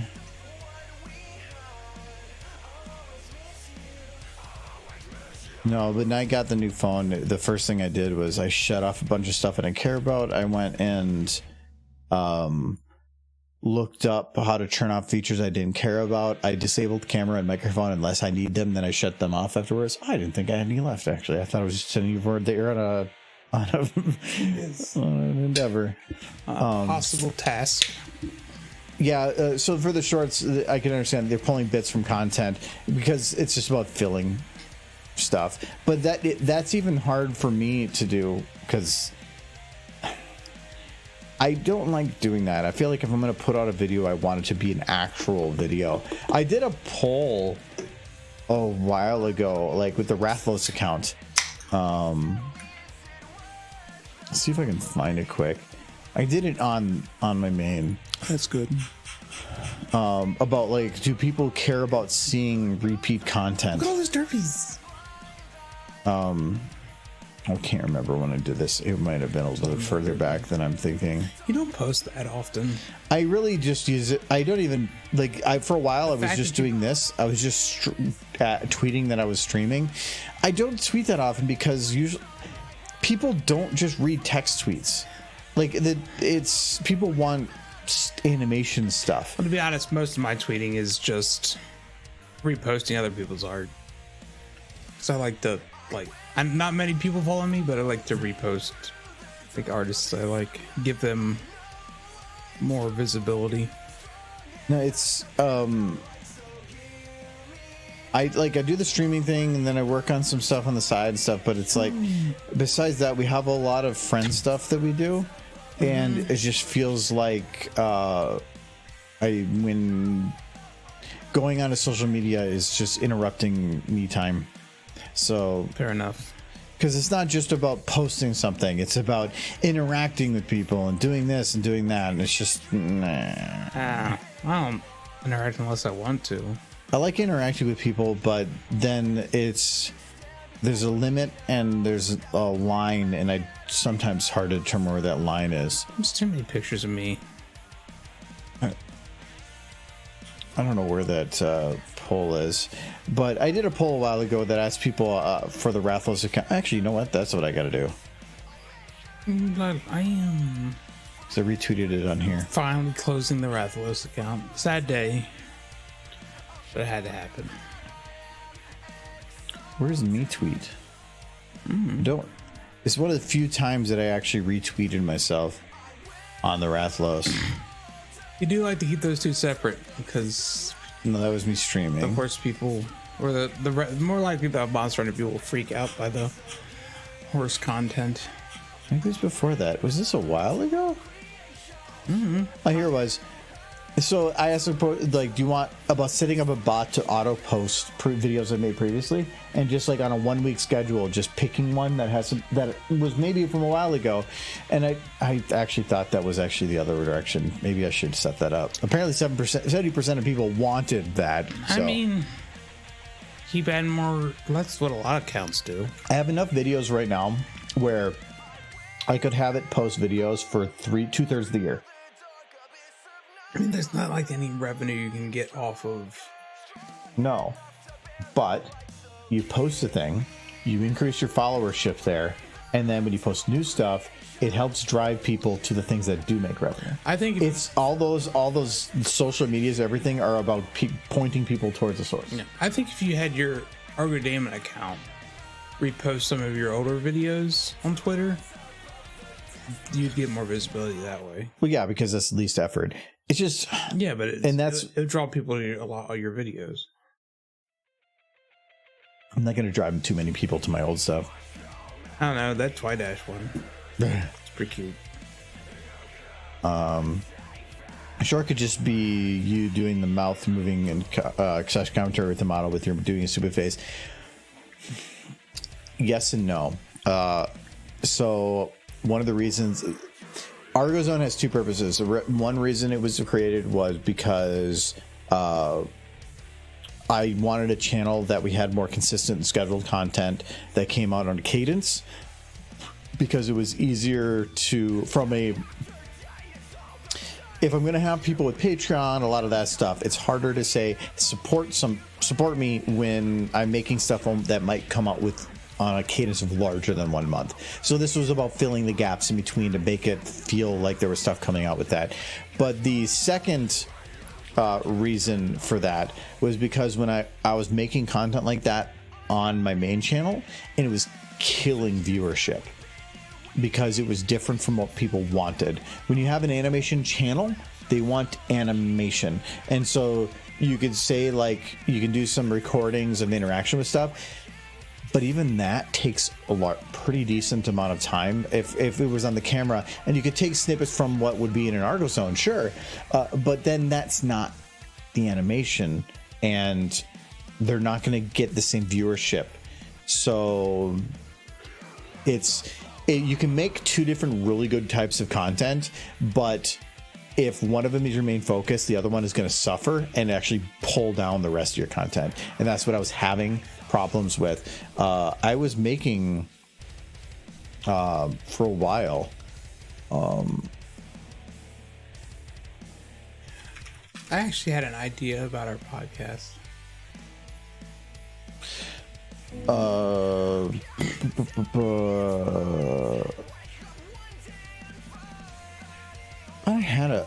I might have to put them back up here. I used to have a special thing here for highlight stuff, but I think I have a playlist. No, maybe I don't. What happened to them? Anyway, I had a bunch of those, and there was comments of people that said literally, stop doing this, and all that. And I mean, if people want to be assholes and like say, don't give me this because I can't ignore a single video on their channel, that's fine. But it does give an addictive feel to the viewership. And so that's why we split it off. So, and technically even the podcast probably should have been split off. It is one of those things that is dragging down the rest of the content on that channel. On ArgoZone? Yeah. By viewership. Because YouTube recommends based on certain things, and that is the thing that is confusing the recommendations. Is there something else on ArgoZone besides the podcast?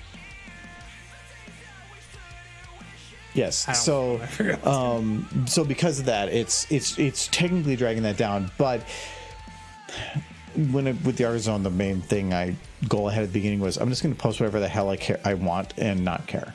And so if I were to split that off, then I would be going against that. So I've just kind of said whatever. I had an idea for our podcast, and I'm drunk enough to bring it up to you. You want to make a podcast? No, I have an idea for our podcast. For our podcast? Yeah. Okay, does it still fit within the window of like the things that we do? Yeah. Well, I mean, stupid conversations. Yes, that does make sense with you. What if we had our stupid conversations over a board game? Because I feel like the one thing our podcast is missing is some relatability.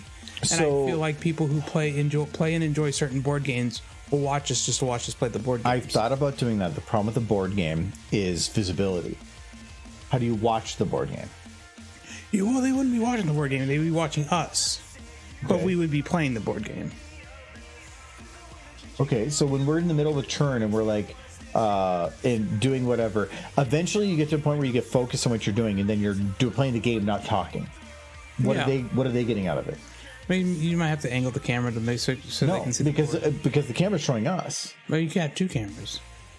That gets expensive. So you're normally, if you want to make that work, you would have to have probably, if we had it in our current setup, we'd have to change it to maybe one of the other tables. But you would need to have one camera overhead, one camera for everybody, and then probably two more. to really capture everybody, and then somebody to control when to swap between them if you're watching live. Otherwise, somebody to edit it to cut it as they need. That gets expensive for editing, expensive for equipment. You're talking each camera, maybe if you want at least a decent camera at just 1080, you're talking for 2 to 3 more cameras anywhere from $1,200 to $1,800. And then all the equipment to hold it all and all the lighting that would be needed to make it work, having a decent background for it, that gets pricey. You're talking a few grand. Easy. For just a minimal. Or we could just play the board game and not do that. But then everybody's like, hey, we're playing a board game. We're going to tell you what we're doing. You could just have the main camera. You just mount the camera at everybody's head, but that involves buying a camera for everybody's head. No, So you have one camera over the board. You have the main camera showing us all talking. You have a little window in the corner that shows the board game, and you don't edit any of it. That's not good content, though. But it's more relatable than nothing. No, that's not what YouTube. If you watch what YouTube does, like what people make, people are going to go to that and just be like, that's cheap. So you're not going to gain an audience if you're looking to do that. That's why it's all the. It's just if it's either money or time, and I don't have time, so it's about the other. So, but no, it's. I've considered trying to do some board game things like that, but it's just every podcast I watch and listen to, there's some sort of like thing that people can relate to in the podcast that ours doesn't really have. Like either they're reviewing movies or they're from a show or they're some huge celebrity outside of the podcast. There's some sort of connecting element that brings people to the podcast. And our podcast is just like, here's some guys talking about stupid stuff. Yeah, which that's is fun. the point. Yeah. There's just nothing relatable about it. Everything else is a lot more time investment. Yeah. The reason that we do it the way we do it is because with all the other stuff that's going on, being we all have full-time jobs, and I'm trying to do animation, and we're trying to run a side thing, and now you're saying, add another 5 hours of work a week. There's just no way to do that. This is why I had to be drunk to even bring it No, up. it all comes down to time investment, and there's only so much time in a day. And could I do more? Yeah, I could. There's a ton of stuff I'd love to do, but I would be on burnout, and there's just no way I can do it all, because anything else we do involves planning and setup and getting everything right and making sure it works. And that's just right now with the podcast. One nice thing about it is we all just sit down, we just talk. I upload the videos and Adam edits it and whatever. It requires less effort. Anything more than that, and I don't know if we'd be able to actually keep up with it. It's not something we could keep up with, and that's just not. It's not about wanting to do more. It's about unable to do more.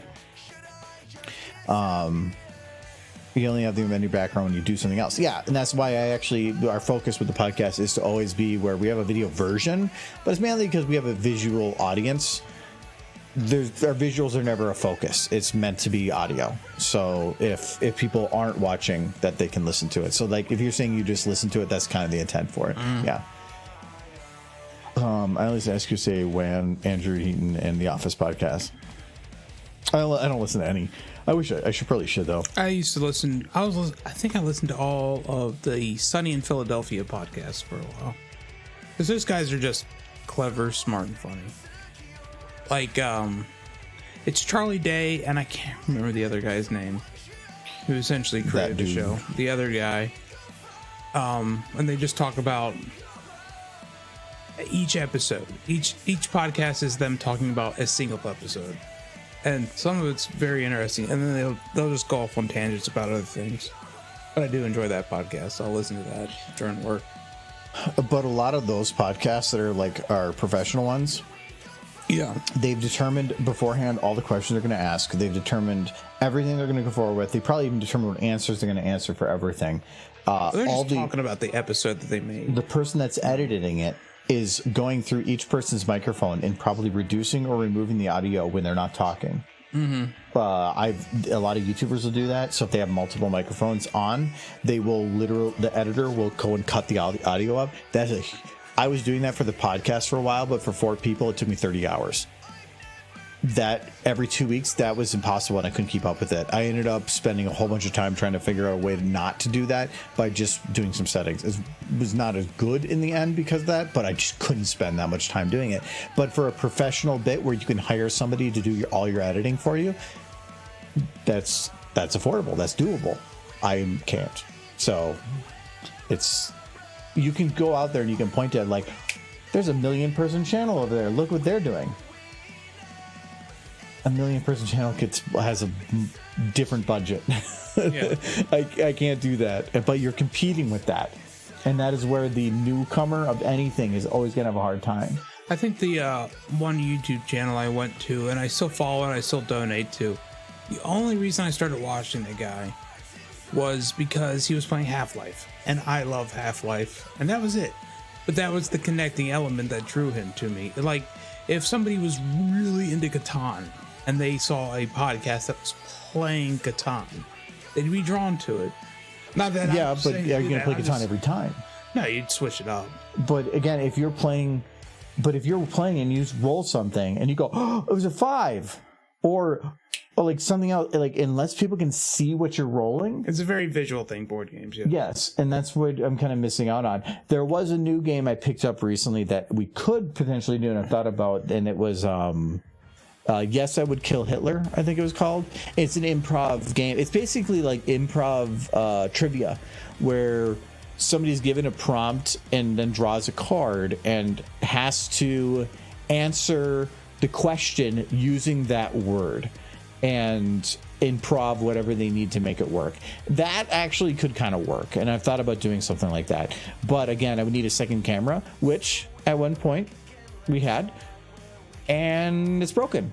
So now I don't have it. So it means I'd have to get a whole new camera just to get back where I was. So I feel it's weird. I want to feel bad, but I know how to fix that camera, but I don't have that. we know how to potentially fix it. Yes. It's still, But in the end, a guess, and that fix is still 1/3 the value of the camera. Yes, it is. And So there is a cheaper fix, but all the components of that camera are only in China. Yeah, it's a fix that it's a large investment for a fix that is only going to hopefully fix it. And the only way you can get it is through Alibaba, which is Already kind of sketchy. already kind of sketchy, you know, because that's where all the chips are. I'm sad that they're Just Movies podcast is shutting down. Just Movies is shutting down? The IAA as such. You know what they should have done? Not called it Just Movies. They should have called it Carpool Critics, because that was a fun name. Yeah. I mean, I understand they're not a car, but it was a fun name. I don't care. I wanted to call our podcast Nothing Under the Sun, but No, there's a lot of things we would like to do, but again, everything that we would potentially do is a time investment. We already have, like, right now, where when we have a game night, we want to, like, we're done with the game. There's like, I'll bring up a conversation for it, but it actually can become difficult to determine who wants to do what, when, with commitment. And if somebody has to buy a game specifically for it, I usually buy it for them and just take it out of YouTube budget, because if they're going to buy it for that sole purpose, I'm going to pay for it for them. But then it's a commitment, and it just ends up being a lot of time and just to figure out what to play. And then when you do go to play it, and then if, like, we're going to do a thing where, like, everybody can sit down to play something, well, not everybody that I know would, and some people would, but then getting the time to do it and set it all up, there's a huge amount of time. And when we're already streaming Tuesdays and Fridays and Sundays, it means that I only have 4 nights a week, 3 to 4 nights, 3 to 4 nights a week that we potentially have free. Sometimes you need to have me time. So that's where it's like, yeah, there's stuff that I would want to do. I just do not have the time to do it because I have a day job. But I can't quit that unless I want to, like, sell my house. So that's not going to happen. well, you'd have to kick out all your tenants. No, they're the only ones that would have paid for it in that time. Yeah. To answer your question, Nolan, Opposing Forces is a better game, but if you're looking for, like, lore from Half-Life that actually matters going forward, you'll find that in Blue Shift. And the only real lore is that Barney Clone exists. That's it. That's all. Yeah, you but really you get need him in from Blue Half-Life Shift. 2 anyway. You meet him in Half-Life 2. If you want to know what he did in Half-Life during the events of Half-Life, that's Blue Shift. Super. He's the main character in Blue Shift. It establishes Barney Calhoun as a badass. That's yours, number 2. I'm sad Calhoun never shows up in 2 or Alex. I mean, he should have been around in both of them, but yeah, he doesn't show up in either of them. But yeah, if you want to know what his role in Black Mesa was during the events of Black Mesa, that's Blue Shift. The guy from Opposing Forces never comes up again, but it is a better game.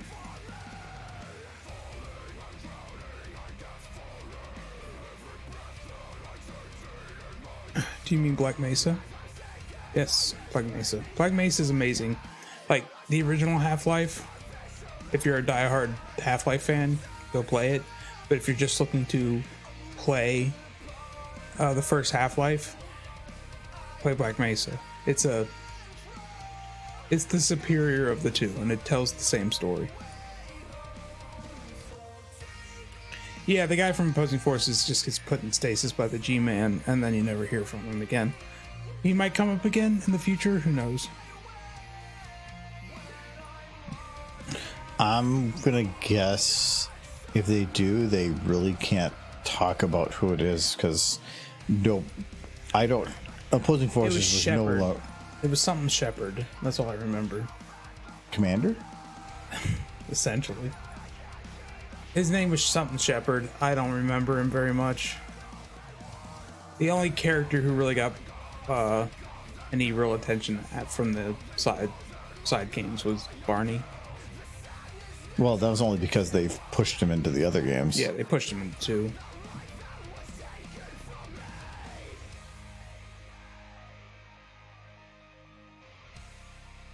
Well, it's Barney Calhoun. Barney's whole name is Barney Calhoun.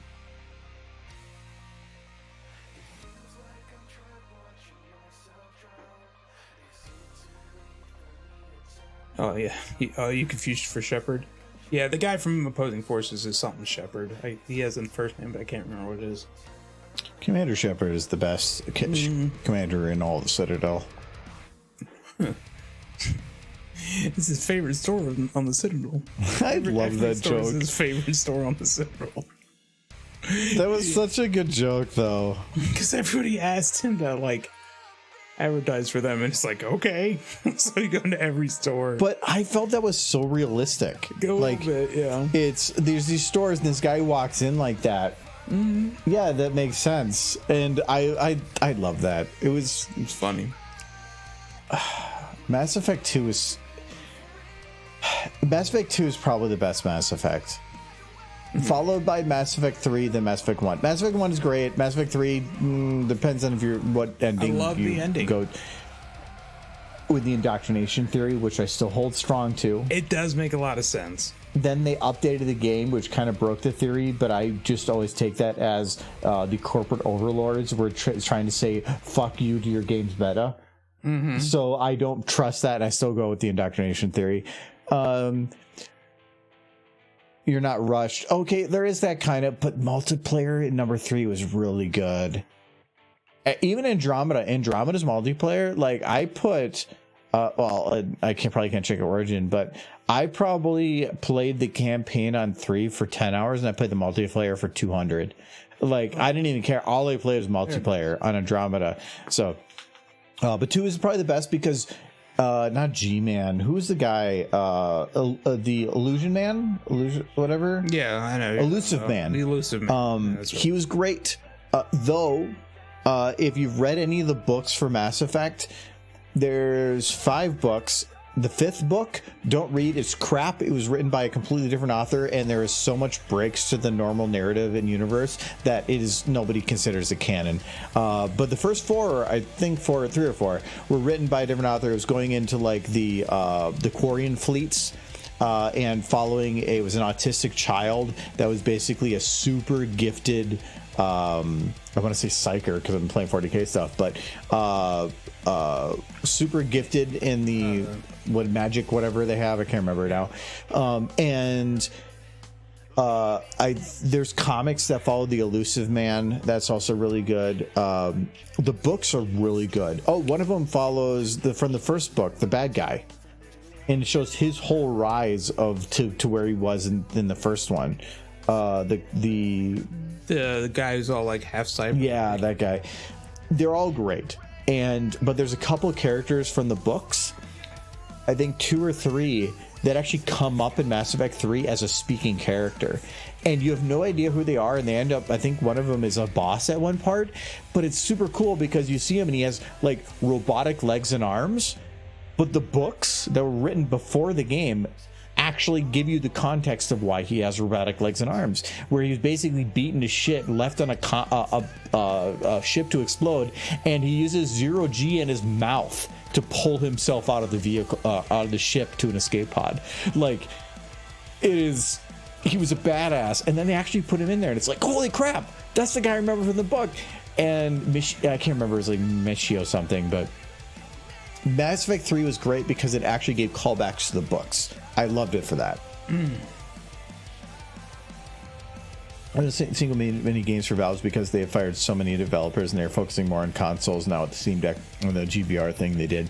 Well, there's some truth to that. But yes, I would say yes and no. I would say that Valve has still got developers on staff, but Valve has a mentality on staff where they say you work on, as a developer, you work on something you want to work on, and if you don't have a passion for it anymore, don't work on it anymore. So it's all about keeping people passionate about something, because if they're not passionate, they're not going to make good content. Yeah. So they'll focus on the good stuff. But it's mainly because Valve doesn't need game money at all. They don't care about it at all.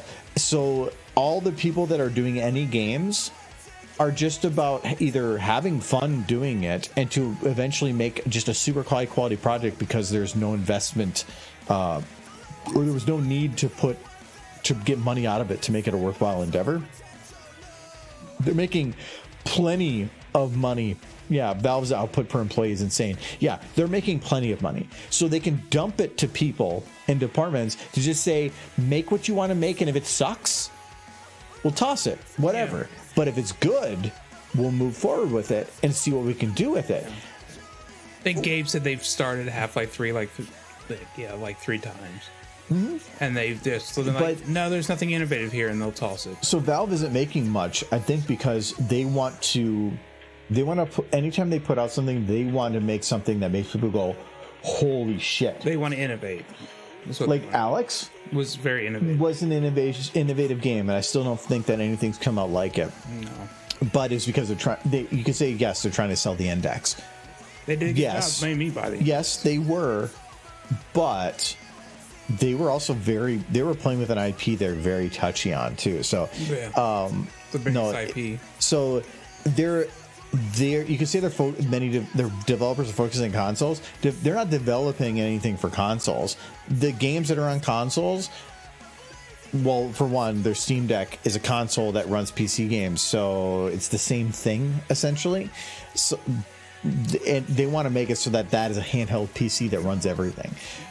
So their developers for software and developers for game might be different, but they have game developers. It's just they're just giving them a lot of breadth because they just have a fuckload of money. They would rather their game developers work on something that's innovative and then work on a game around it. If Valve put out a game that was ho-hum, Artifact, it's going to leave people with a bad taste in their mouth about anything that Valve puts out.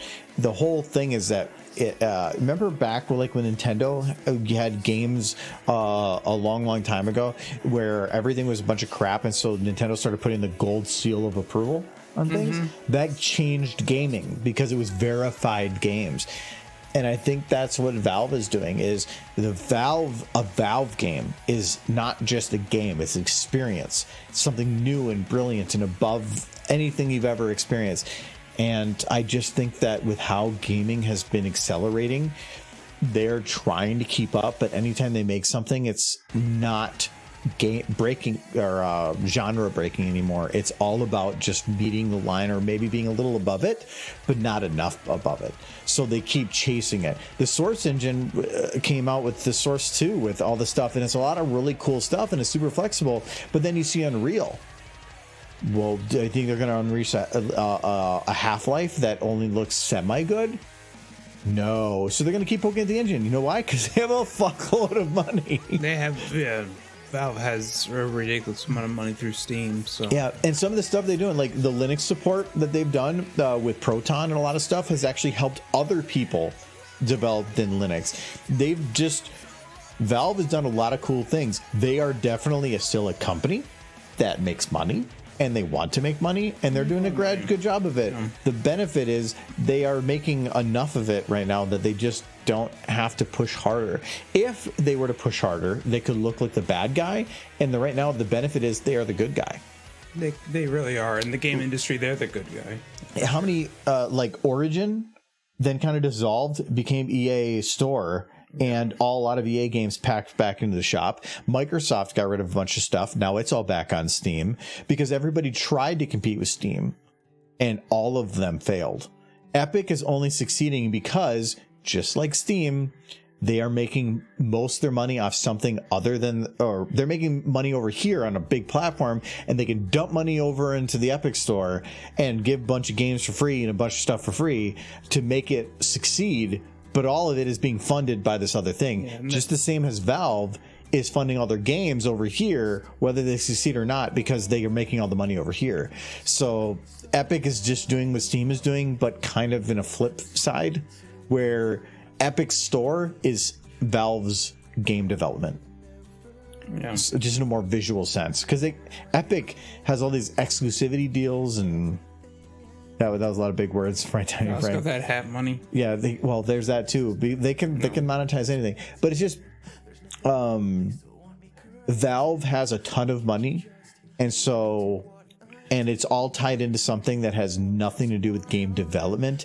So they can kind of throw the money at that and just see what sticks. If there's any hat money for Valve has gained, it's a hack trick money, because by some miracle they found a way to make a crap ton of money and still maintain goodwill within the gaming community. Well, because if it's Valve sales, so it's the games are a normal price, but then they have constant sales running. Like, there's a lot of games that I put on my wish list because I want it now, but I also know that I can wait a couple weeks and probably get it on sale.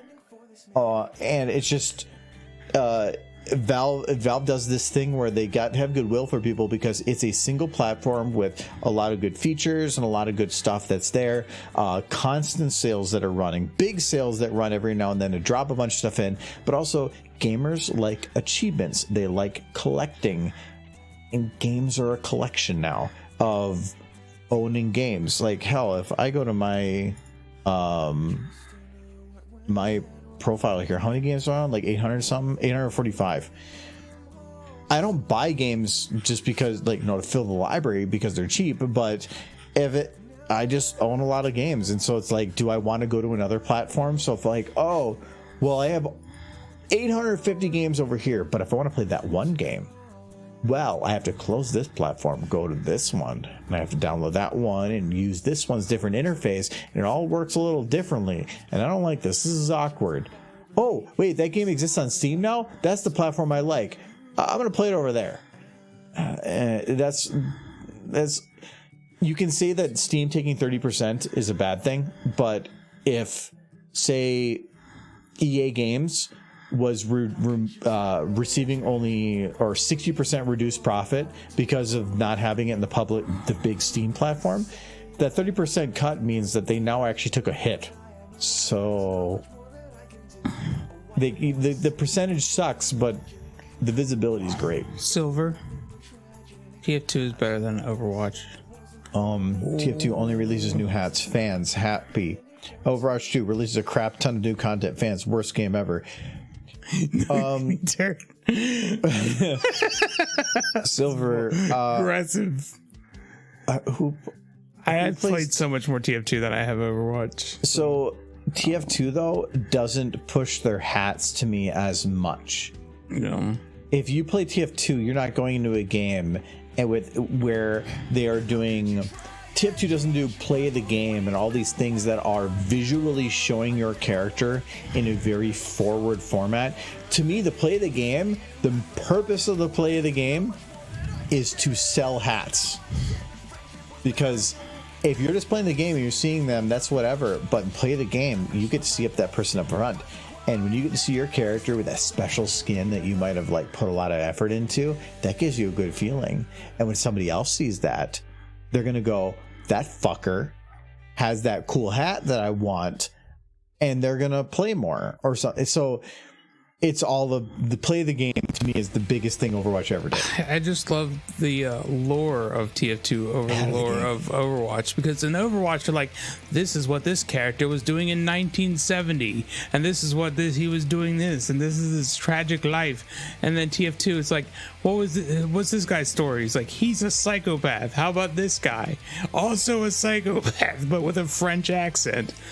How about this guy over here? So psychopath with Russian if you accent. have Twitter, I don't have any links or whatever, but the voice actors for TF2 have been fucking around. Where they have been coming, like one of them was the guy that does the voice acting for Sniper. Okay. They're all on a cruise line together. I don't know how they're on a cruise line together or something.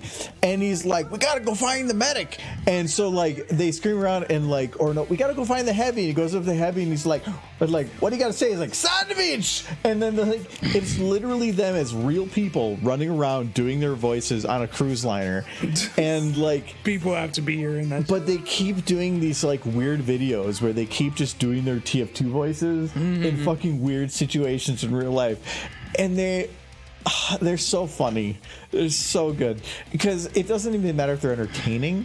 It's just the voices, and I like them because they have identities. That's actually one of the things with like Back 4 Blood was hey look, it's Left 4 Dead with this whatever. But none of the characters had the identities that Left 4 Dead had. Left 4 Dead, it had 4 characters. You played those 4 characters, and that was it. So every time you're playing through, you felt like you had an identity. There's so many other games that are trying to copy that without an identity. Dark Tide didn't have the identity, but I feel like they have enough conversations and the backgrounds that it kind of feels like you're a little bit. Not quite. You can't meet Left 4 Dead. You can't. No, they gave very unique personalities to each of the characters. Yeah, because they could. Yeah. When you're restricting it to 4 characters in a 4-player game. Yeah. And I feel like that's the superior way to do it, but a lot of games really haven't copied that formula very well. I mean, Dark Tide tried to be like, oh, customize your character, and they'll have these voice lines depending on what you choose. It's minimal, but it is there. It is, but then the characters end up you end up basically having the same characters talking to themselves. Well, if you have 2 of the same voice actor for the 2 of the same character, chances are minimal because between 2 classes, there's 4 classes and 3 voices per class, which means there's 12 different combinations. Yes, but I've run into it so many times. Yeah, but even then, they interact with each other. They have special voice lines specifically for that too. Overwatch 2, we must save the world from them robots. TF2, the wizard is stealing all the Australium, and we were hired by a blue gravel company to steal it back. There you go. There's no story to TF2. You go into the aiming game and you go pew pew pew pew, and you hope that you end up.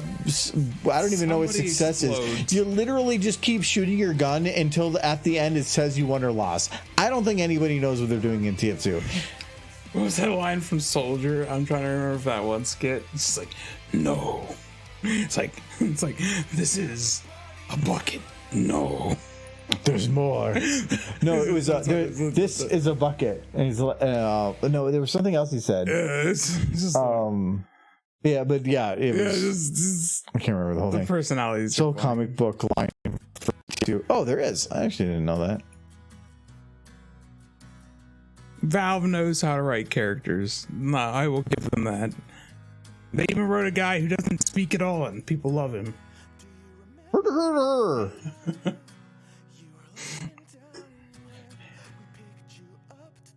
fantastic. No, it's about giving characters an identity, where this is that person, and a lot of them. But then there's other games where they want to make it so that the player is the identity, which makes sense. So you can say like I missed from Vermintide, where it can say like this is the elf, or this is Marcus, or you have an identity to that person that you're playing. But some people just want to be able to go into a game and say this is me, which that was the whole thing with the silent protagonist, which was a big thing for a while. Yeah, and I've been careful on certain things about if you providing the right information to make it so that people are You mess with have her that a butt. little bit, but You gave her tiny legs. no, I'm working on it. Her legs are super tiny. I'm working on it. I'm checking to see if this works. Patience. Charlie's butt should be big. It's show accurate.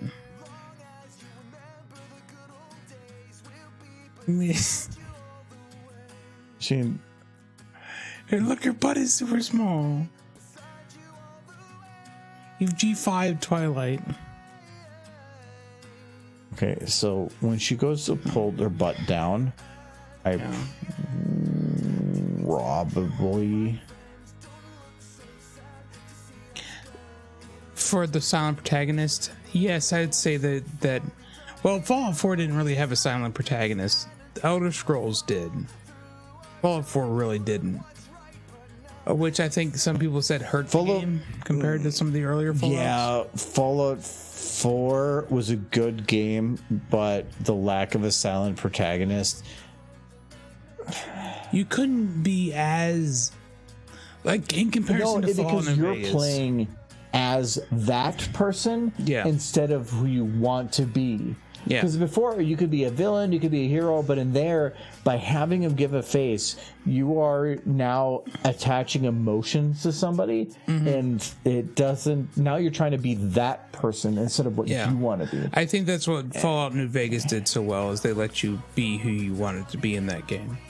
You could be the villain if you wanted to be the villain. I mean, technically you can in Fallout 4 as well, but only when Nuka World came out, and then you had to basically rush to do Nuka World if you wanted to play as a villain going forward.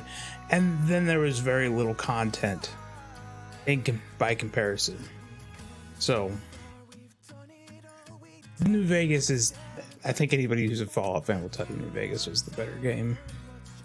Fallout 4 is good. New Vegas is the better game. It's hard for me to say because I really did enjoy Fallout 4. Yeah, I did too. But what I liked about it was Fallout 4 just had the environment. Everything about Fallout 4 felt good. I really, really liked it. Actually, like the big nuke spot that you could go to at the end was different. Like the fact you could go into where the ground zero. Like that was really, really cool. And going to the top of big buildings, and like it made the world feel more expansive. I don't feel Vegas had that, but it wasn't a fault of the game. It was a fault of the time, probably budget too. But Vegas had some really good things about it that I feel like the rest of the series didn't have. And they tried to copy, but whatever. I'm really curious to see what the new Elder Scrolls, when that comes out, is. Because Elder Scrolls and Fallout are similar on the surface, but they're in the very far surface. But I really want to see. The same engine. I feel like whatever the next Elder Scrolls game does is going to tell me whether or not the whole is that Bethesda? It's they got bought up by Microsoft, but yes. Yeah, but the whole Bethesda thing is going to go forward. Apparently, though. It's going to be a Xbox exclusive. It goes back to them being bought by Microsoft. They said they weren't going to, but then but as soon as you get buy-in from everybody because you said that, turn your everything around. I'll play it when which it's on PC. which is why they've been trying to would acquire Activision. But there's been huge amount of pushback. Wait, Microsoft's been trying to Is it acquire Activision or whoever owns Call of Duty? I think that might be Activision. Yeah, they're Buying Activision would be huge. yeah they're trying to, but there is so much anti-consumer pushback. Yeah, that's pushing monopoly. It's yeah, where they're trying to say, well, we'll give you a 10-year right to Call of Duty for PlayStation, and PlayStation said no. So then they got a sign on from Nintendo for a 10-year Call of Duty. What does Nintendo have to do with Call of Duty? Nothing, because they don't have Call of Duty on it, which makes it funny. It's so stupid. Weird. Problem with Fallout 4 was that you were forced into one of the 4 factions' endings. I could have ruled the Wasteland if I could have had control over all 4 factions. Yeah, so Fallout 4 was... So if you want to tell a very structured story, you are going to be put in buckets. New Vegas was great because it was not as structured a story, but then you're not going to get as solidified of an ending. You're going to get an ending that is more of like a checkbox, like, hey, look, I did this thing. Where I think they were trying to make a more cinematic ending for 4, which then requires that you are kind of putting people into a bucket. It's like Mass Effect, where it says choice matters, but in the end, not really. It's like Plinko. You know, where you drop the little peg and it goes amongst all things. All those little pegs are choices, but at the end, there's only 3 spots to land in. And so when you only have 3 spots to land in, it doesn't matter how many pegs you hit along the way, you're going to land in one of those grooves.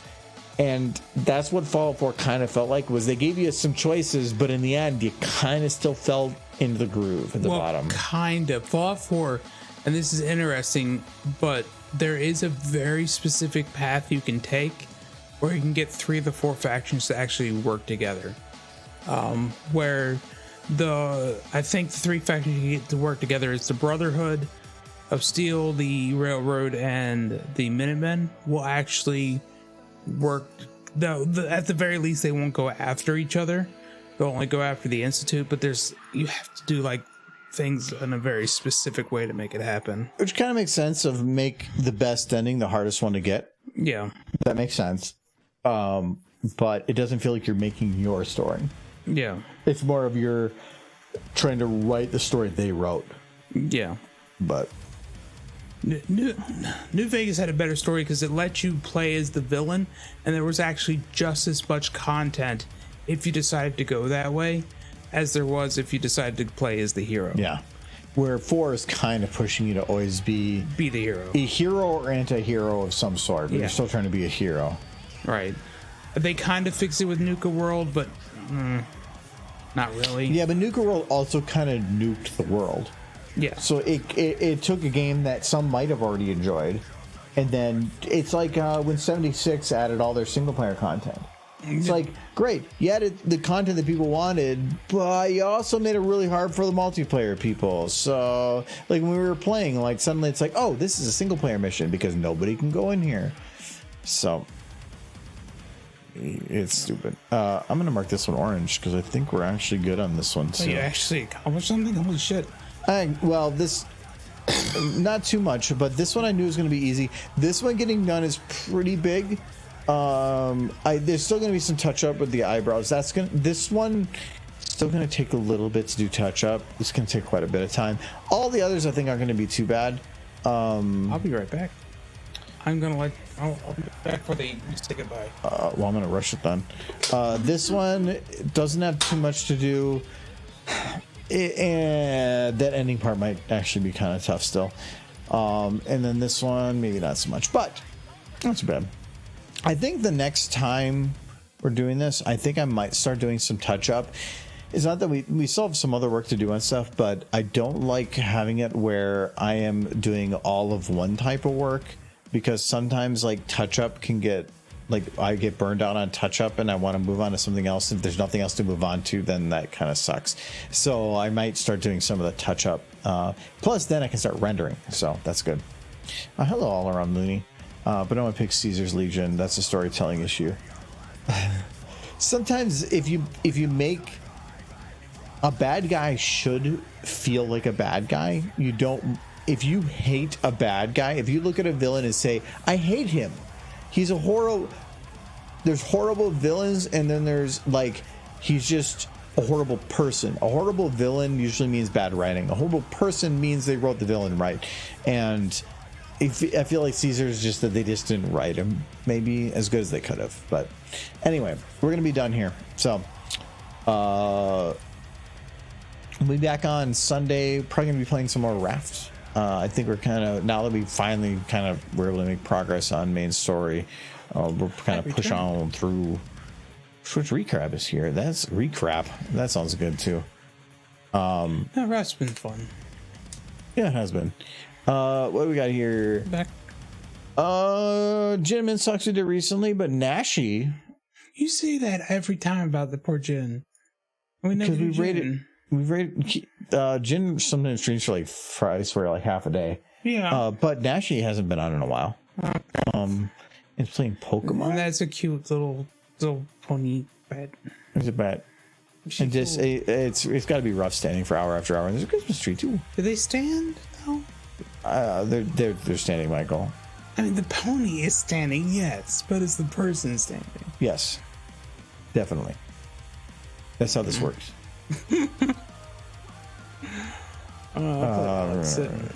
Level raid Nashi. Okay. So let's hello to Nashi for me. I just remembered the Outer Worlds. Outer Worlds, that was the name we were looking for earlier. That was the one, yeah. Yeah, I played that. Kind of bombed. No, it was good. It had the same kind of elements that New Vegas had. It just, I couldn't connect to it. There was no open world. Wasn't it kind of just a little bit? Everything was too spread out, so a lot of no. It's just everything. Nothing was open world. It felt like there was. It felt like segments of good instead of an open world of good. I couldn't get into it. It was not a bad game. It just wasn't the game I was looking for. If you're hoping for New Vegas 2.0, you're not going to get it. In some elements, 50% yes, 50% no. Anyway, let me switch. I gotta switch to Kitty before we're done here. Thank you, Blair. It was a segmented linear game. Yes, that is the best way to kind of say it. Thanks for hanging out with us in our political and or random other conversations that took up a lot of time. We rambled. But that was fun. I like having the ramble conversation. Thank you to Random Fast Reader, Nolan, and Kobe for the cheers. Thank you to Pilus Fix for the follow, and thank you to Jurassic Nolan and Brony1236 for the resubs. Very much appreciated. And we will see you guys maybe Sunday for some Raft. Yes, buy a pony. Oh no. Buy a pony. You gotta say it.